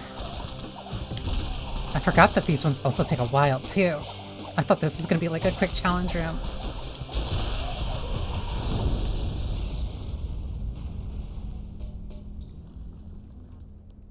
That first enemy is spawn, whatever. This feels like a follow-up to a 2009 game. It is. Because it very directly is.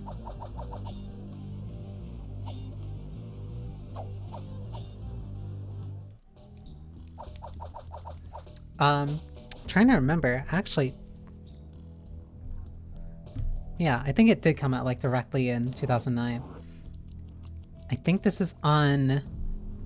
It's on NX something. I think I still have the...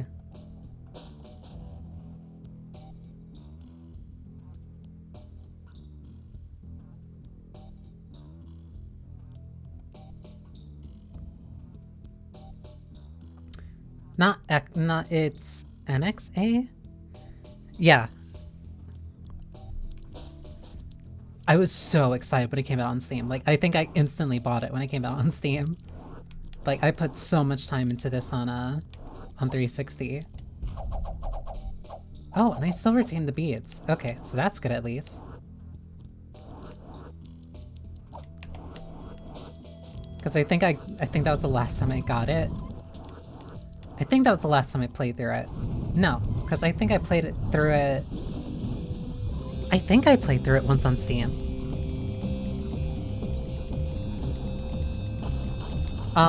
The wiki page that I saw said, I think it said Seattle? Or at least that's where they might be now. But when he was probably making this, maybe New York. Because I can definitely feel the... I can feel the style at the time.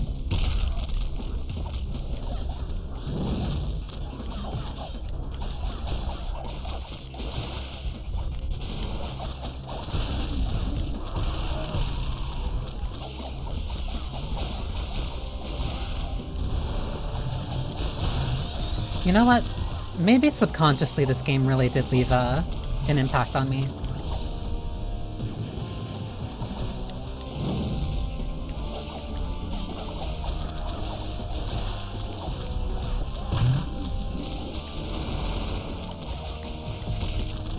Or maybe not subconsciously at all, really.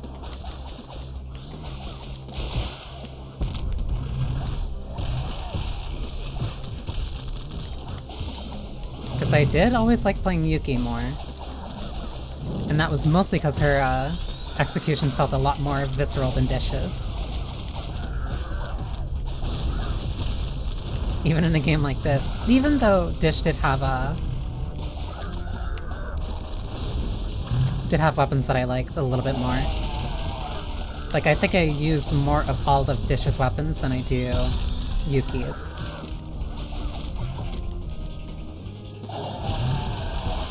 Originally it was 2011, then yeah, that was around the time. That was definitely around that time. And then that's when I got Painkiller. Yeah, so I guess it was just an error. I guess it was just like a weird thing that happened. At least for that room.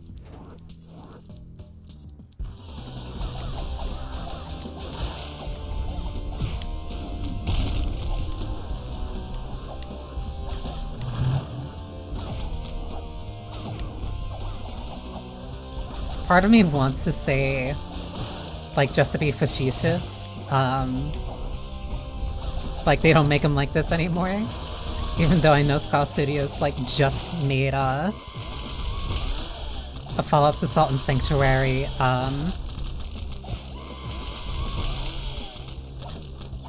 like 2 years ago? 2 to 3.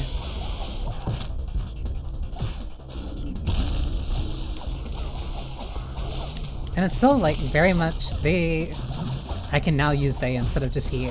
And they still retain, like, a very similar style.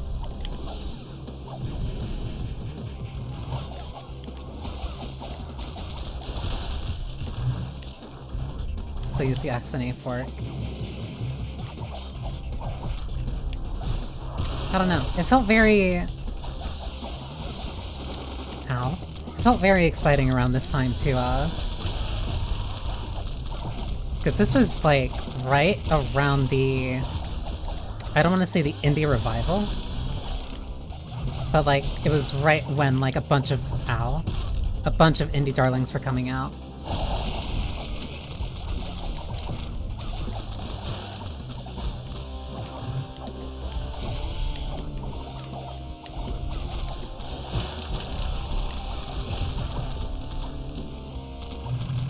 They died like a split second too late. Whatever.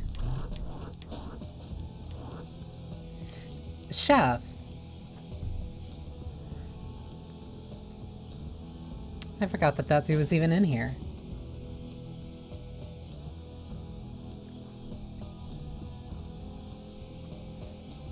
Remember Splosion Man? Miss Splosion Man? This was also around the time when, like, the first trial games came out.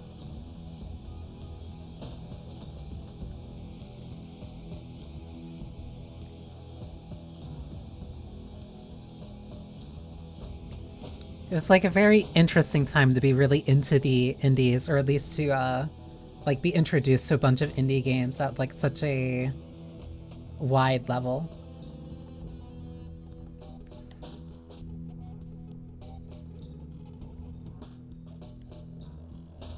Also using this motion comic style as a way to just kind of get around having to like make a lot more elaborate kind of cutscenes. Which serves its, like, very comic style. Especially with the mostly monotone, black and white color palette.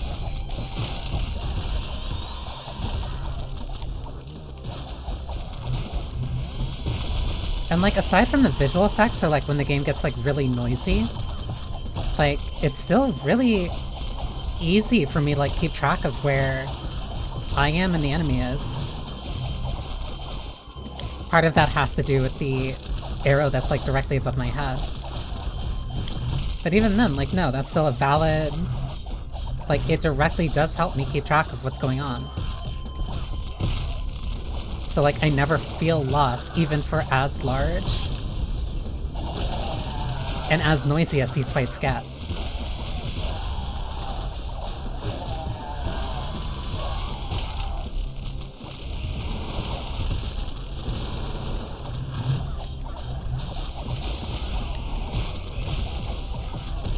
so I can also keep track of where enemies are too.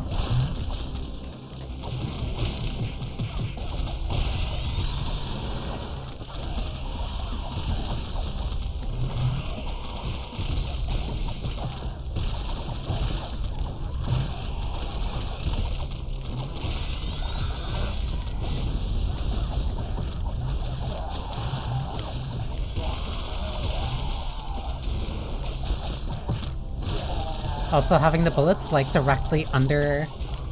Damn. I saw them, like, a split second too late.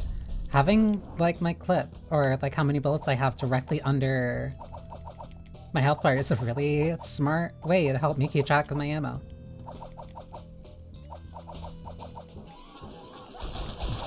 Like, everything I need to know and everything I need to see is in the upper left. In the upper left or lower left, which means everything else is completely free.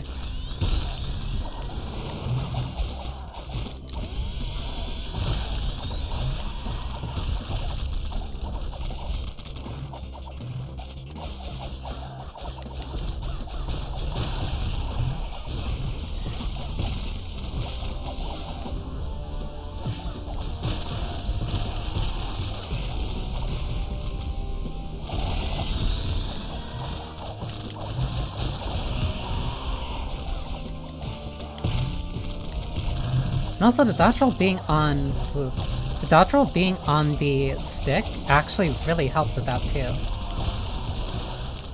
Because I'm never really confused where I'm going. Like, if I'm here in the middle of the screen and I need to move right, I just tap right.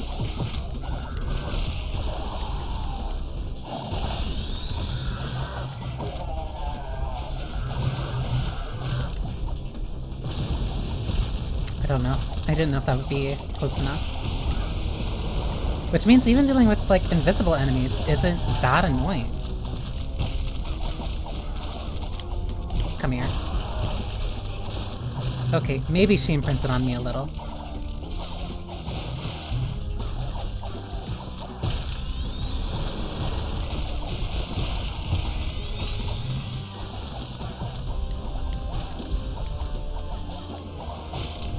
I don't think I've ever seen them do that backflip over me before. And technically I still haven't, because that one was invisible.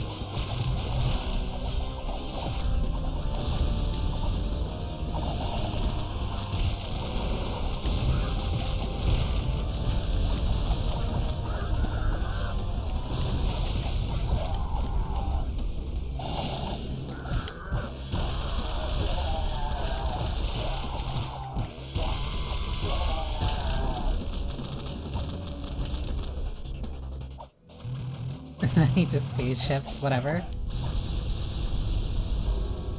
Thanks for being here, I guess.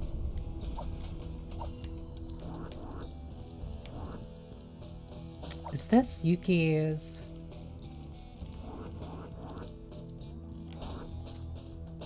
I think this is. I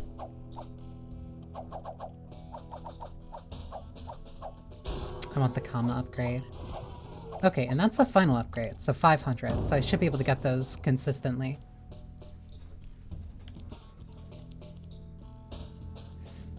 This boss, I think I remember this one. Yeah, the skeletank.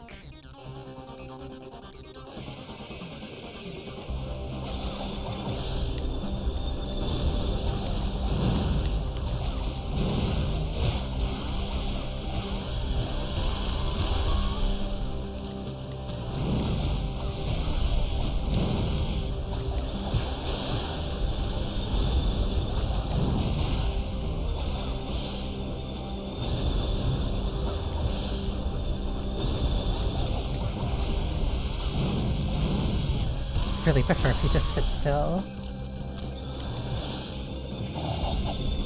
And then he runs right when I'm trying to use magic.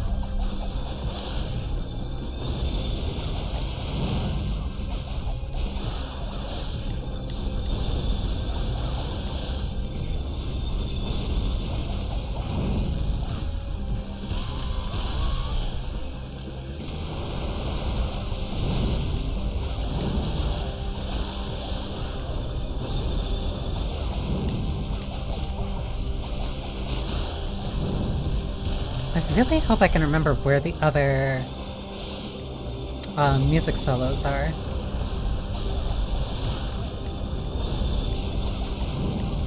Because I know most of them are kind of hidden, actually.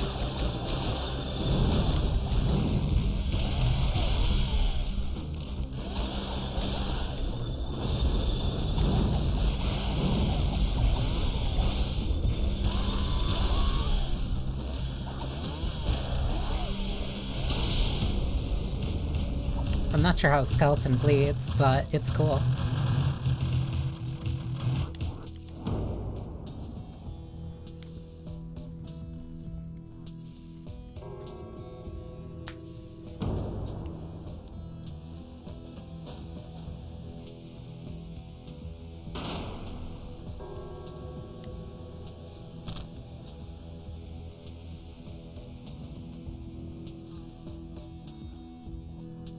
I think this is the chapter.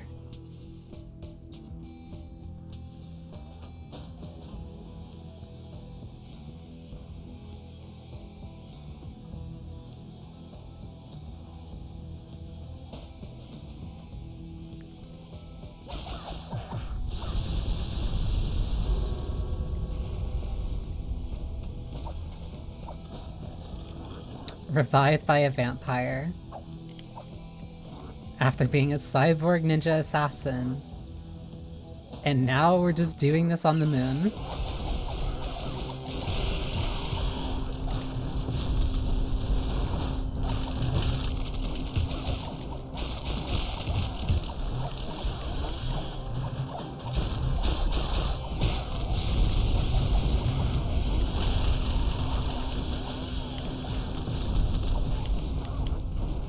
I have to not get distracted by the flying ones with chainsaws, because I keep thinking that it's my chainsaw going off.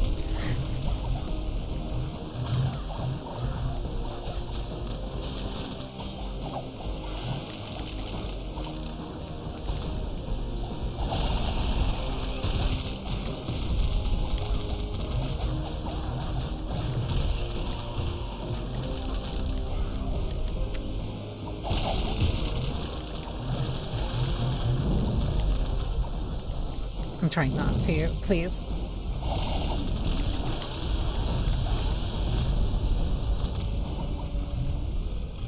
Literally a second to spare. And I got a fish. I'm still not using items too, for some reason. Even though I said I would use them more.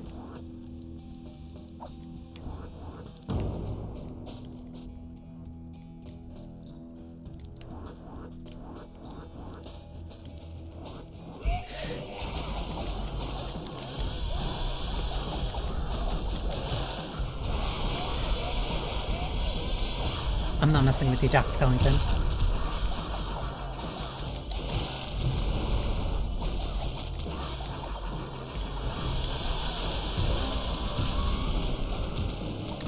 One thing that I also very distinctly remember about this game, devouring blood magic.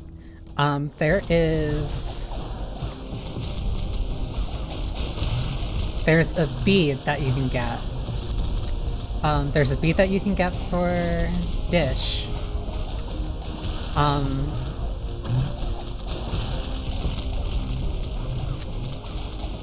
And it unlocks the ability to get achievables. And like the achievables list is its own entire like unique achievement list. And once you do one, you get a little bleep bloop. Because it was around that time where it was a different time. It was a different time. RT was only known for Red versus Blue. That feels so weird to say. RT was only known for Red versus Blue, and it like was such a massive... Like no, they really, Xbox especially like really leaned into it. leaned into it for like online stuff. I remember, I think you could download Red vs. Blue episodes, or at least like a couple of the PSCs for like free on the Xbox store.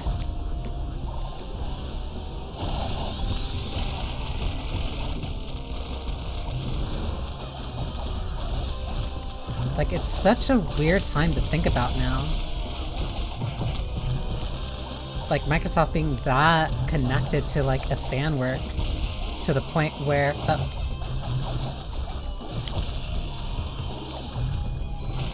because it was also tied to their flagship, so, like... the further they could spread the... I don't want to say that, because that's, like... it's like implying it like it's an illness or a disease. But like, no, any positive buzz or push for like Red vs. Blue was advertising for Halo. So like, they were really chill with a lot of it. And the more that other games also leaned into it, it would just help, it would help them.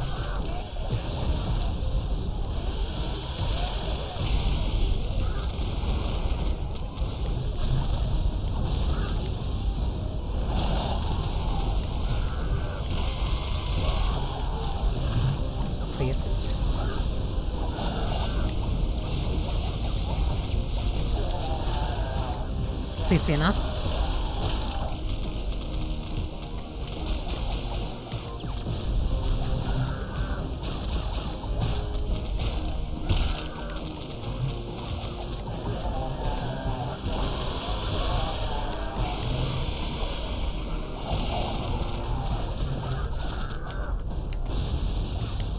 Definitely getting better though.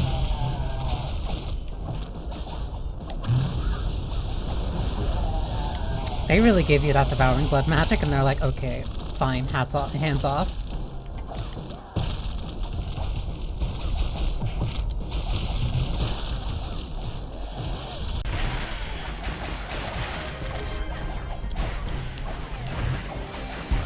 My posture's fixed. I promise. And making sure to... actually making sure to lean back slightly.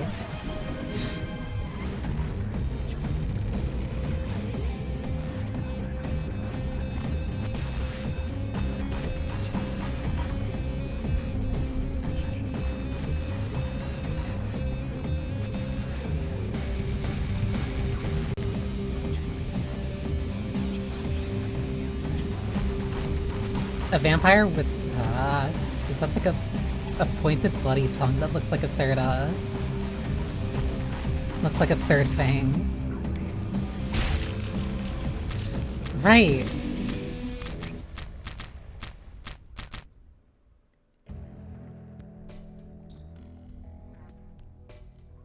I guess this makes us even, huh?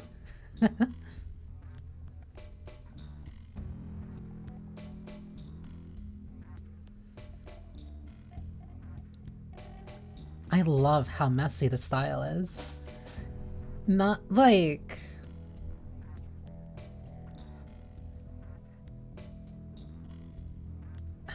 I'm like trying to find...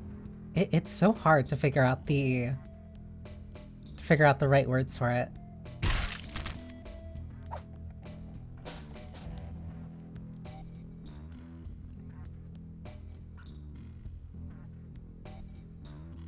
Like, I want to say it looks amateurish, but like...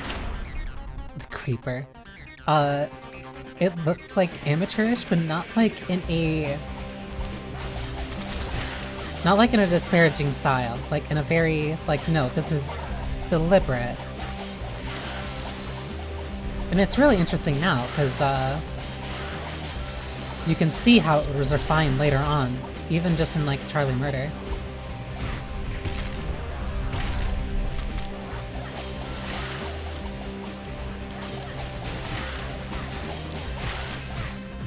Haven't stuck around much, but I do hope everyone here will be able to have an enjoyable Thursday and take care. That's very kind. And I guarantee that everybody here will also hope that for you too, Coffee. This guy needs to sit still.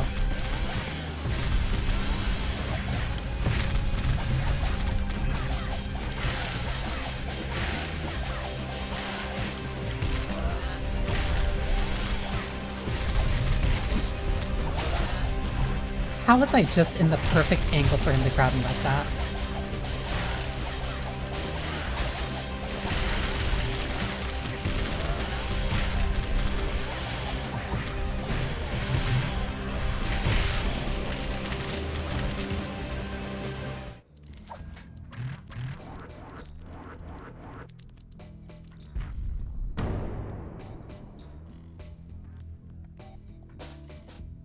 Seven minutes, that wasn't even long at all.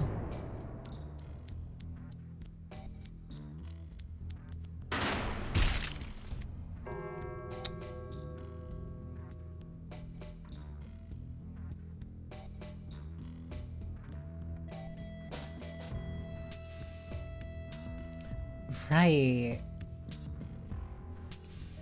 Because Yuki killing Dish is very interesting in this. Because,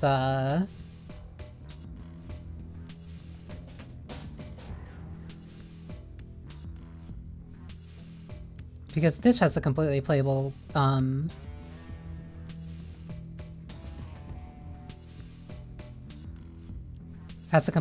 campaign in this.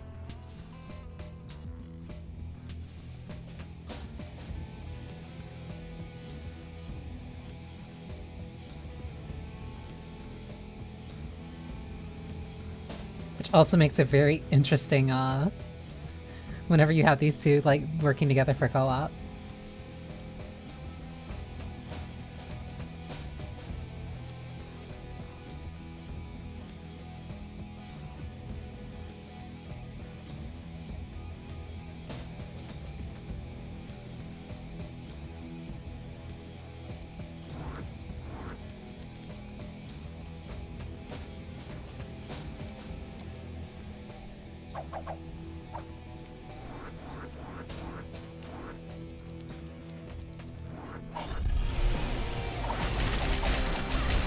Okay, and now this room's just filled with invisible enemies.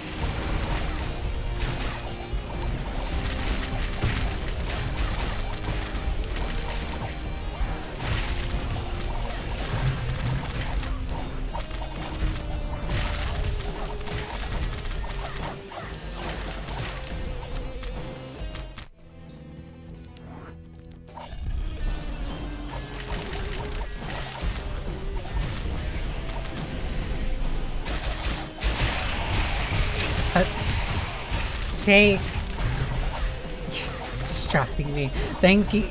Take care, Vice. Completely timed.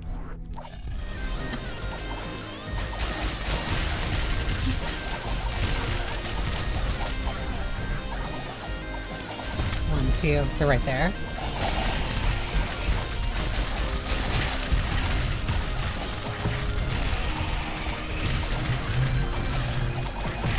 Make sure you actually sleep too. Oh my god.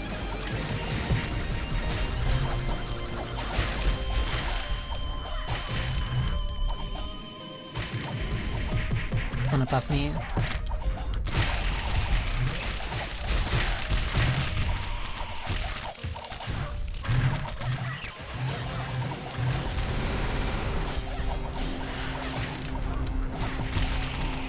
One more. There we go.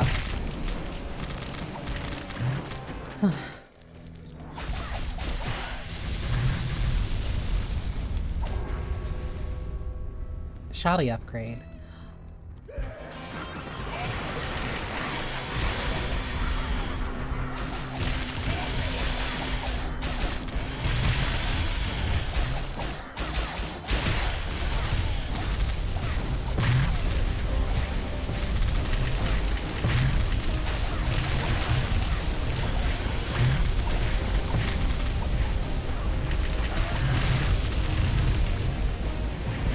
I forget if Yuki actually has a shotgun.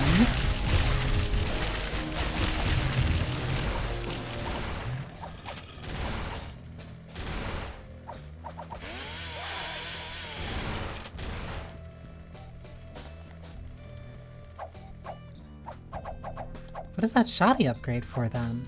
I don't remember... I don't remember her getting a shotgun.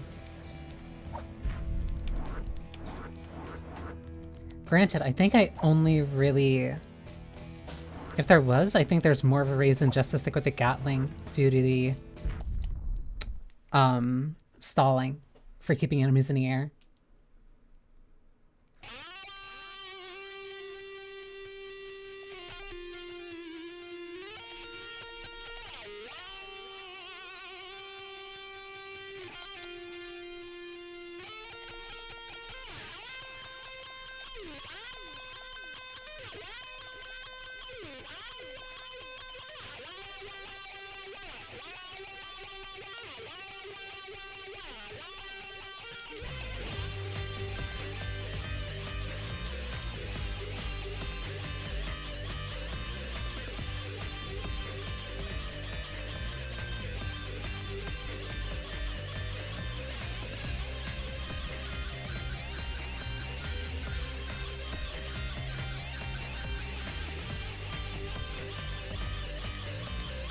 That one almost slipped by.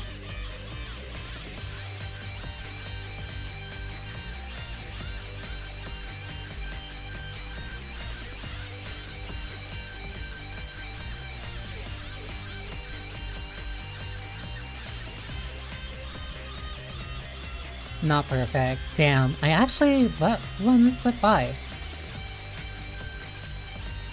I let a few kind of slip by. I wasn't really focusing too much. That had to be like 90%, please. 96. Damn it. I'm only a little upset. Because how well you do in this also helps you get beads. Which means that the better you do on them, the more currency you'll get.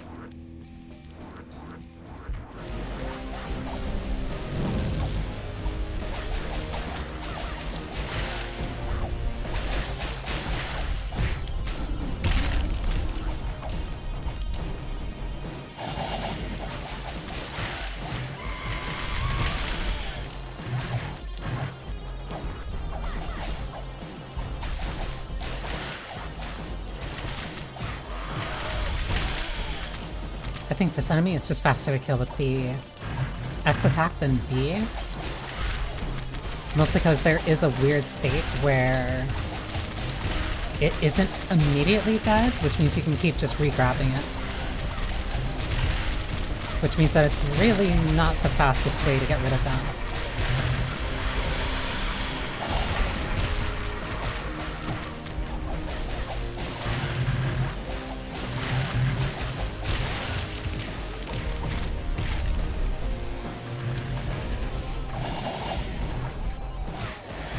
I say it before I immediately hit B again.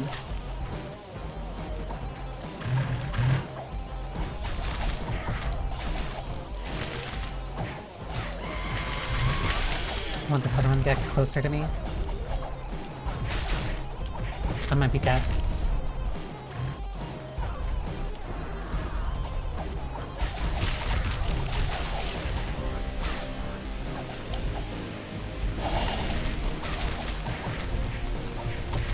He ran for me, please.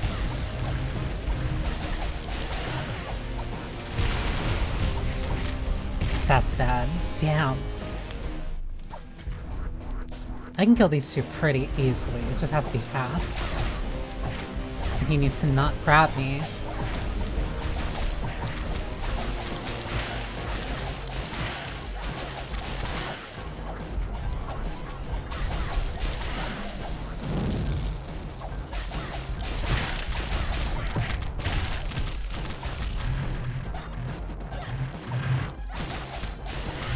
Yeah, X is definitely the faster one for that. Because he still... Ow. Because he still does the...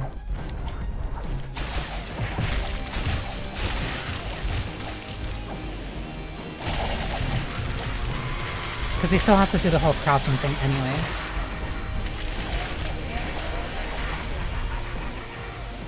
That might have been the indicator for the enemy behind the jack-o'-lantern.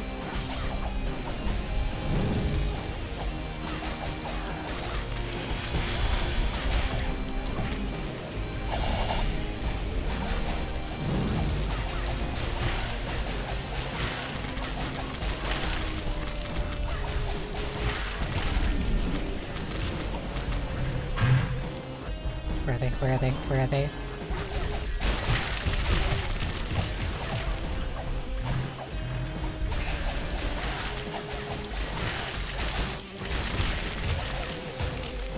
Those jobs are so quick.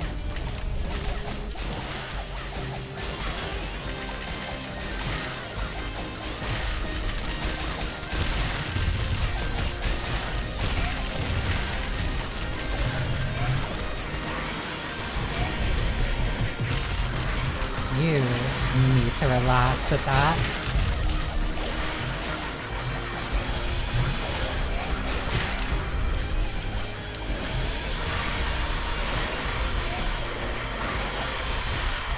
Them constantly moving really doesn't help me.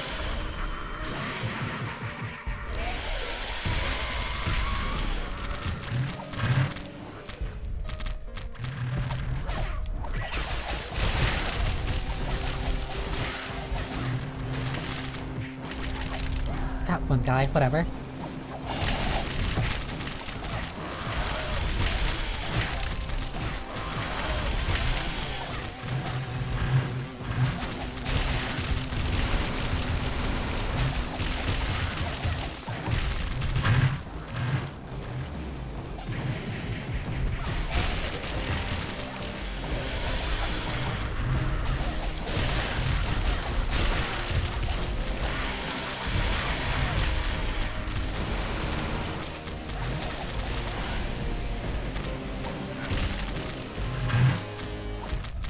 And barely I got that with the time.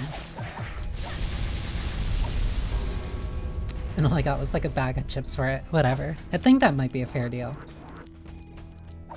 Because I have been eating... What were they? I think it's squid flavor? Because I used to get them from a different, I used to get them whenever I could from a... I think they were squid flavor. Like, squid flavor chips are, like, really good to me.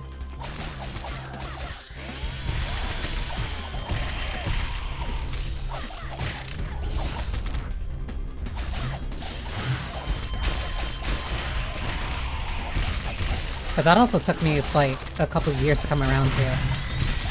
And, like, I had to try that, like... I had to try them once or twice. I think just because, like, somebody had them, like, around me.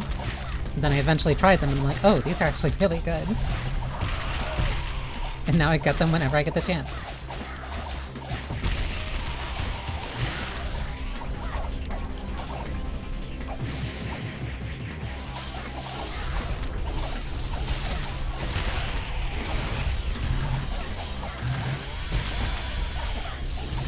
Squid flavor chips. Because there's an item in this game called squid chips.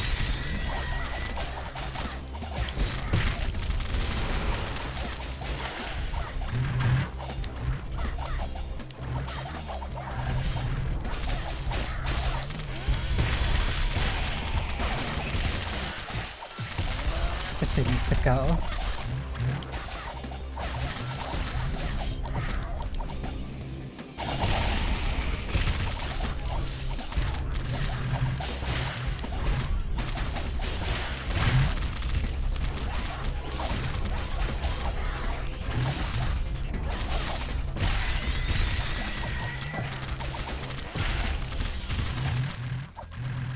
Oh, that was them all. Good. Send us like the prawn cracker. What? Prawn crackers?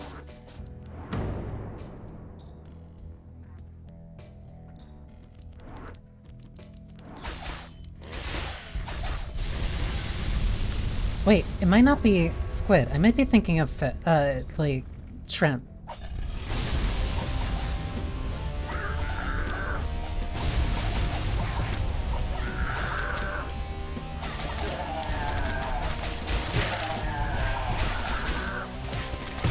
I might be thinking of, shrimp flavored chips.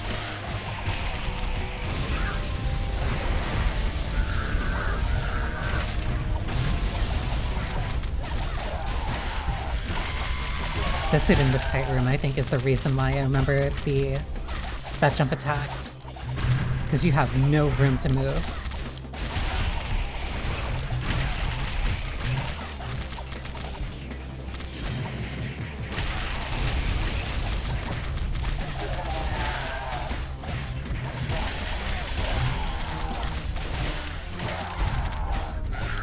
A light flavor that you get big bags from Chinese restaurants. No, I do not believe I don't think they have those here.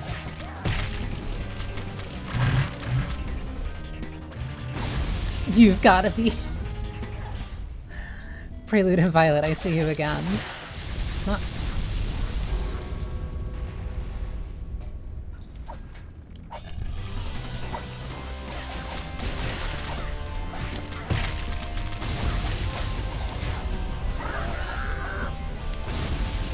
I dashed into it way too late.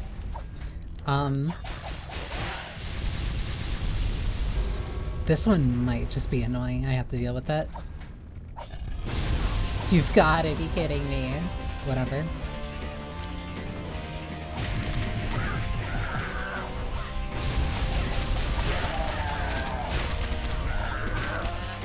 I couldn't use the magic when I got up. I think I am invulnerable when, like, when that starts, but this is just a really... This is a very aggressive room.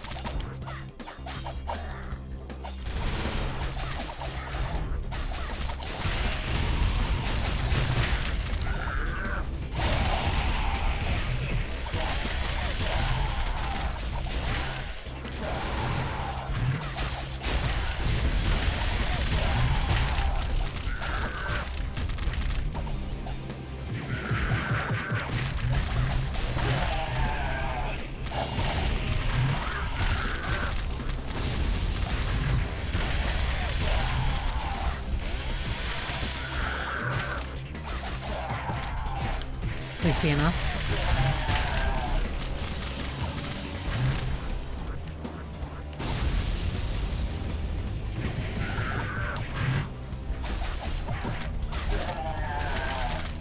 Like, that's just so cool to do that and, like, make me think that the fight's over.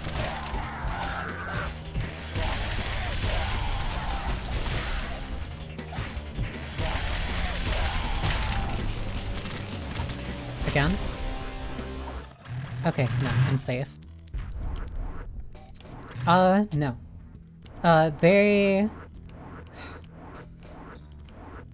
I'm trying to remember what the video was, but there was a really good video that, that kind of really brought up the history of, American Chinese food. Which... Hacksaw bead. I never got this before. Where it really had to change because of, unfortunately, melee... Ooh. Increases melee attack power. It changed a lot due to, American palettes. Like, there's... What was it? What was the... MSG stuff?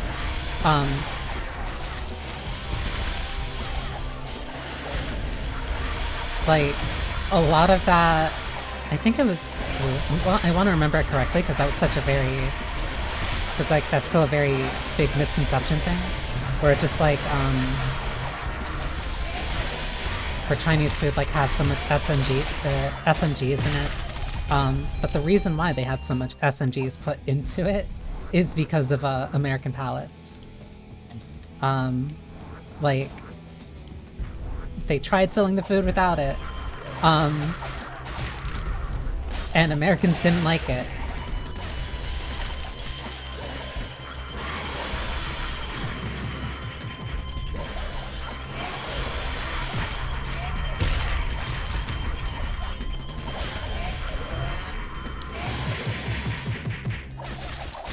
But like a whole bunch of the menu changed. And it's like kind of... It's like, it's kind of like how, like, Taco Bell is more American food than it is like actual Mexican food, despite people categorizing it as such. That's why I like the Chinese food that... It's why the Chinese food that Americans are used to isn't like anywhere close to it. And why... at least when I worked at a Chinese place for a while, they had like an actual Chinese menu. They had an actual Chinese menu that like only other people, you've got to be kidding me, that only other Chinese people would really order from, because it's like stuff that was like real Chinese food.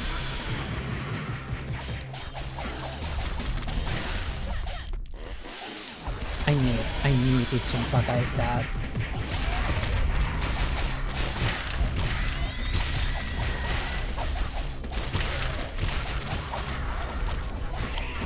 Like, they're way too much to handle in the middle of a heavy fight.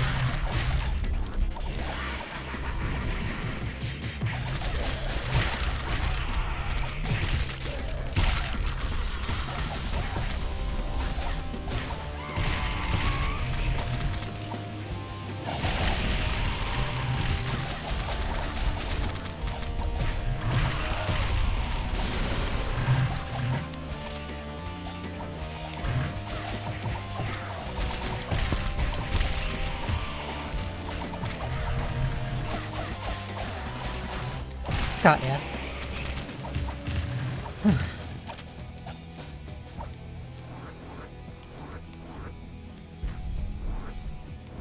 Should be another...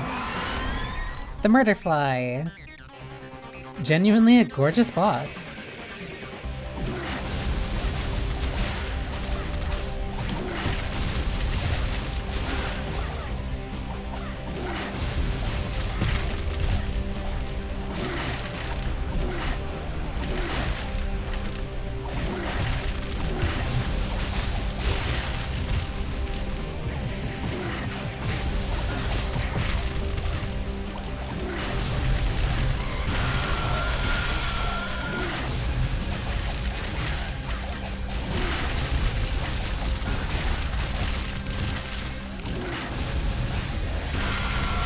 You need to sit still.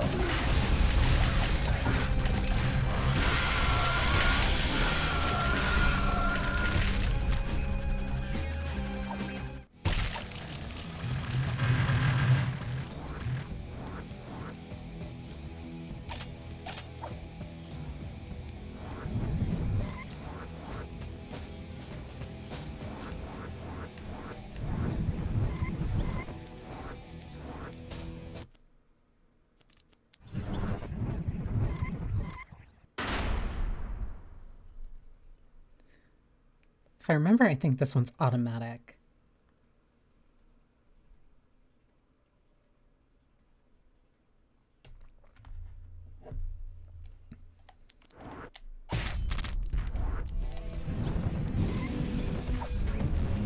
No, I actually have to be careful about that one. Damn it. I just wanted to use painkiller though.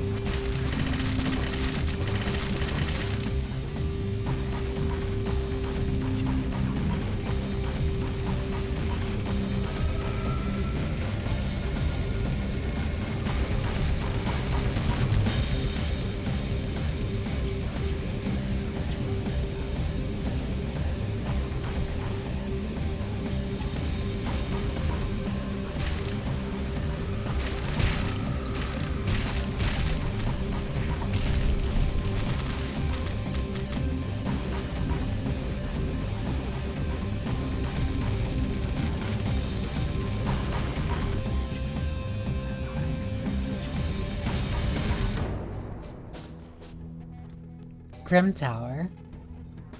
20 minutes, damn, that one's actually kind of long.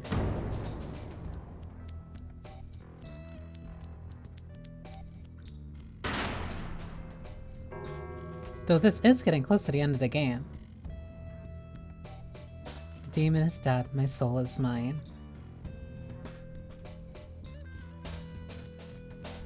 think it was Dish who got the interesting boss fight where I'm thinking it is.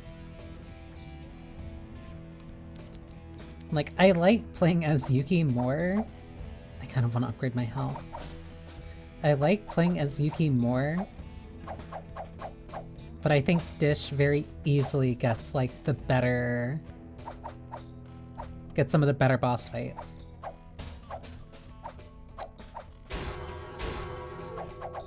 I'd rather upgrade those two weapons. Saw, gun, those can be next.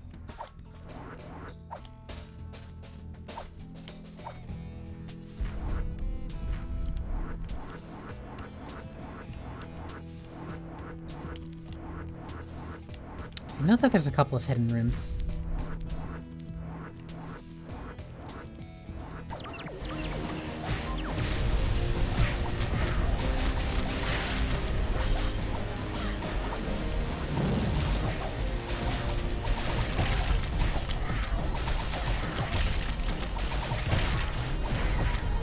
Ow.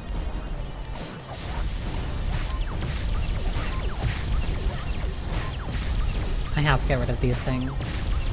I really do not want to be dealing with missiles.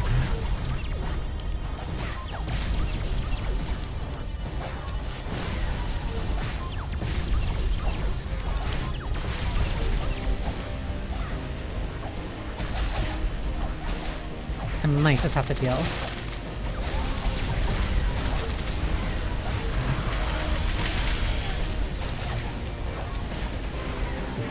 Also might be the reason why they're giving me so much magic.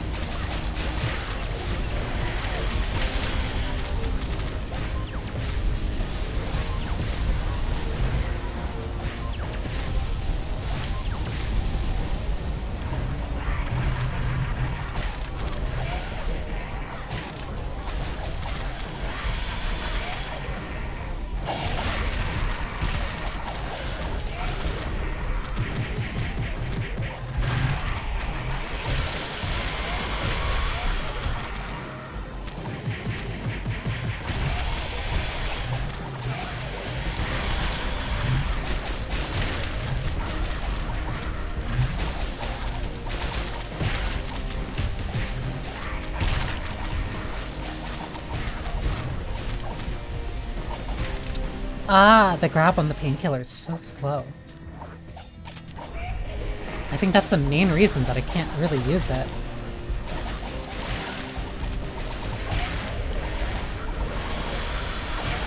Like, the wind-up just takes way too long.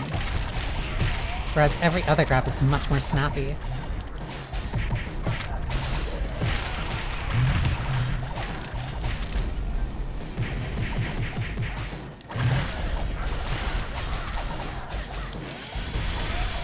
Like, I think even Cloud Sword is, like, slightly faster.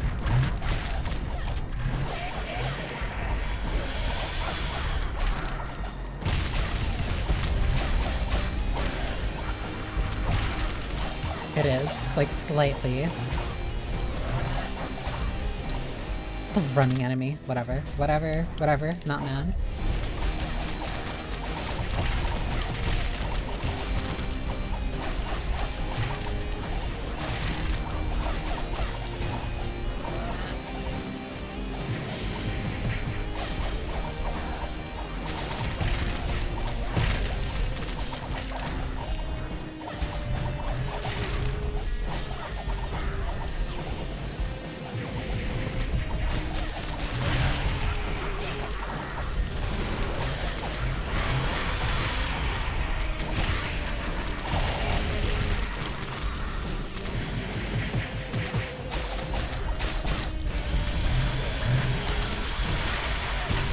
Sooner I can get rid of that one, the better. I think it was this room, and then there's one more later on that's like a real...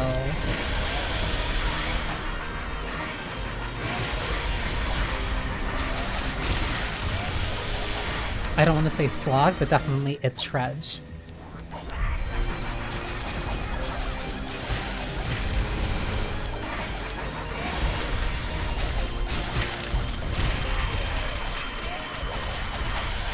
It's like now I definitely remember this room. Because this is just a gauntlet.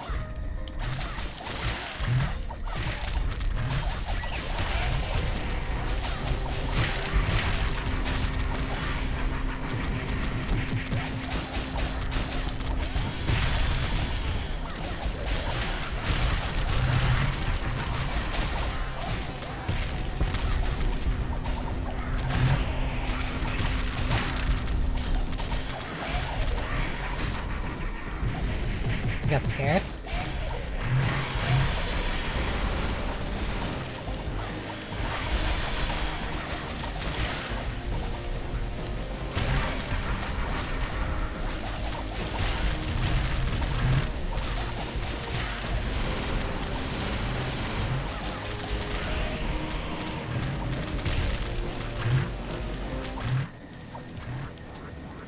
Oh, that was all of them.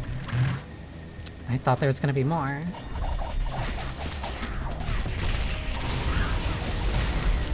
And then here comes this guy to ruin my day.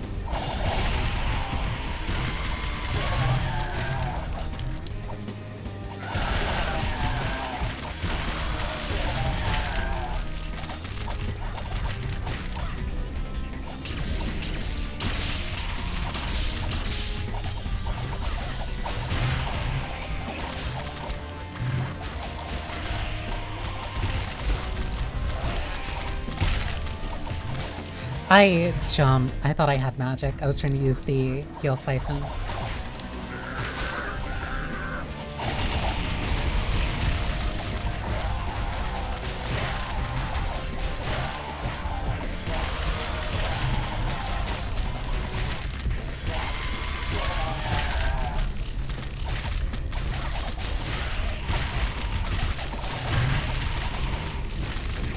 Whatever can send them for like a second. Which actually would be this.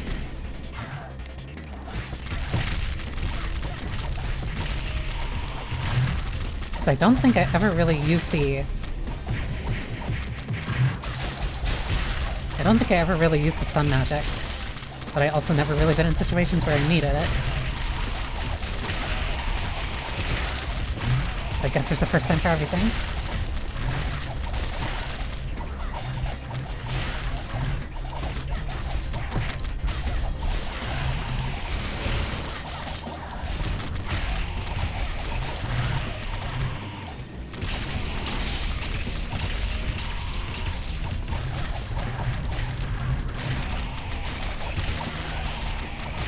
There's so many invisible enemies.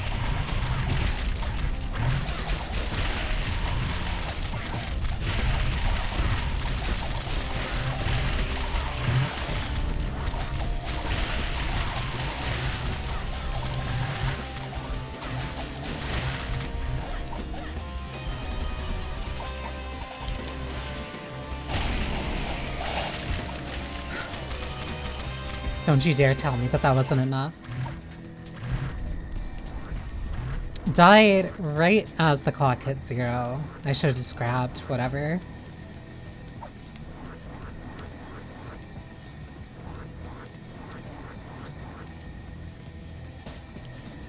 Can't remember if it wants me to go down here or not.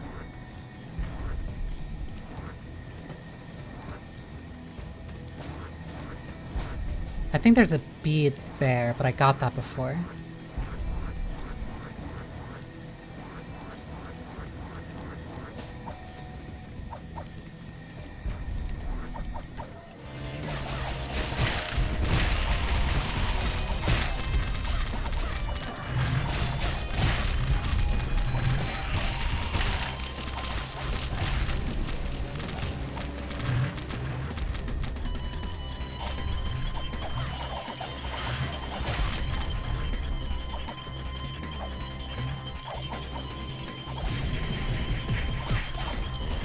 So even if I don't use the vitamins, I can at least use the squid chips to get the magic back so I can get health.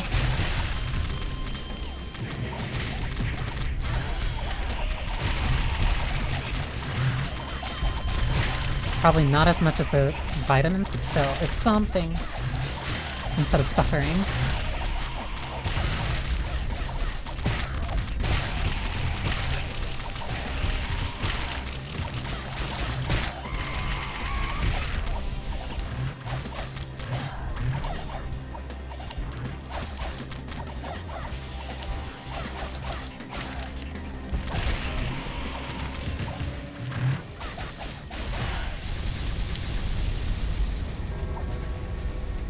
stadium key.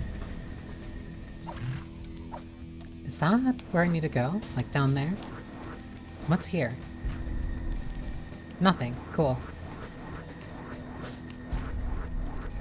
Which means that there's probably... I think there also was another bead there, but I already have it. Like, there's not too many that are, like, super hidden. This dude. The goalie.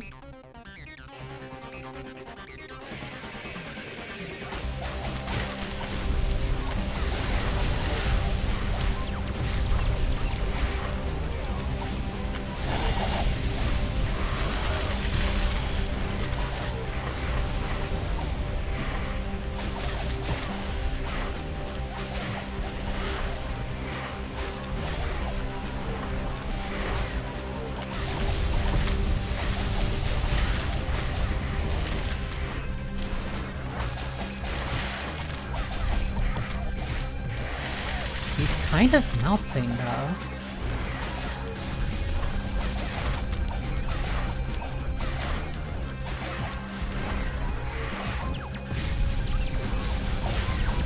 I forgot, when the missiles run out of fuel, they'll also just drop to the ground, and I ran right into them.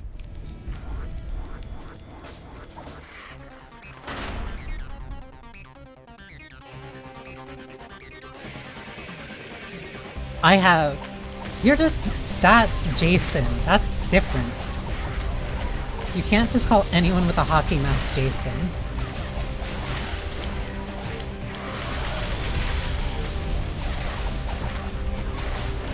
Like, that took me a real second to even figure out what you were trying to go for.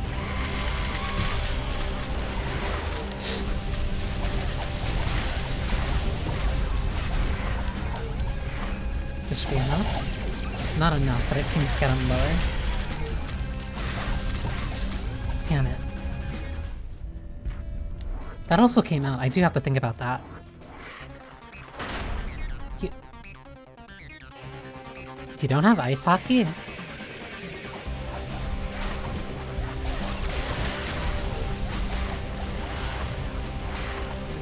I thought that was one of those... I thought that was one of those things where, like, the rest of the world has them. The rest of the world has them, but, like, NA outside of Canada is just weird about it.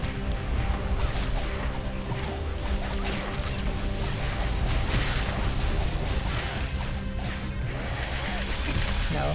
You can still have, like, ice rinks.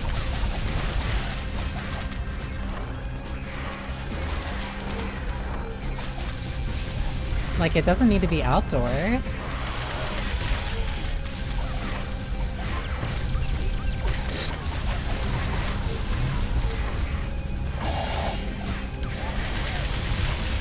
I might just... Oops, I didn't mean for that, but at least now I know it saves the last position.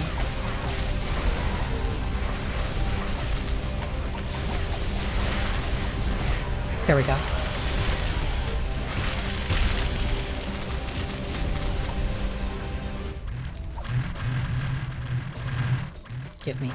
Gimme. I thought that was a thing where, like, the rest of the world was, like, way more, like, super... I won't say, like, super into hockey, but...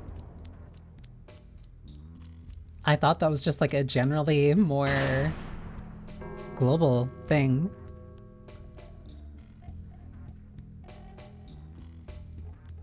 A mobile hockey stand. I should find this funny, but all I can think about are the stands. A mobile hockey stadium.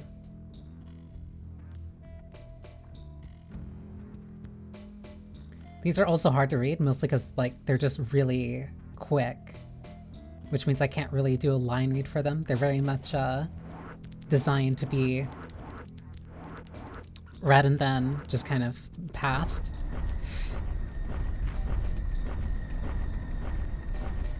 Don't worry, buddy, I remember you.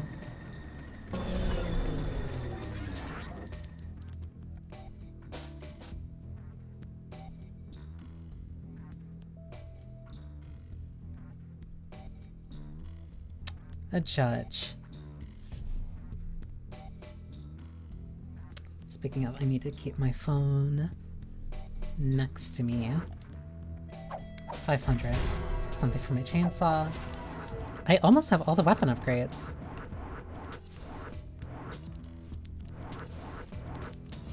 Yeah, it might be here.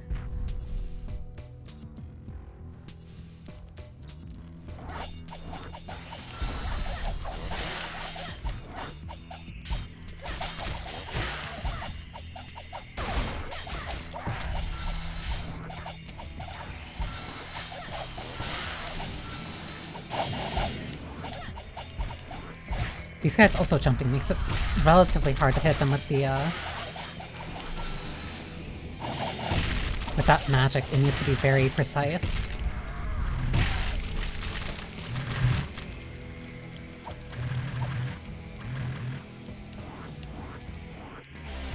One minute for 2 massive enemies.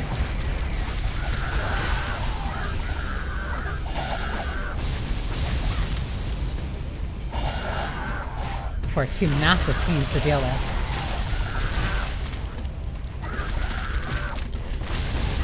I thought I had magic. You know what? The more that I'm like actually like paying attention to the magic, I definitely see the utility and the design being inspired by Ninja Gaiden Nimbo. Especially because they are like very similar in multiple of their uses.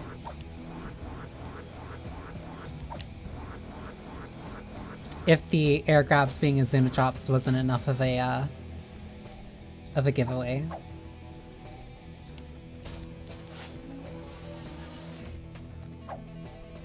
Let me eat this real quick.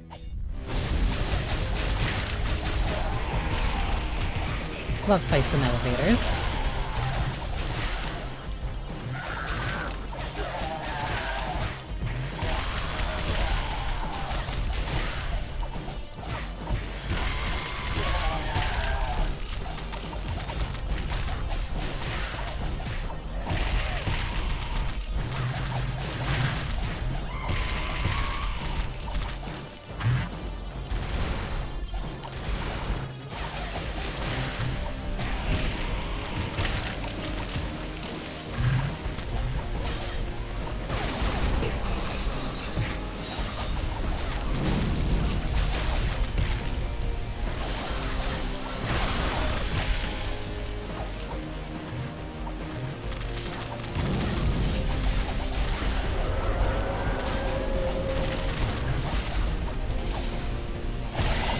Have one down you slightly.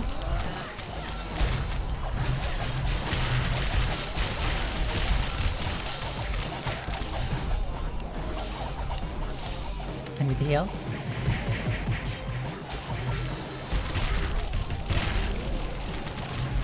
Few things are cooler than fighting in an elevator and then something crashing through the window while you're fighting.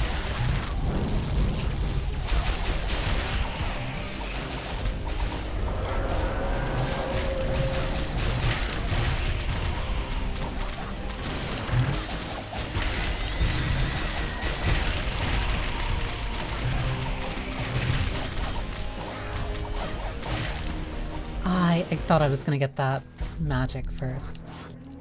This also is admittedly a little bit longer of a fight.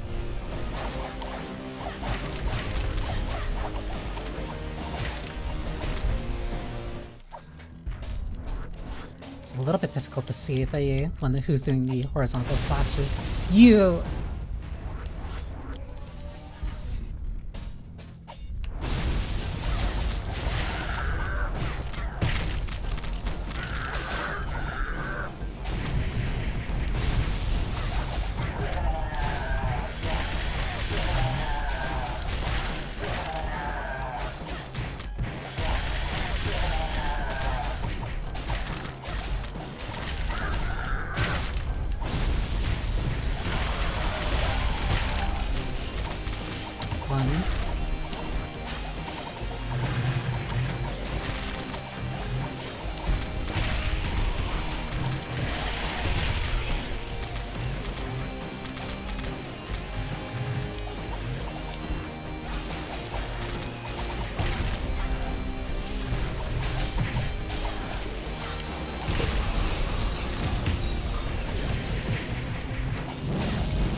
I was fighting that dragon for our sake, and then you rudely pull me down. I see how it is.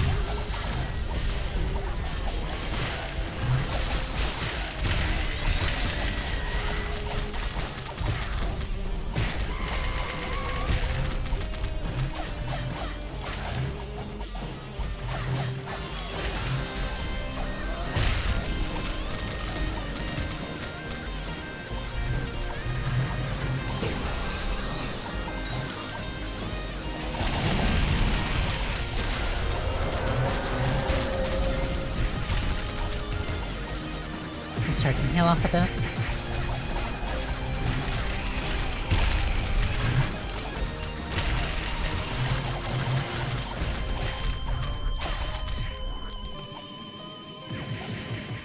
That one attacks really fast.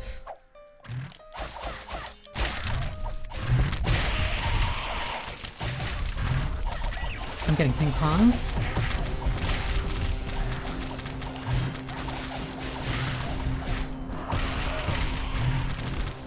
Where?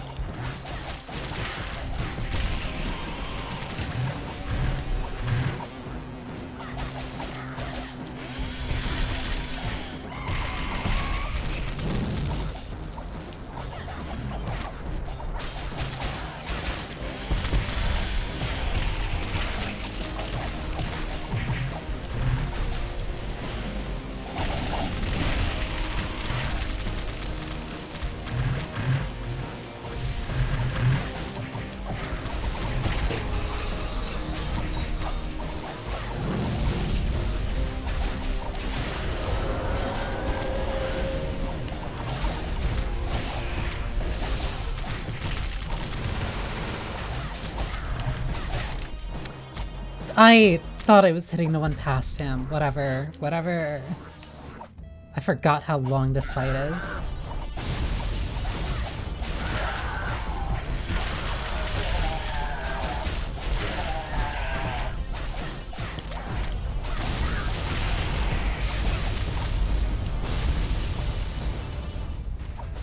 And those jumps can instantly kill me.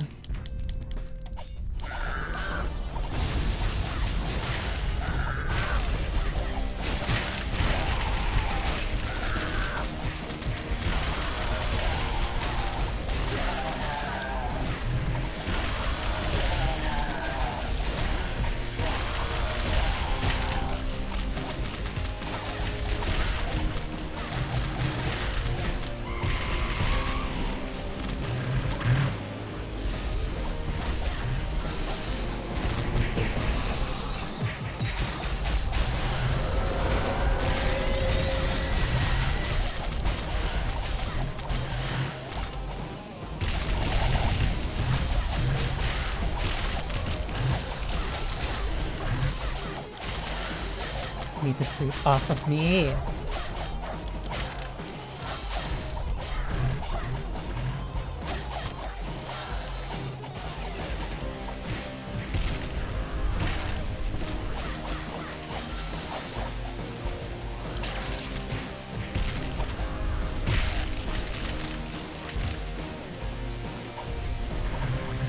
One bit of magic.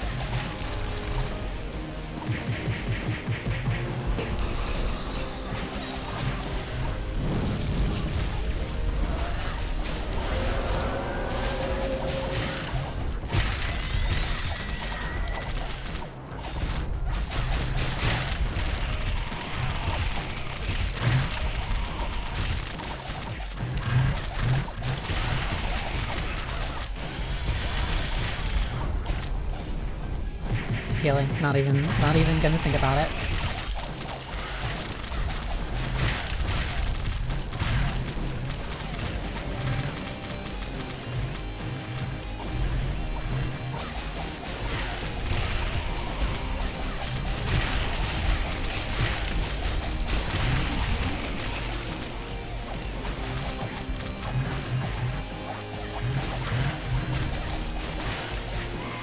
Please.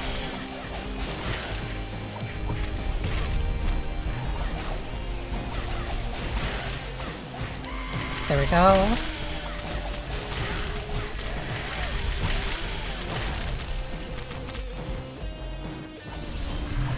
Of course, that's not it.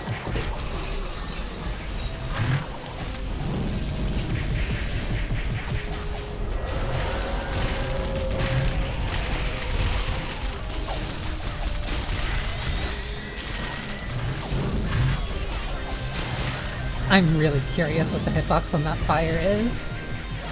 Because that extends way low.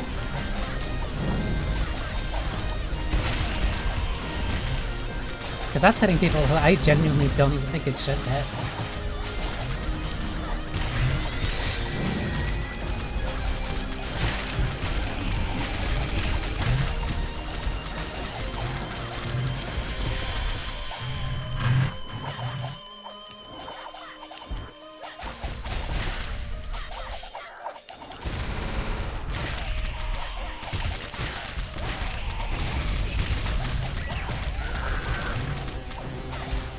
Almost at the top floor.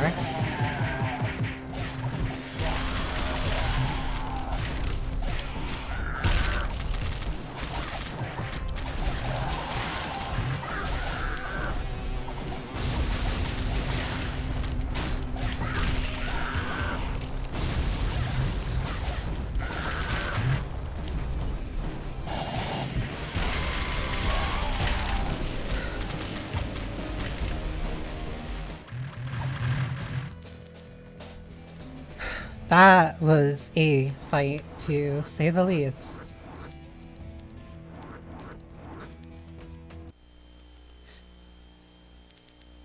Was it this place?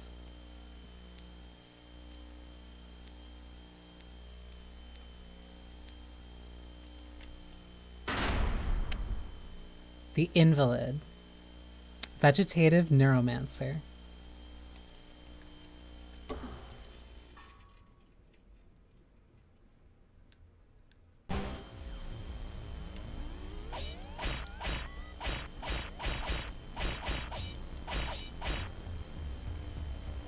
It's 2011.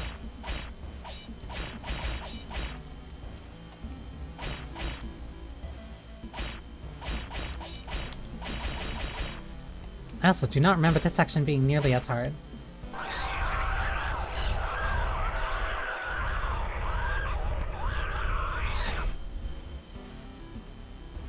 A monstrous cyborg. This thing is like... A monstrous cyborg Viking is standing before you. He is wielding an electrified axe. Dodge. You leap out of the way, leaving the Viking opening to attack. You slash at the vulnerable Viking, stunning him. Grab. You grab the stunned Viking, ready your meat cleaver, and chop his head off. You're victorious.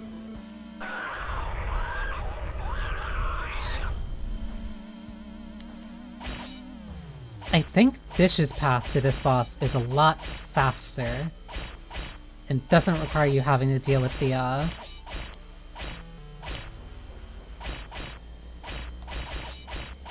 doesn't have to deal with the elevator fight.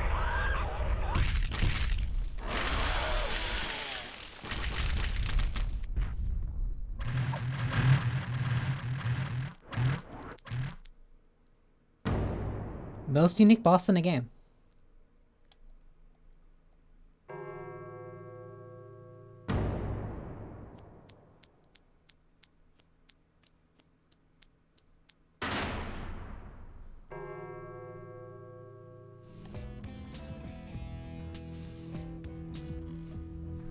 I think Dish's section was also very different for that.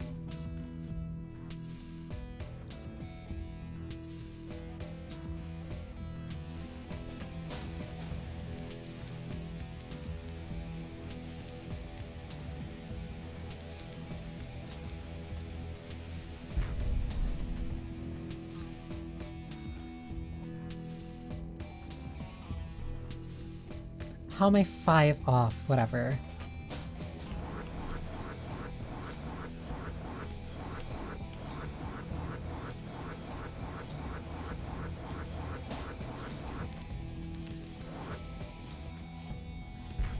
I remember this place.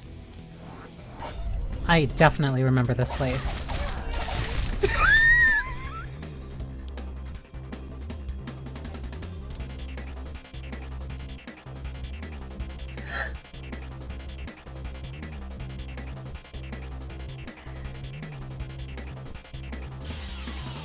The...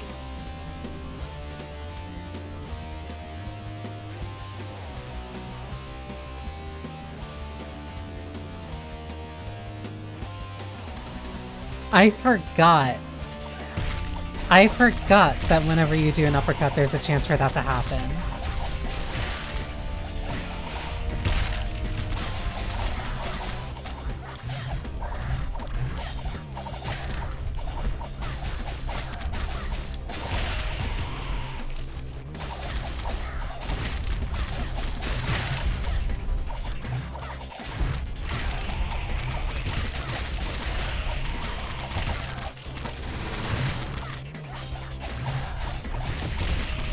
Way too many enemies.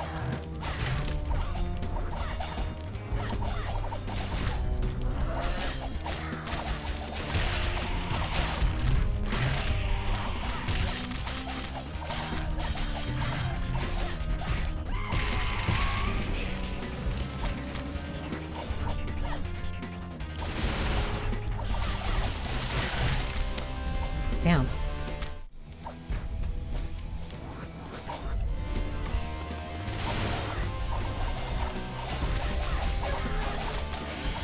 Yeah, it was this room. It was this room where the first time you do it, then it shows up. Because for some reason around this time, I distinctly remember it too. People were really... I think it was because MK9 had came out recently, or it was almost out. But like there were a bunch of games around this time that that brought back like their version of a toasty.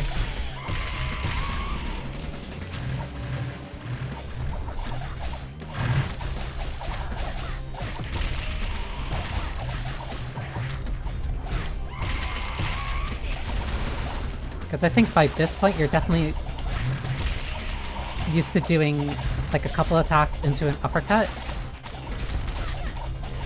So like by this point it is, you're like very conditioned to it being normal.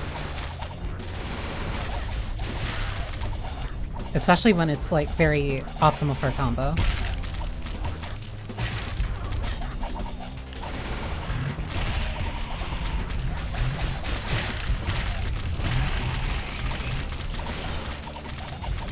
No, I'm using magic. I'm not messing with this.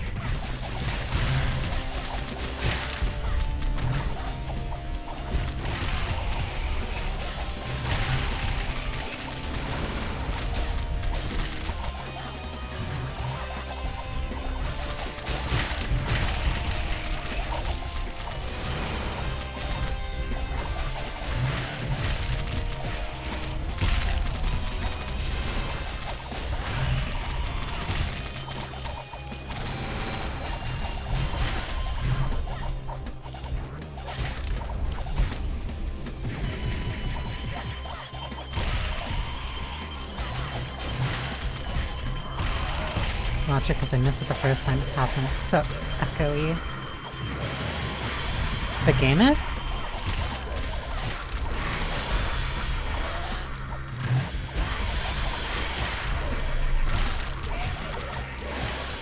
Oh my god. The toasty. Well, you're gonna get it again. If I can land it.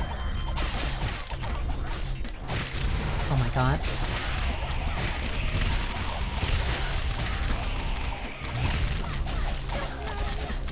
And also, there's different, there's different recordings for it, too.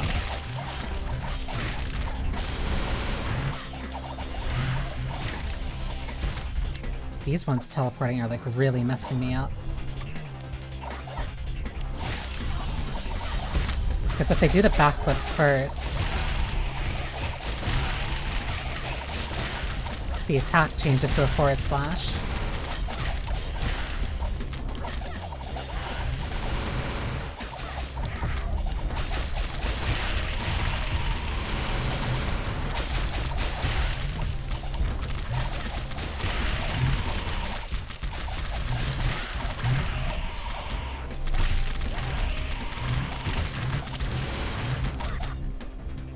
Where are you?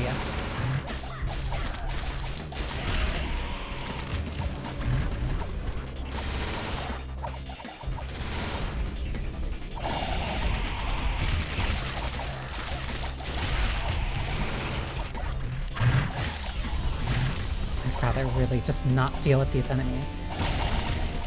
Oh, at least the hitbox on that is like very forgiving. Because that enemy was like completely behind me.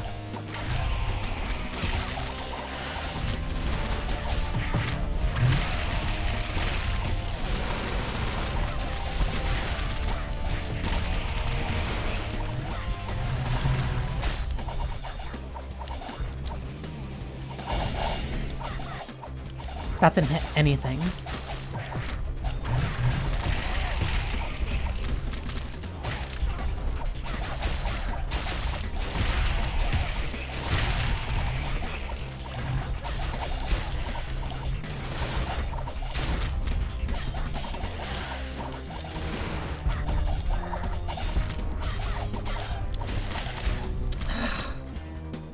The teleporting makes it so hard to keep up with them.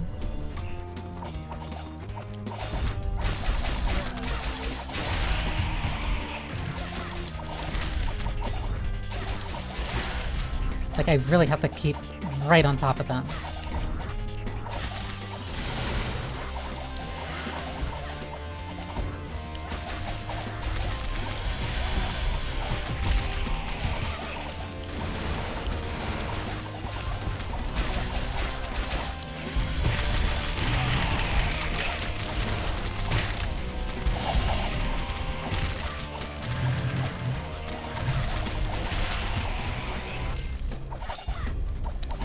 I'd also be better off doing this.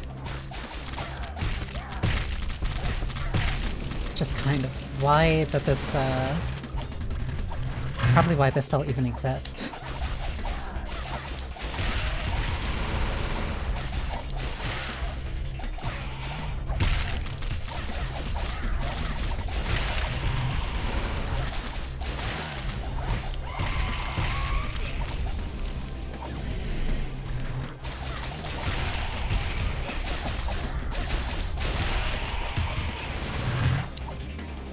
I messed that up. I shouldn't have done that. There was no enemy behind them. I thought the guy was going to teleport.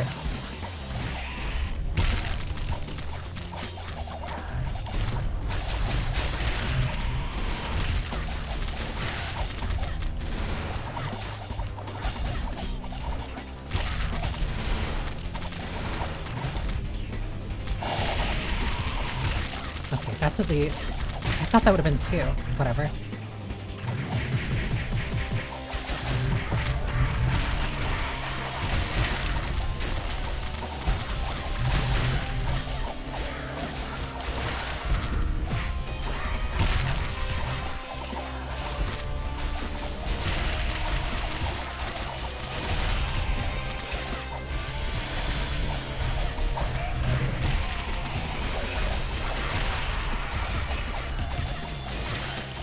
This section, you definitely start feeling the combat encounters getting way longer.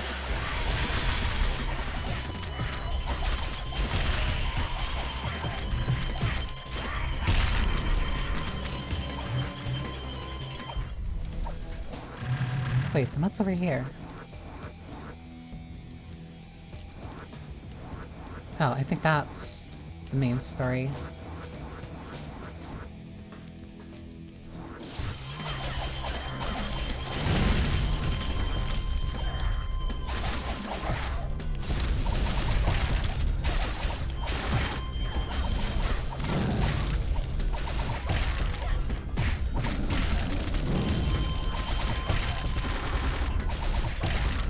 Please.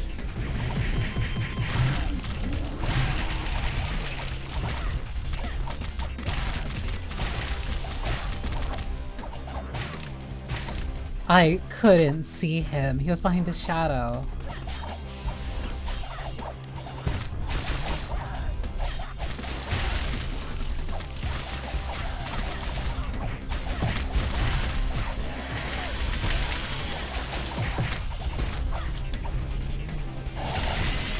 I'd rather not give that guy more time.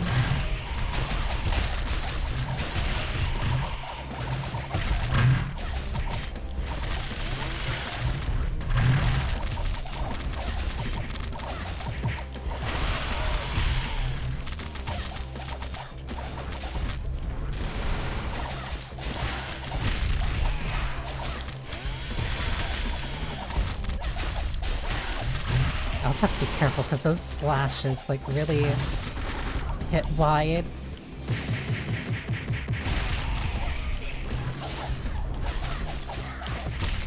There we go.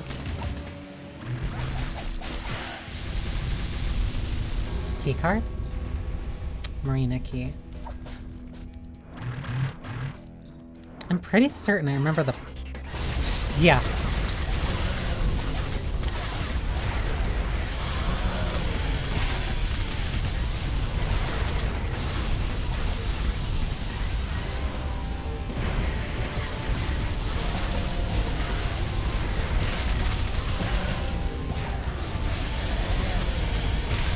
I at least remember this one.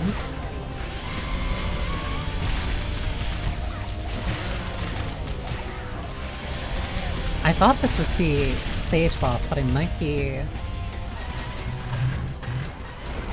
No, it just feels like it.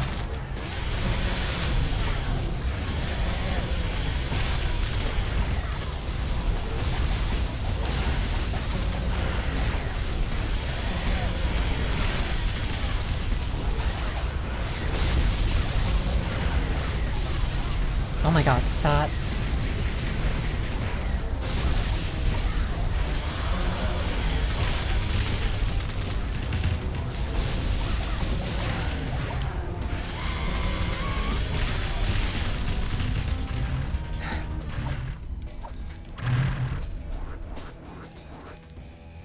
I think I remember dying there a lot more. No, it might have been here.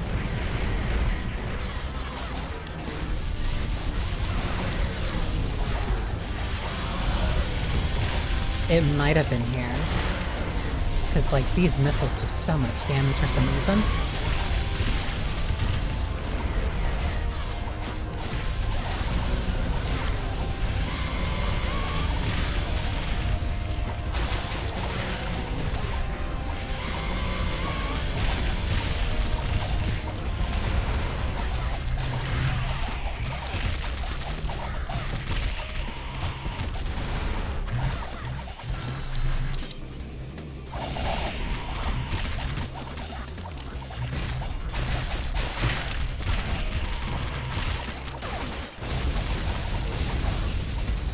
The stupid hook, whatever.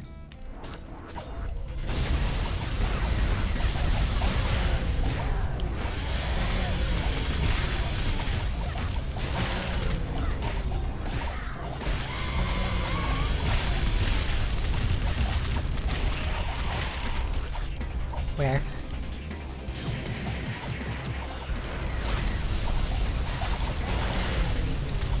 Those teleports.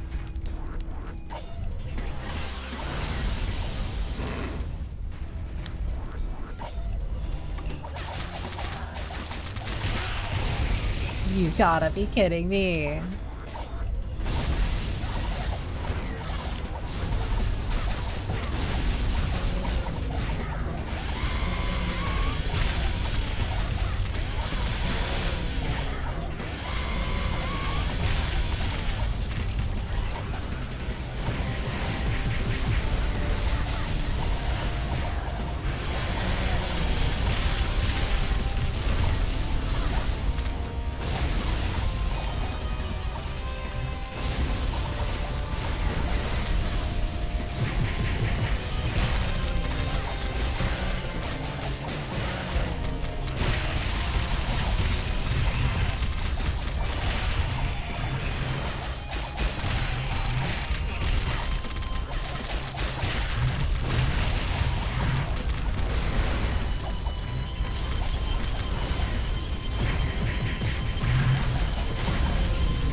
rather get rid of this thing first, because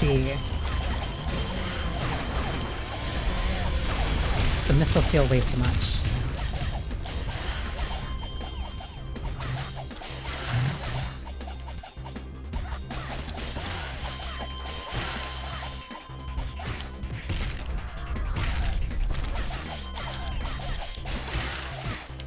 Please.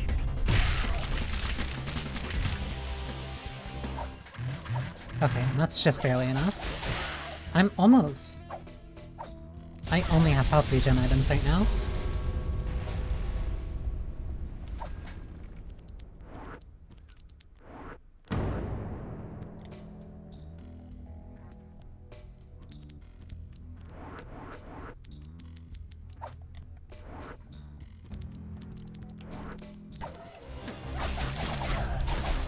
Now the red ones are invisible.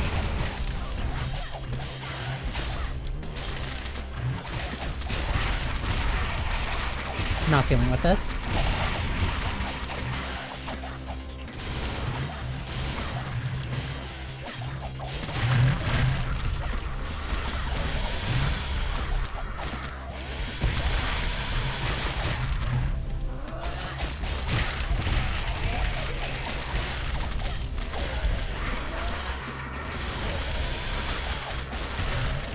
That was really bad. That was a really huge opening.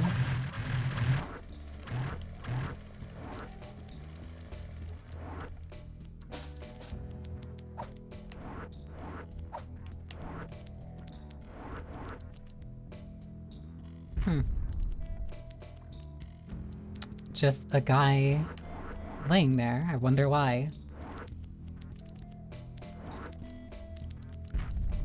Oh, need a key. Guess it's probably on that guy's body. Squid face.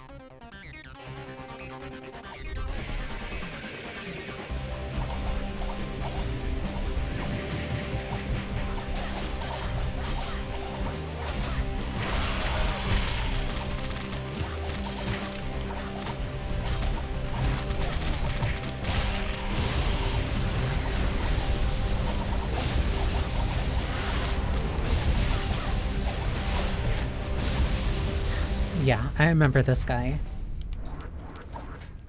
He himself isn't that bad. It's mostly the ads that spawn that get, like, really annoying and belligerent.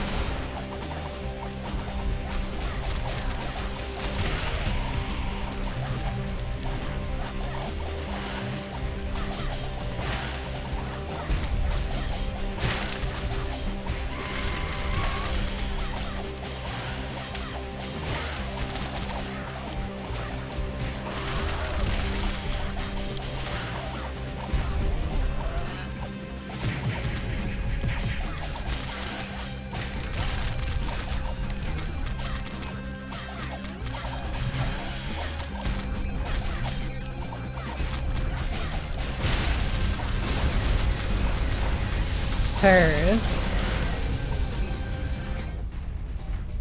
This was a respectable duel. You can't just show up like this.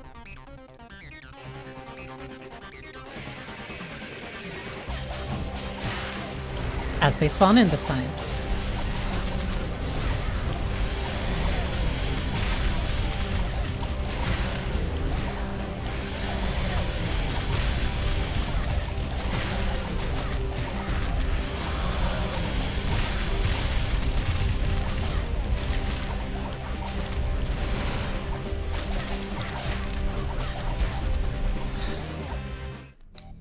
Yeah, this one's gonna be tough because I don't really have too many items and I don't have a lot of health. And I only have one bit of magic left.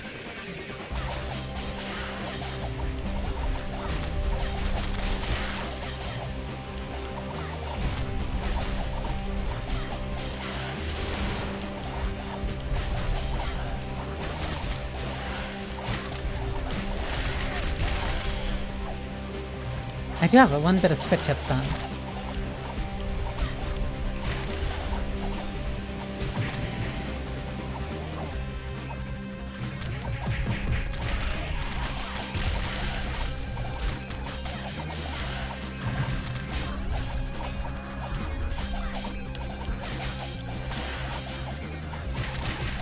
Oh, that's bad.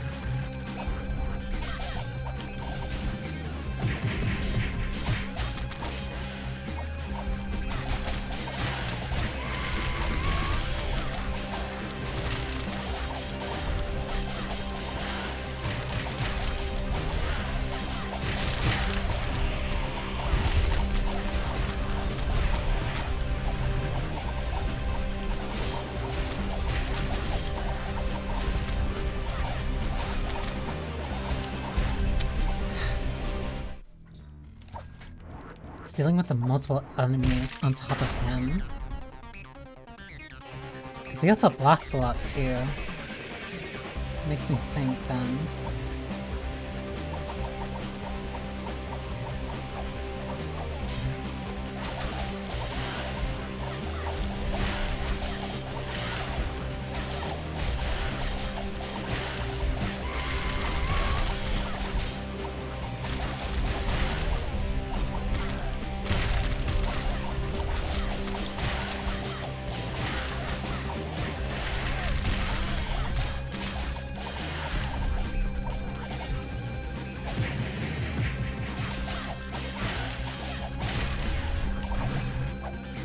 Danger, way too close. Right.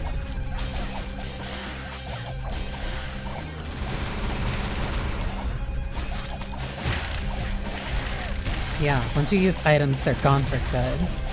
They don't come back after checkpoints, or after resets.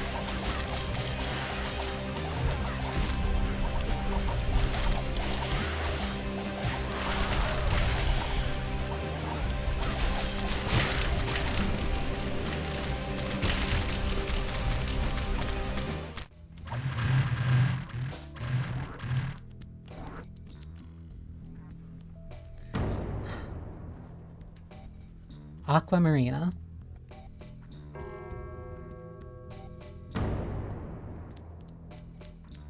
And this should be the last stage. No, there is one more. Because I saw the dots after it.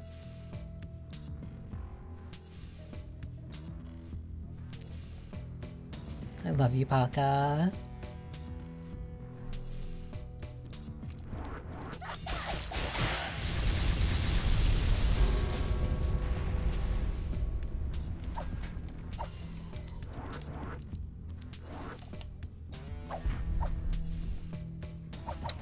Either get... I can get this, and I can get...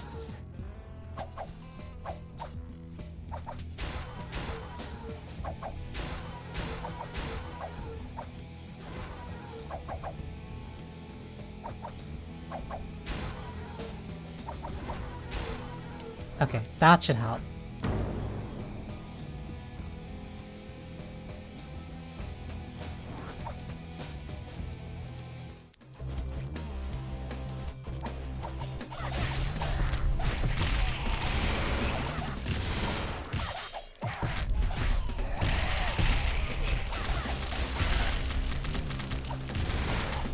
Ow.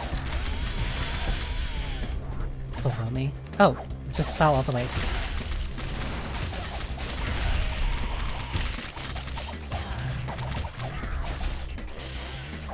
I remember there is like a good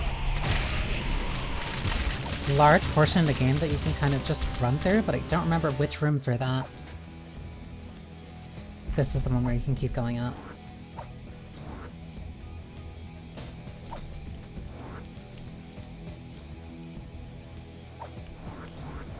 But I think this is only for, I think that's only for Dish. Huh? There we go.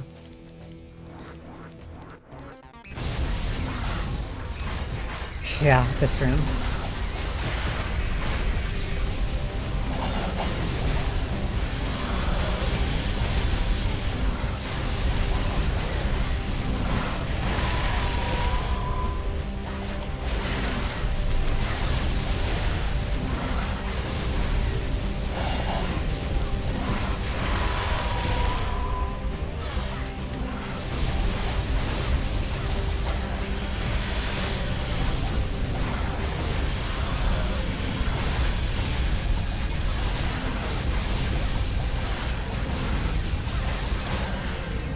very least, it's not every enemy.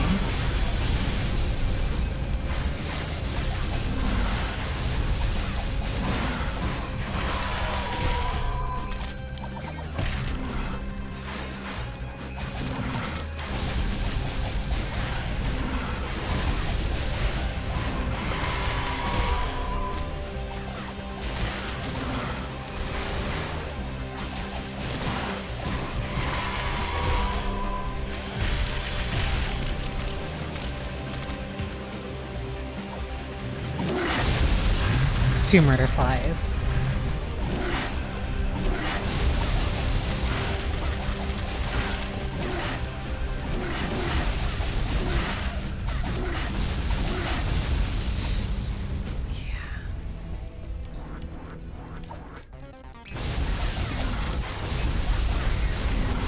Not as cool as Urgot. No shotgun gauntlets on the legs.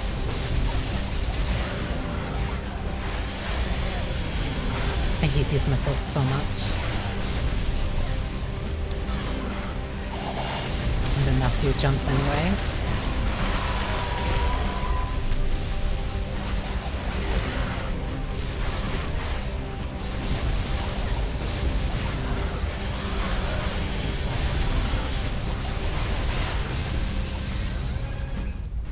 I think the tips of the fist were hitting me.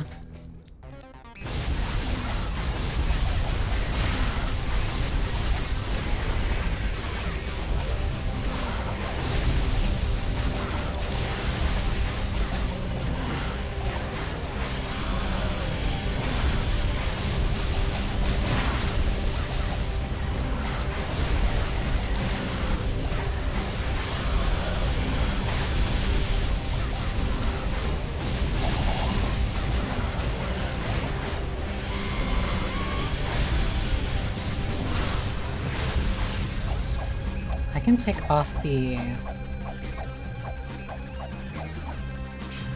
eye charm and give myself the hacksaw again.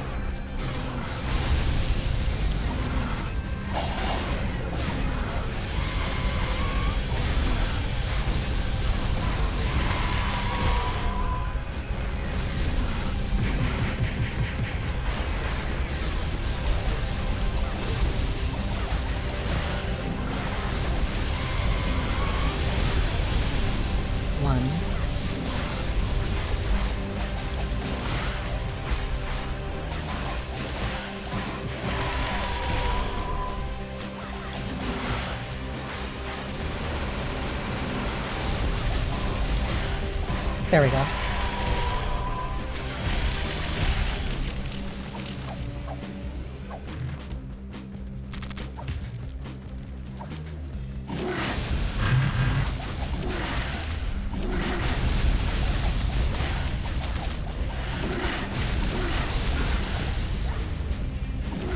If I hear the line, I'm just gonna immediately dash. I don't care.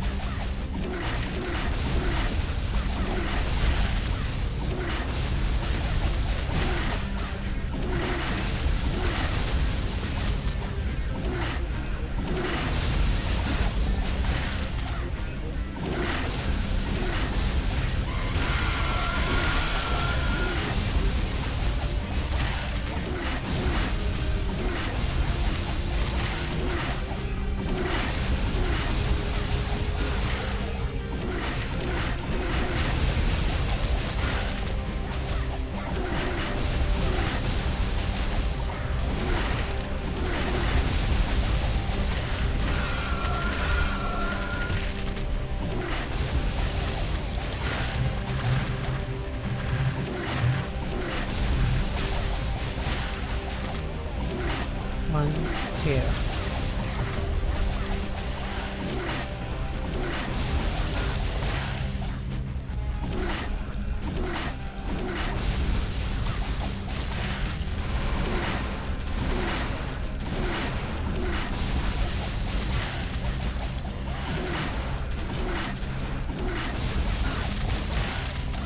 Come on.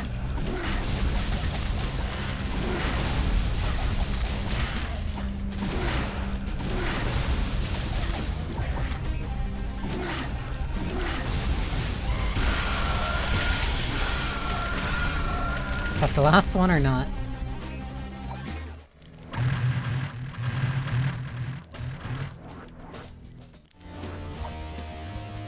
Undertale?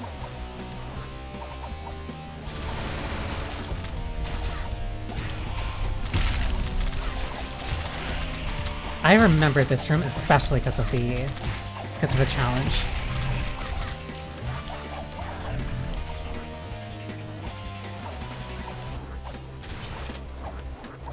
Where are you? There you are.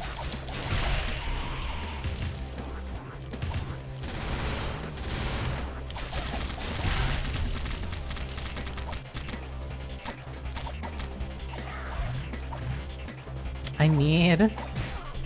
Ow.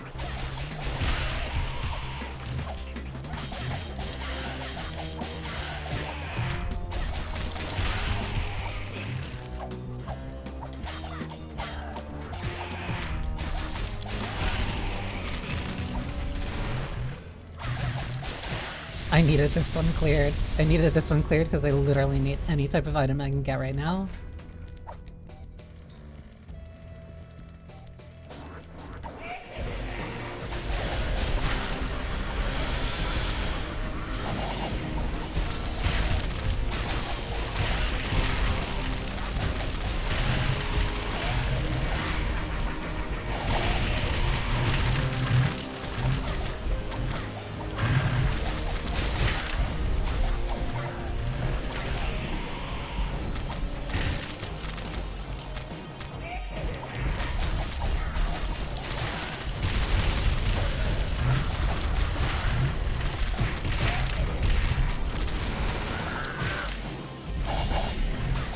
I'm so mad.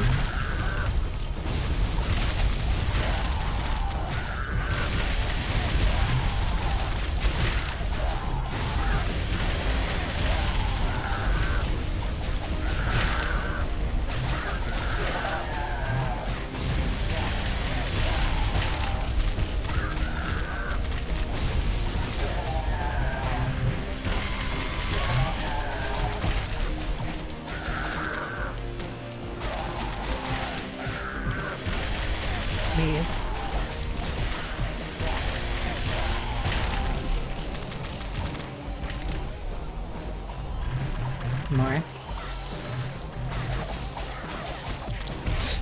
I hate you. I hate that pull down. And then the one with the running hit, whatever.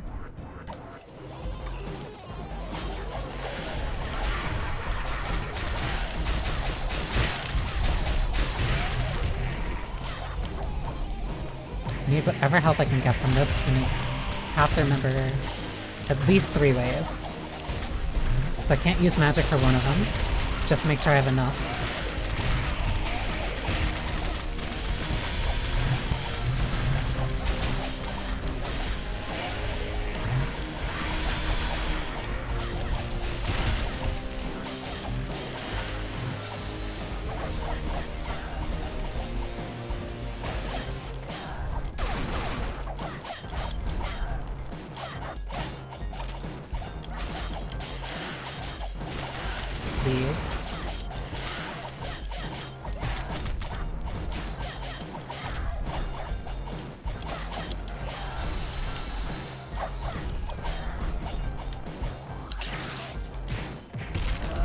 Oh, okay. I can at least try doing that then. Second wave.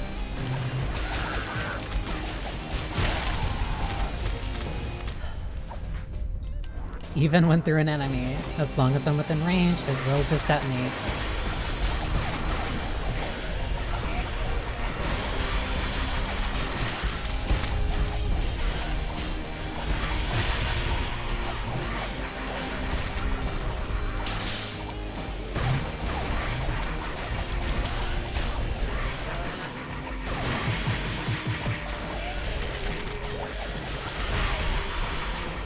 What hit me? I couldn't even see.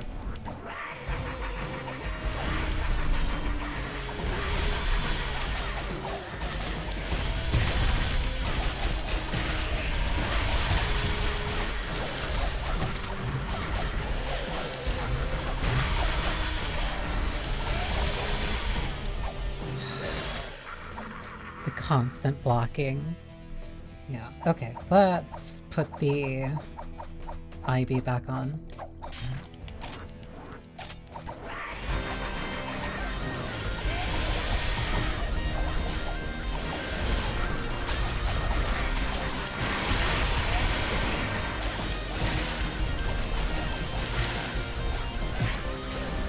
The frequent blocking on top of other enemies constantly also attacking means I get, like, way fewer chance of, like, doing actual damage. I'm always on the back foot.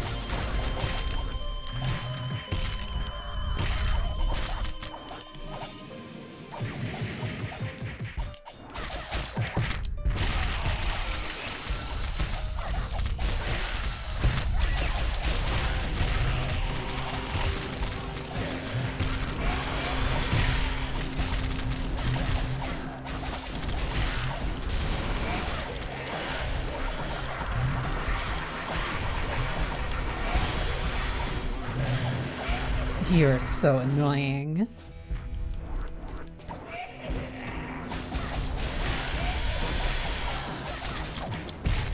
I was directly above you, whatever. Because there's one guy attacking me from an angle that I can't do much at. The chainsaw I have to be right on top of.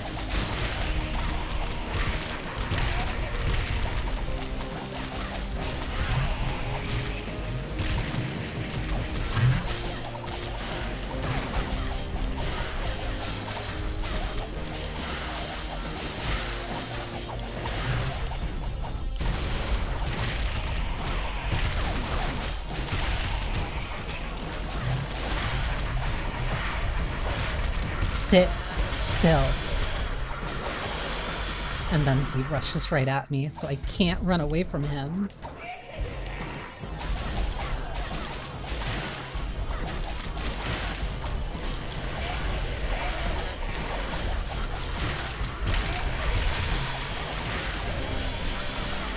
I didn't even realize how low my health was.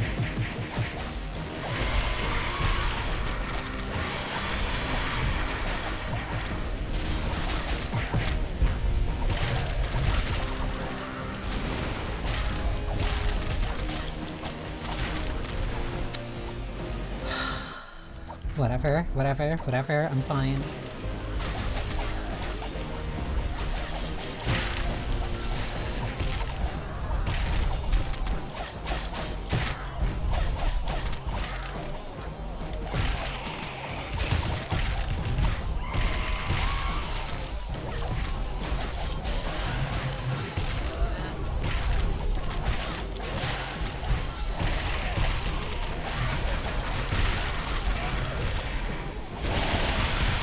I'm just not dealing with those two.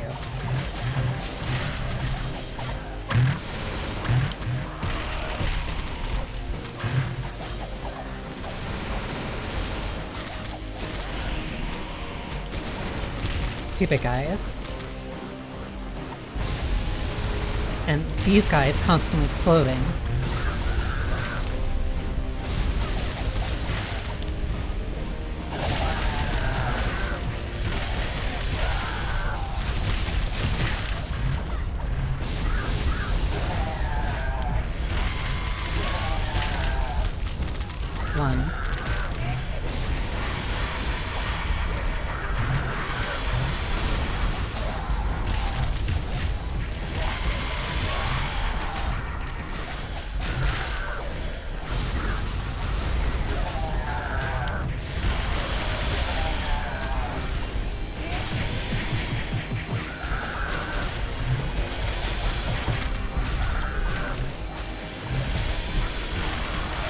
Guy with a knife, chainsaw.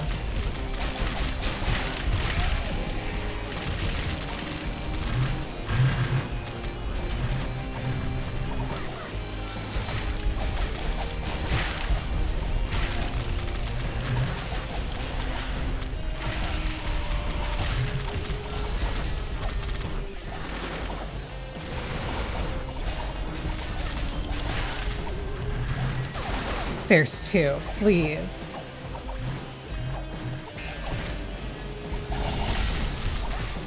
I just don't want to deal with you.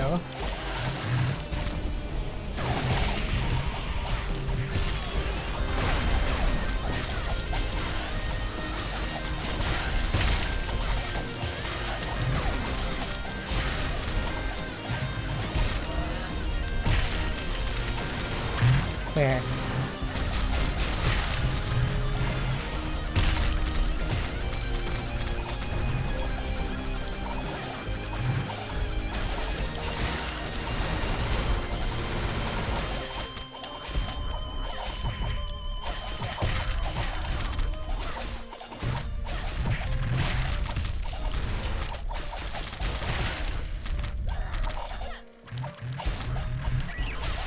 The fact that they also will stall that windmill attack? No.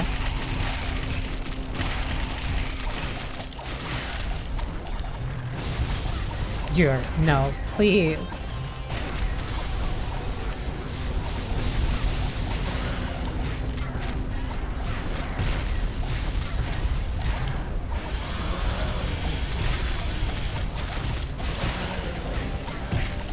Just designed to make my life hell.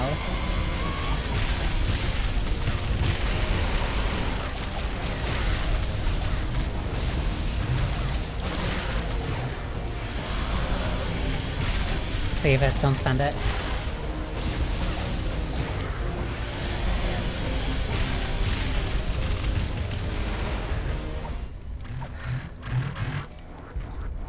For some reason I was expecting another wave.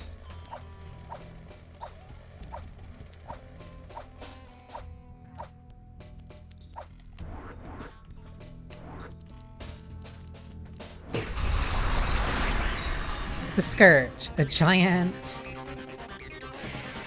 robot dragon on the moon.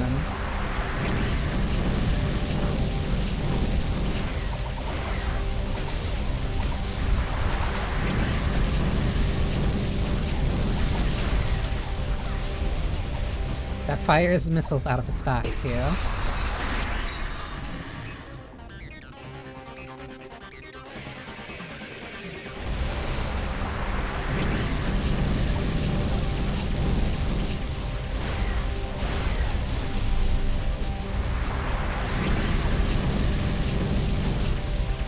I don't know what I'm supposed to dash through that.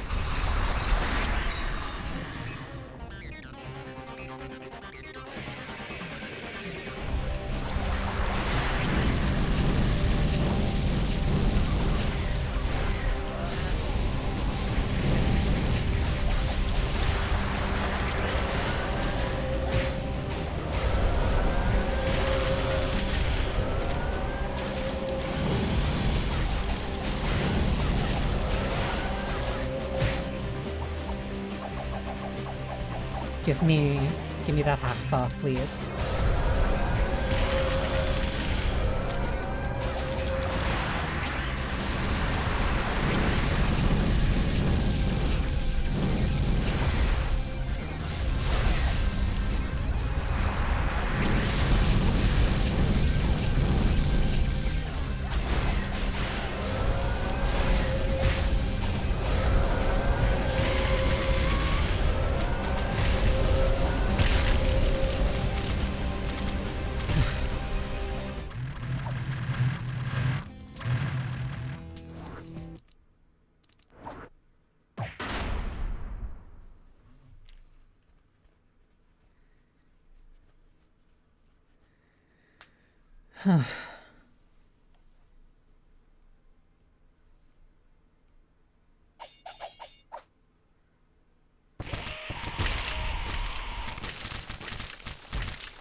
And then my last target just gets taken out by somebody else.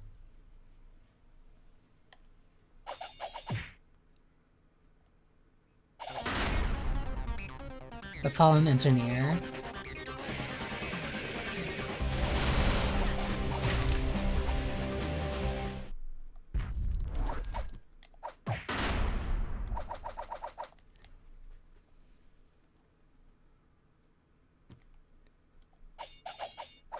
This section really just throws a lot at you. I can jump during that cutscene. Interesting.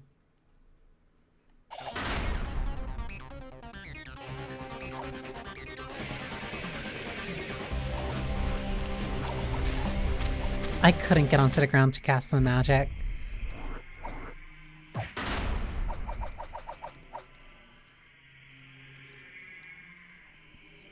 I need to cast it like immediately or else I'm gonna keep dying in one hit. Because this dude also gave me a lot of trouble when I was doing the arcade challenges. And I didn't have my beads there or a bunch of upgrades either.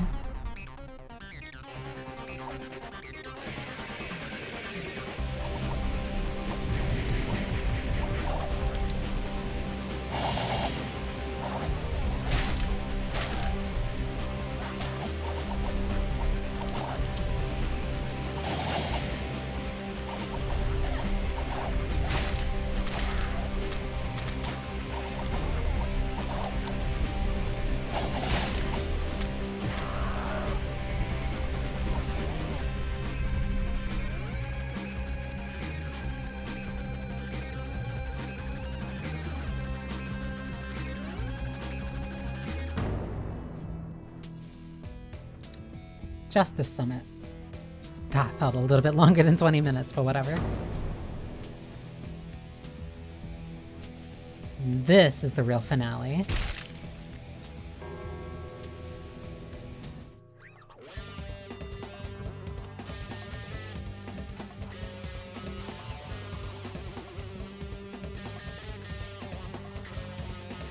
Which is admittedly also a really cool way for them to throw back to the first game.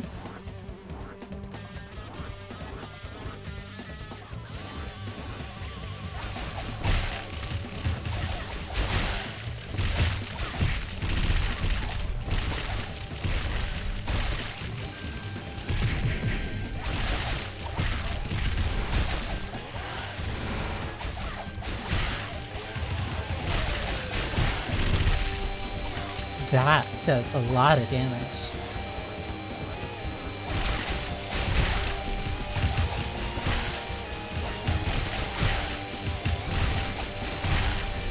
So I'd rather just not even give them a chance.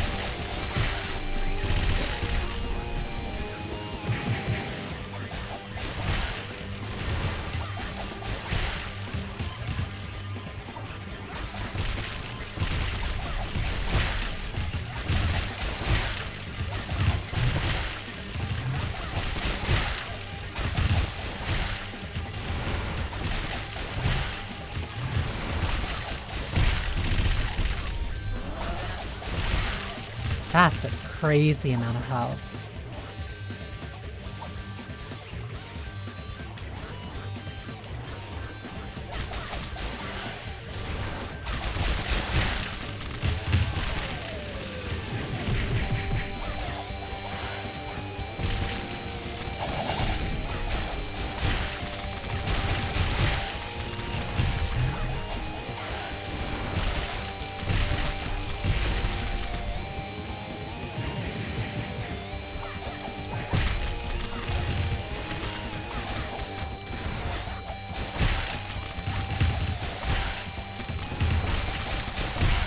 Please.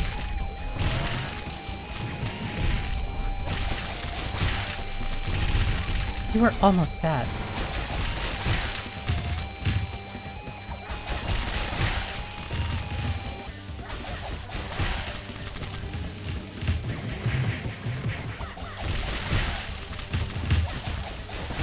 Thankfully, it's really easy to side switch them.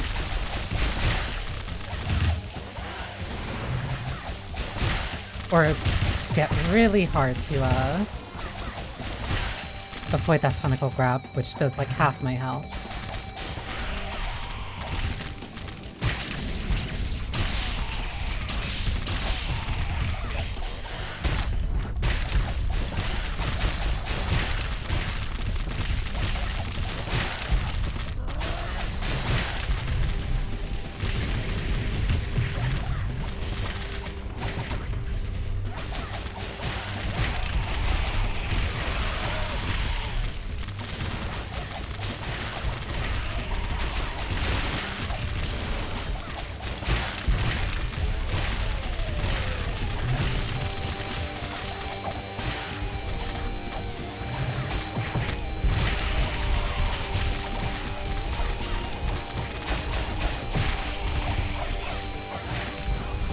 Eight.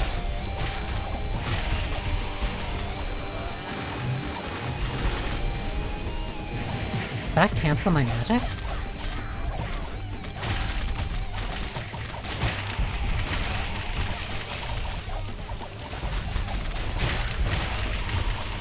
At least these ones won't be invisible.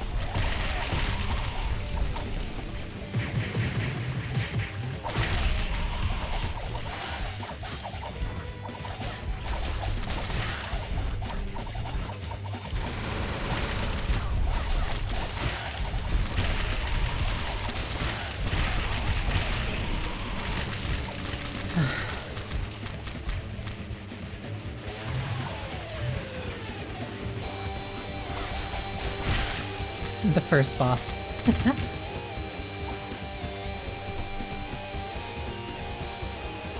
Which I only remember because the XBLA demo like gets you, I think, all the way up to them, but it doesn't kill them.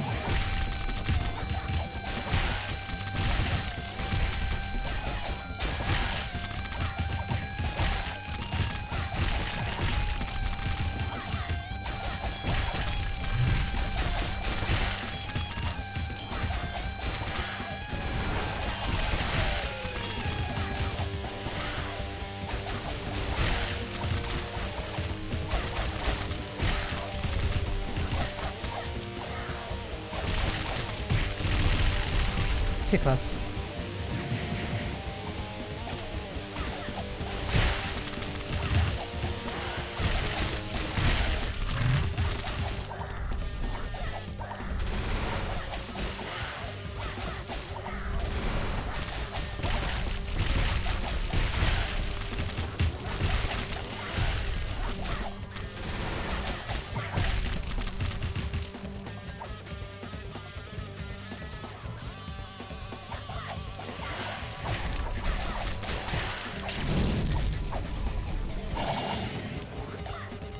Okay, that's a bunch of damage.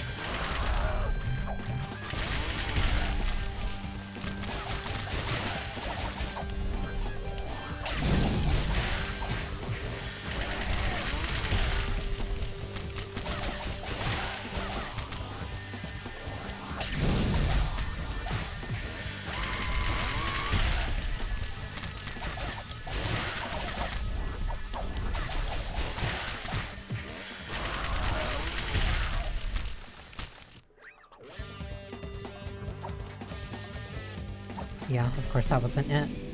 Here it is.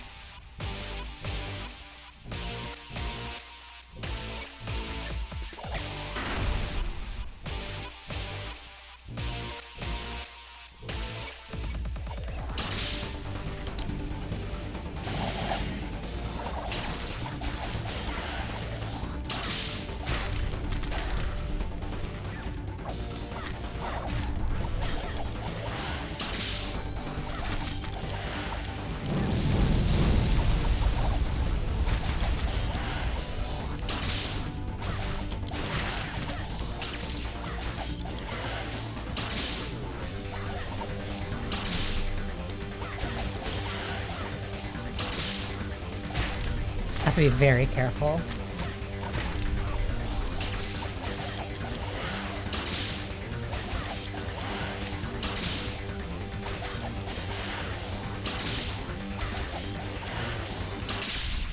I say right before it hits me. Okay, and it only starts here, so that's not too bad, but we only have one bit of magic to make it through.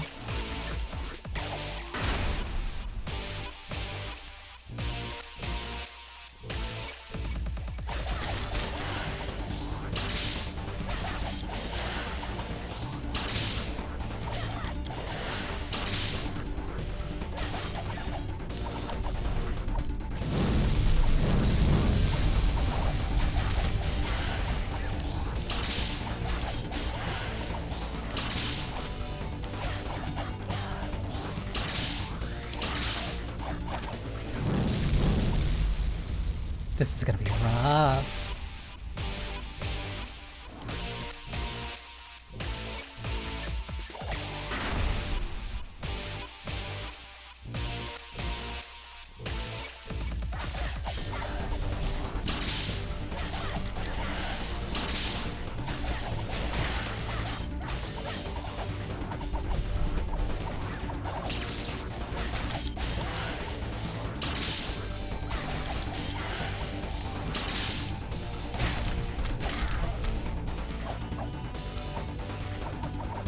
I need...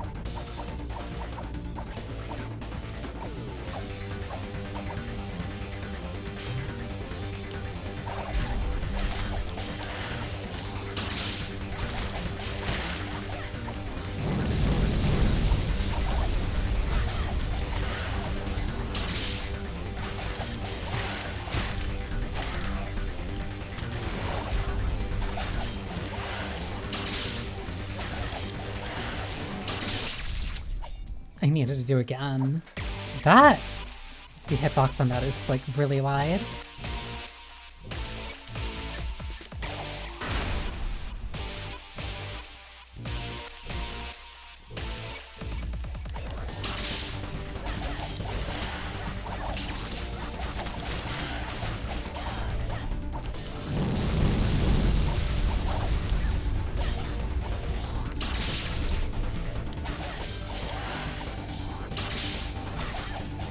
That's also why I'm not getting super close to him when he's, like, launching it either.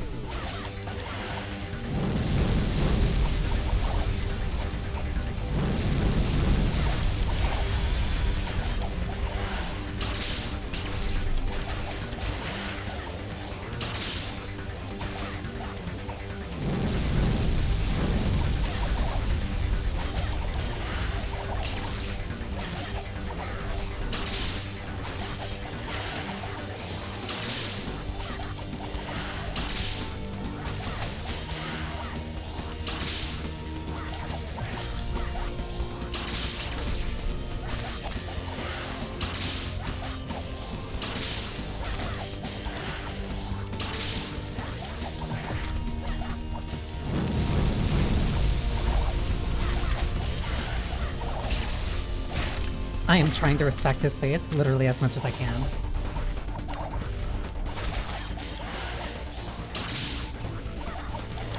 Because it only takes like one bad judgment and then I get hit.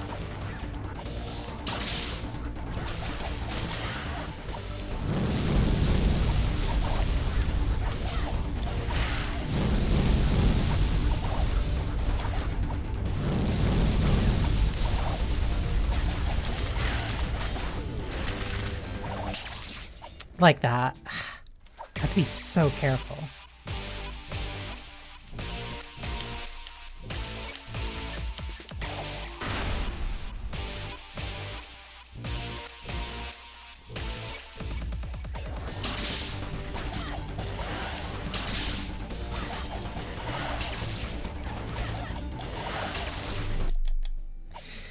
Yeah, and the lightning also lingers too, so I can't dodge into it to be safe.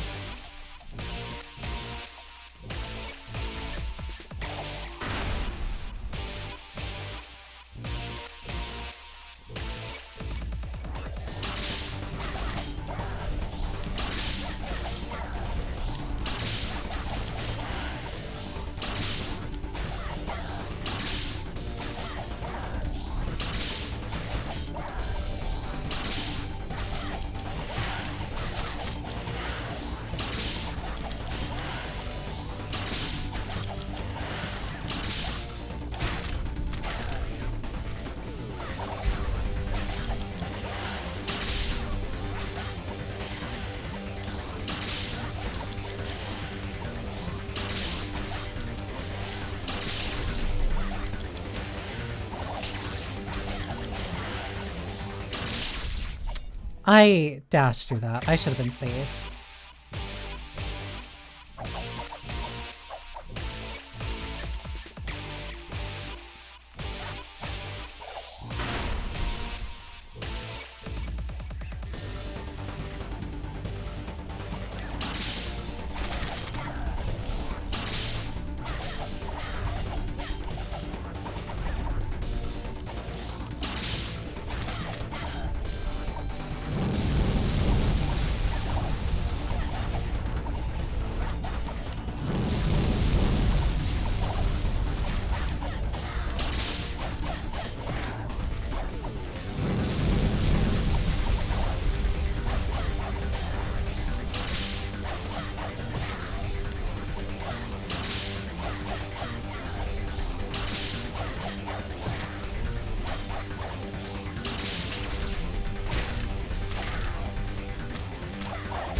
I couldn't see you.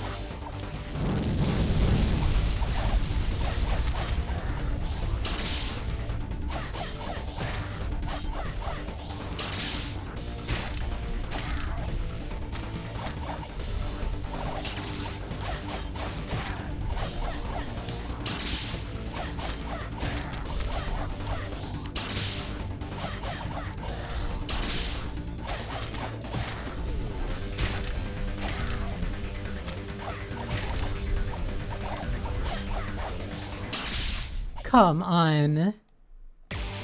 I was right on top of him.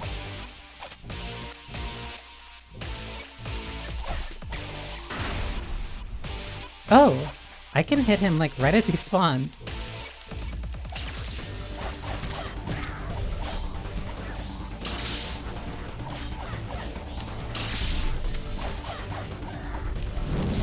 He obscured himself with his own orb.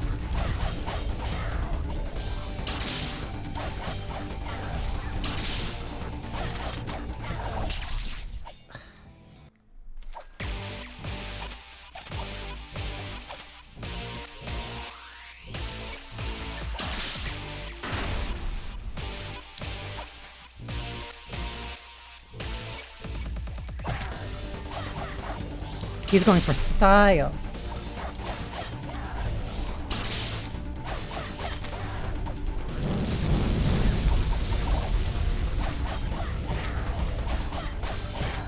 He's an engineer, not a swordsman. I hate this. I dashed through.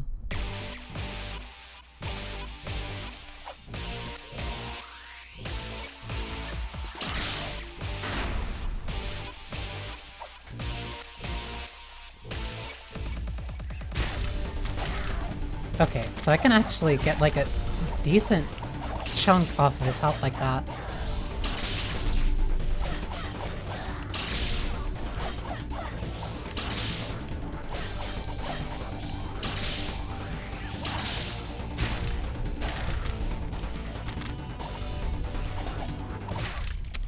Okay, this is actually interesting.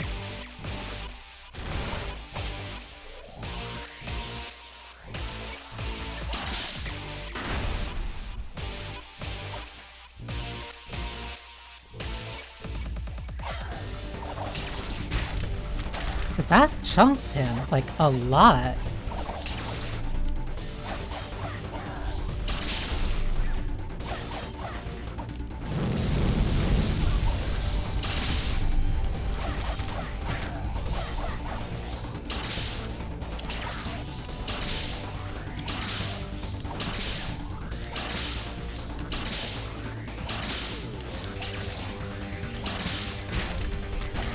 A full charge did so much. Oh my god.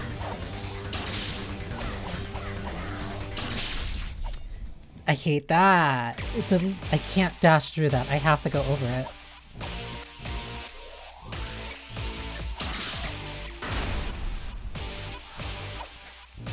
I can just hold it, because that's not me timing it.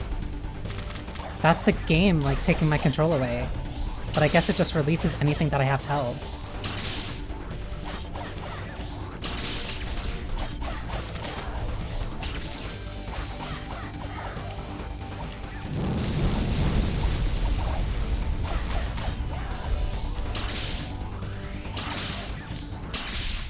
That hit behind him, whatever.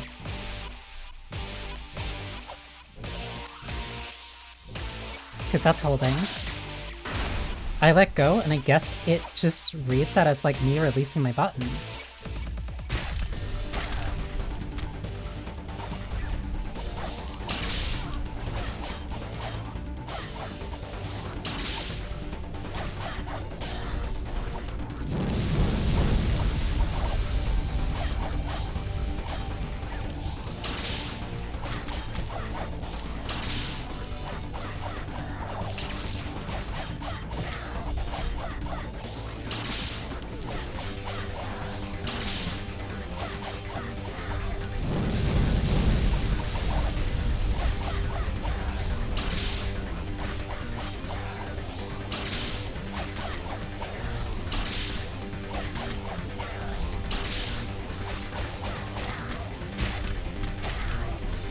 That really significantly cuts down on this fight.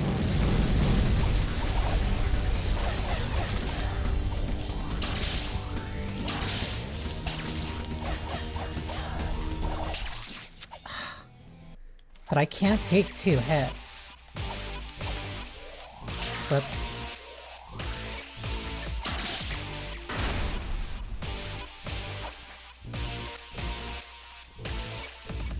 I'm playing this like Dark Souls now. I have to see wherever I can get like long, big hits in.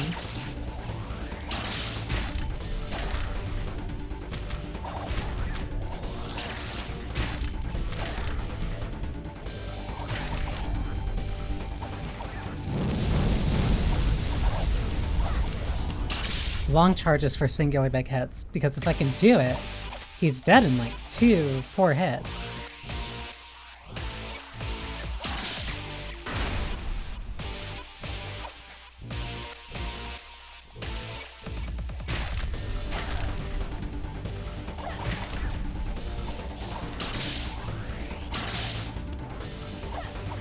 That has to be plain blank though.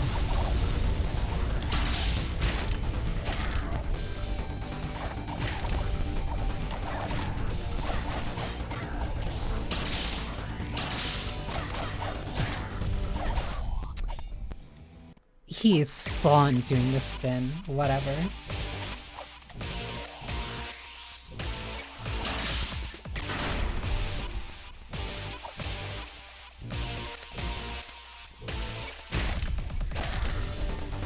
I'm hearing the audio issue again.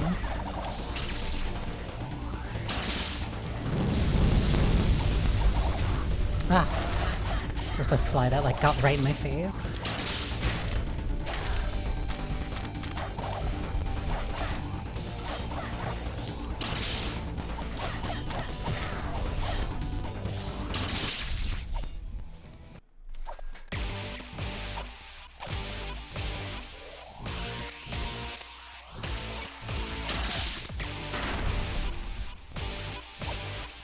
I'm honestly surprised doing that isn't messing with the game more.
Can't believe that that worked. That, I feel... That's so funny. That's so funny that that's like how I ended up doing it. Because I remember having to do that fight at the end of the arcade. Because you have to do that fight at the end of the challenges of... like, that's how I got the Yako avatar. Stagnant Nightmare.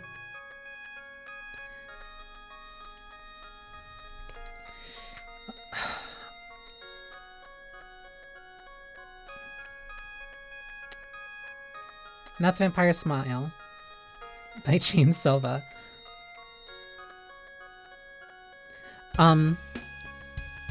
Because that gave me so much trouble in the arcade. But no, that was really... Name that move. No, that was really interesting. That's a very... Completely came up with that, like, on the point.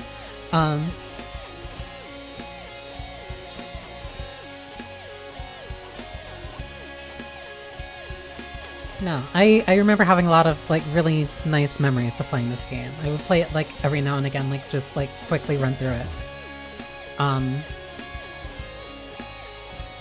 Really good for a solo developer. 2D action. I would even still call it, like, character action. Like... Even compared to a lot of 2D action games that are, like, inspired by DMC,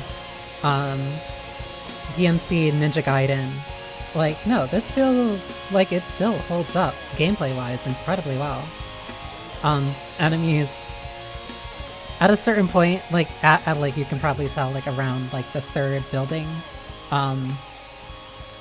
you can see the Ninja Gaiden influence in, like, how very... belligerent it can get, but no, I still had like a lot of fun times with this. Vaguely fitting under the guise of spooky, just kind of as justification for me to keep playing it, or at least to play it one more time and to get an achievement that I didn't get before. But yeah, that is probably it for right now though. Tomorrow should be the finale for Great Villainous.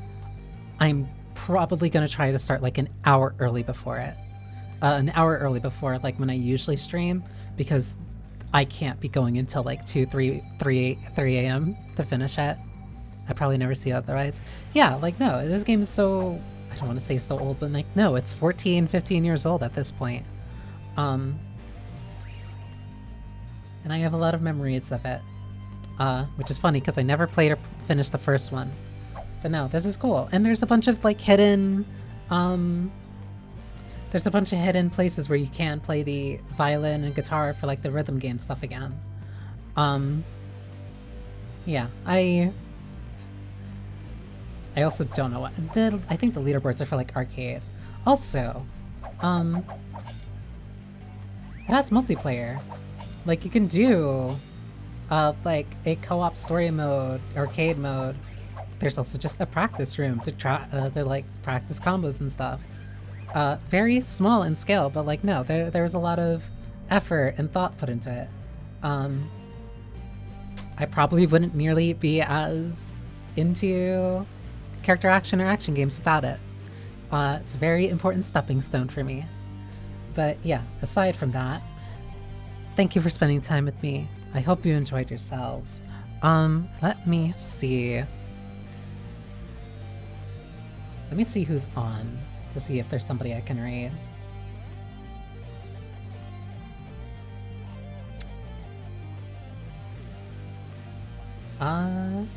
Delphi's on.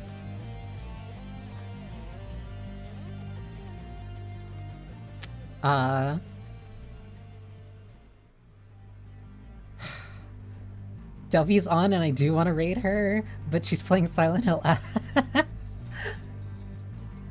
So I can't raid her. Let me see if I can find...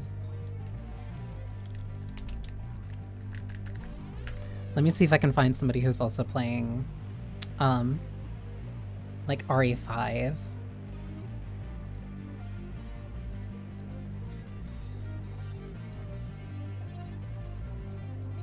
Like RE4, RE5, or RE6.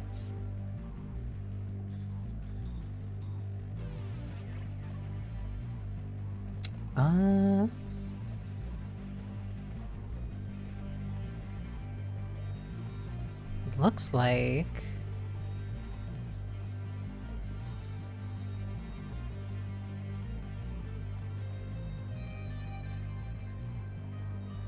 They're cute, and they're doing Leon's campaign.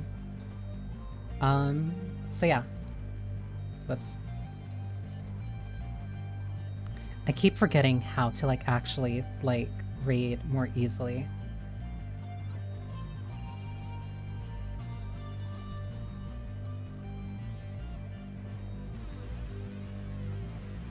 Gonna set this up so that I can read. I'm gonna set this up, and then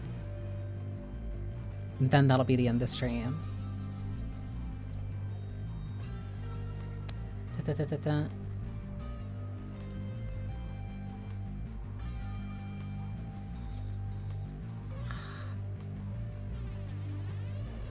Can I search by the specific name?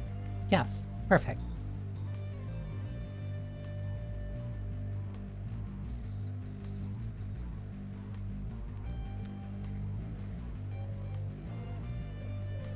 Okay, thank you for spending time with me. I hope you enjoyed yourselves. Have a wonderful morning, noon, and night, no matter when you're watching this. Take care of yourselves, be kind to yourselves and others. And yeah, let's raid on somebody partway through RE6 for Leon's campaign. Johnny!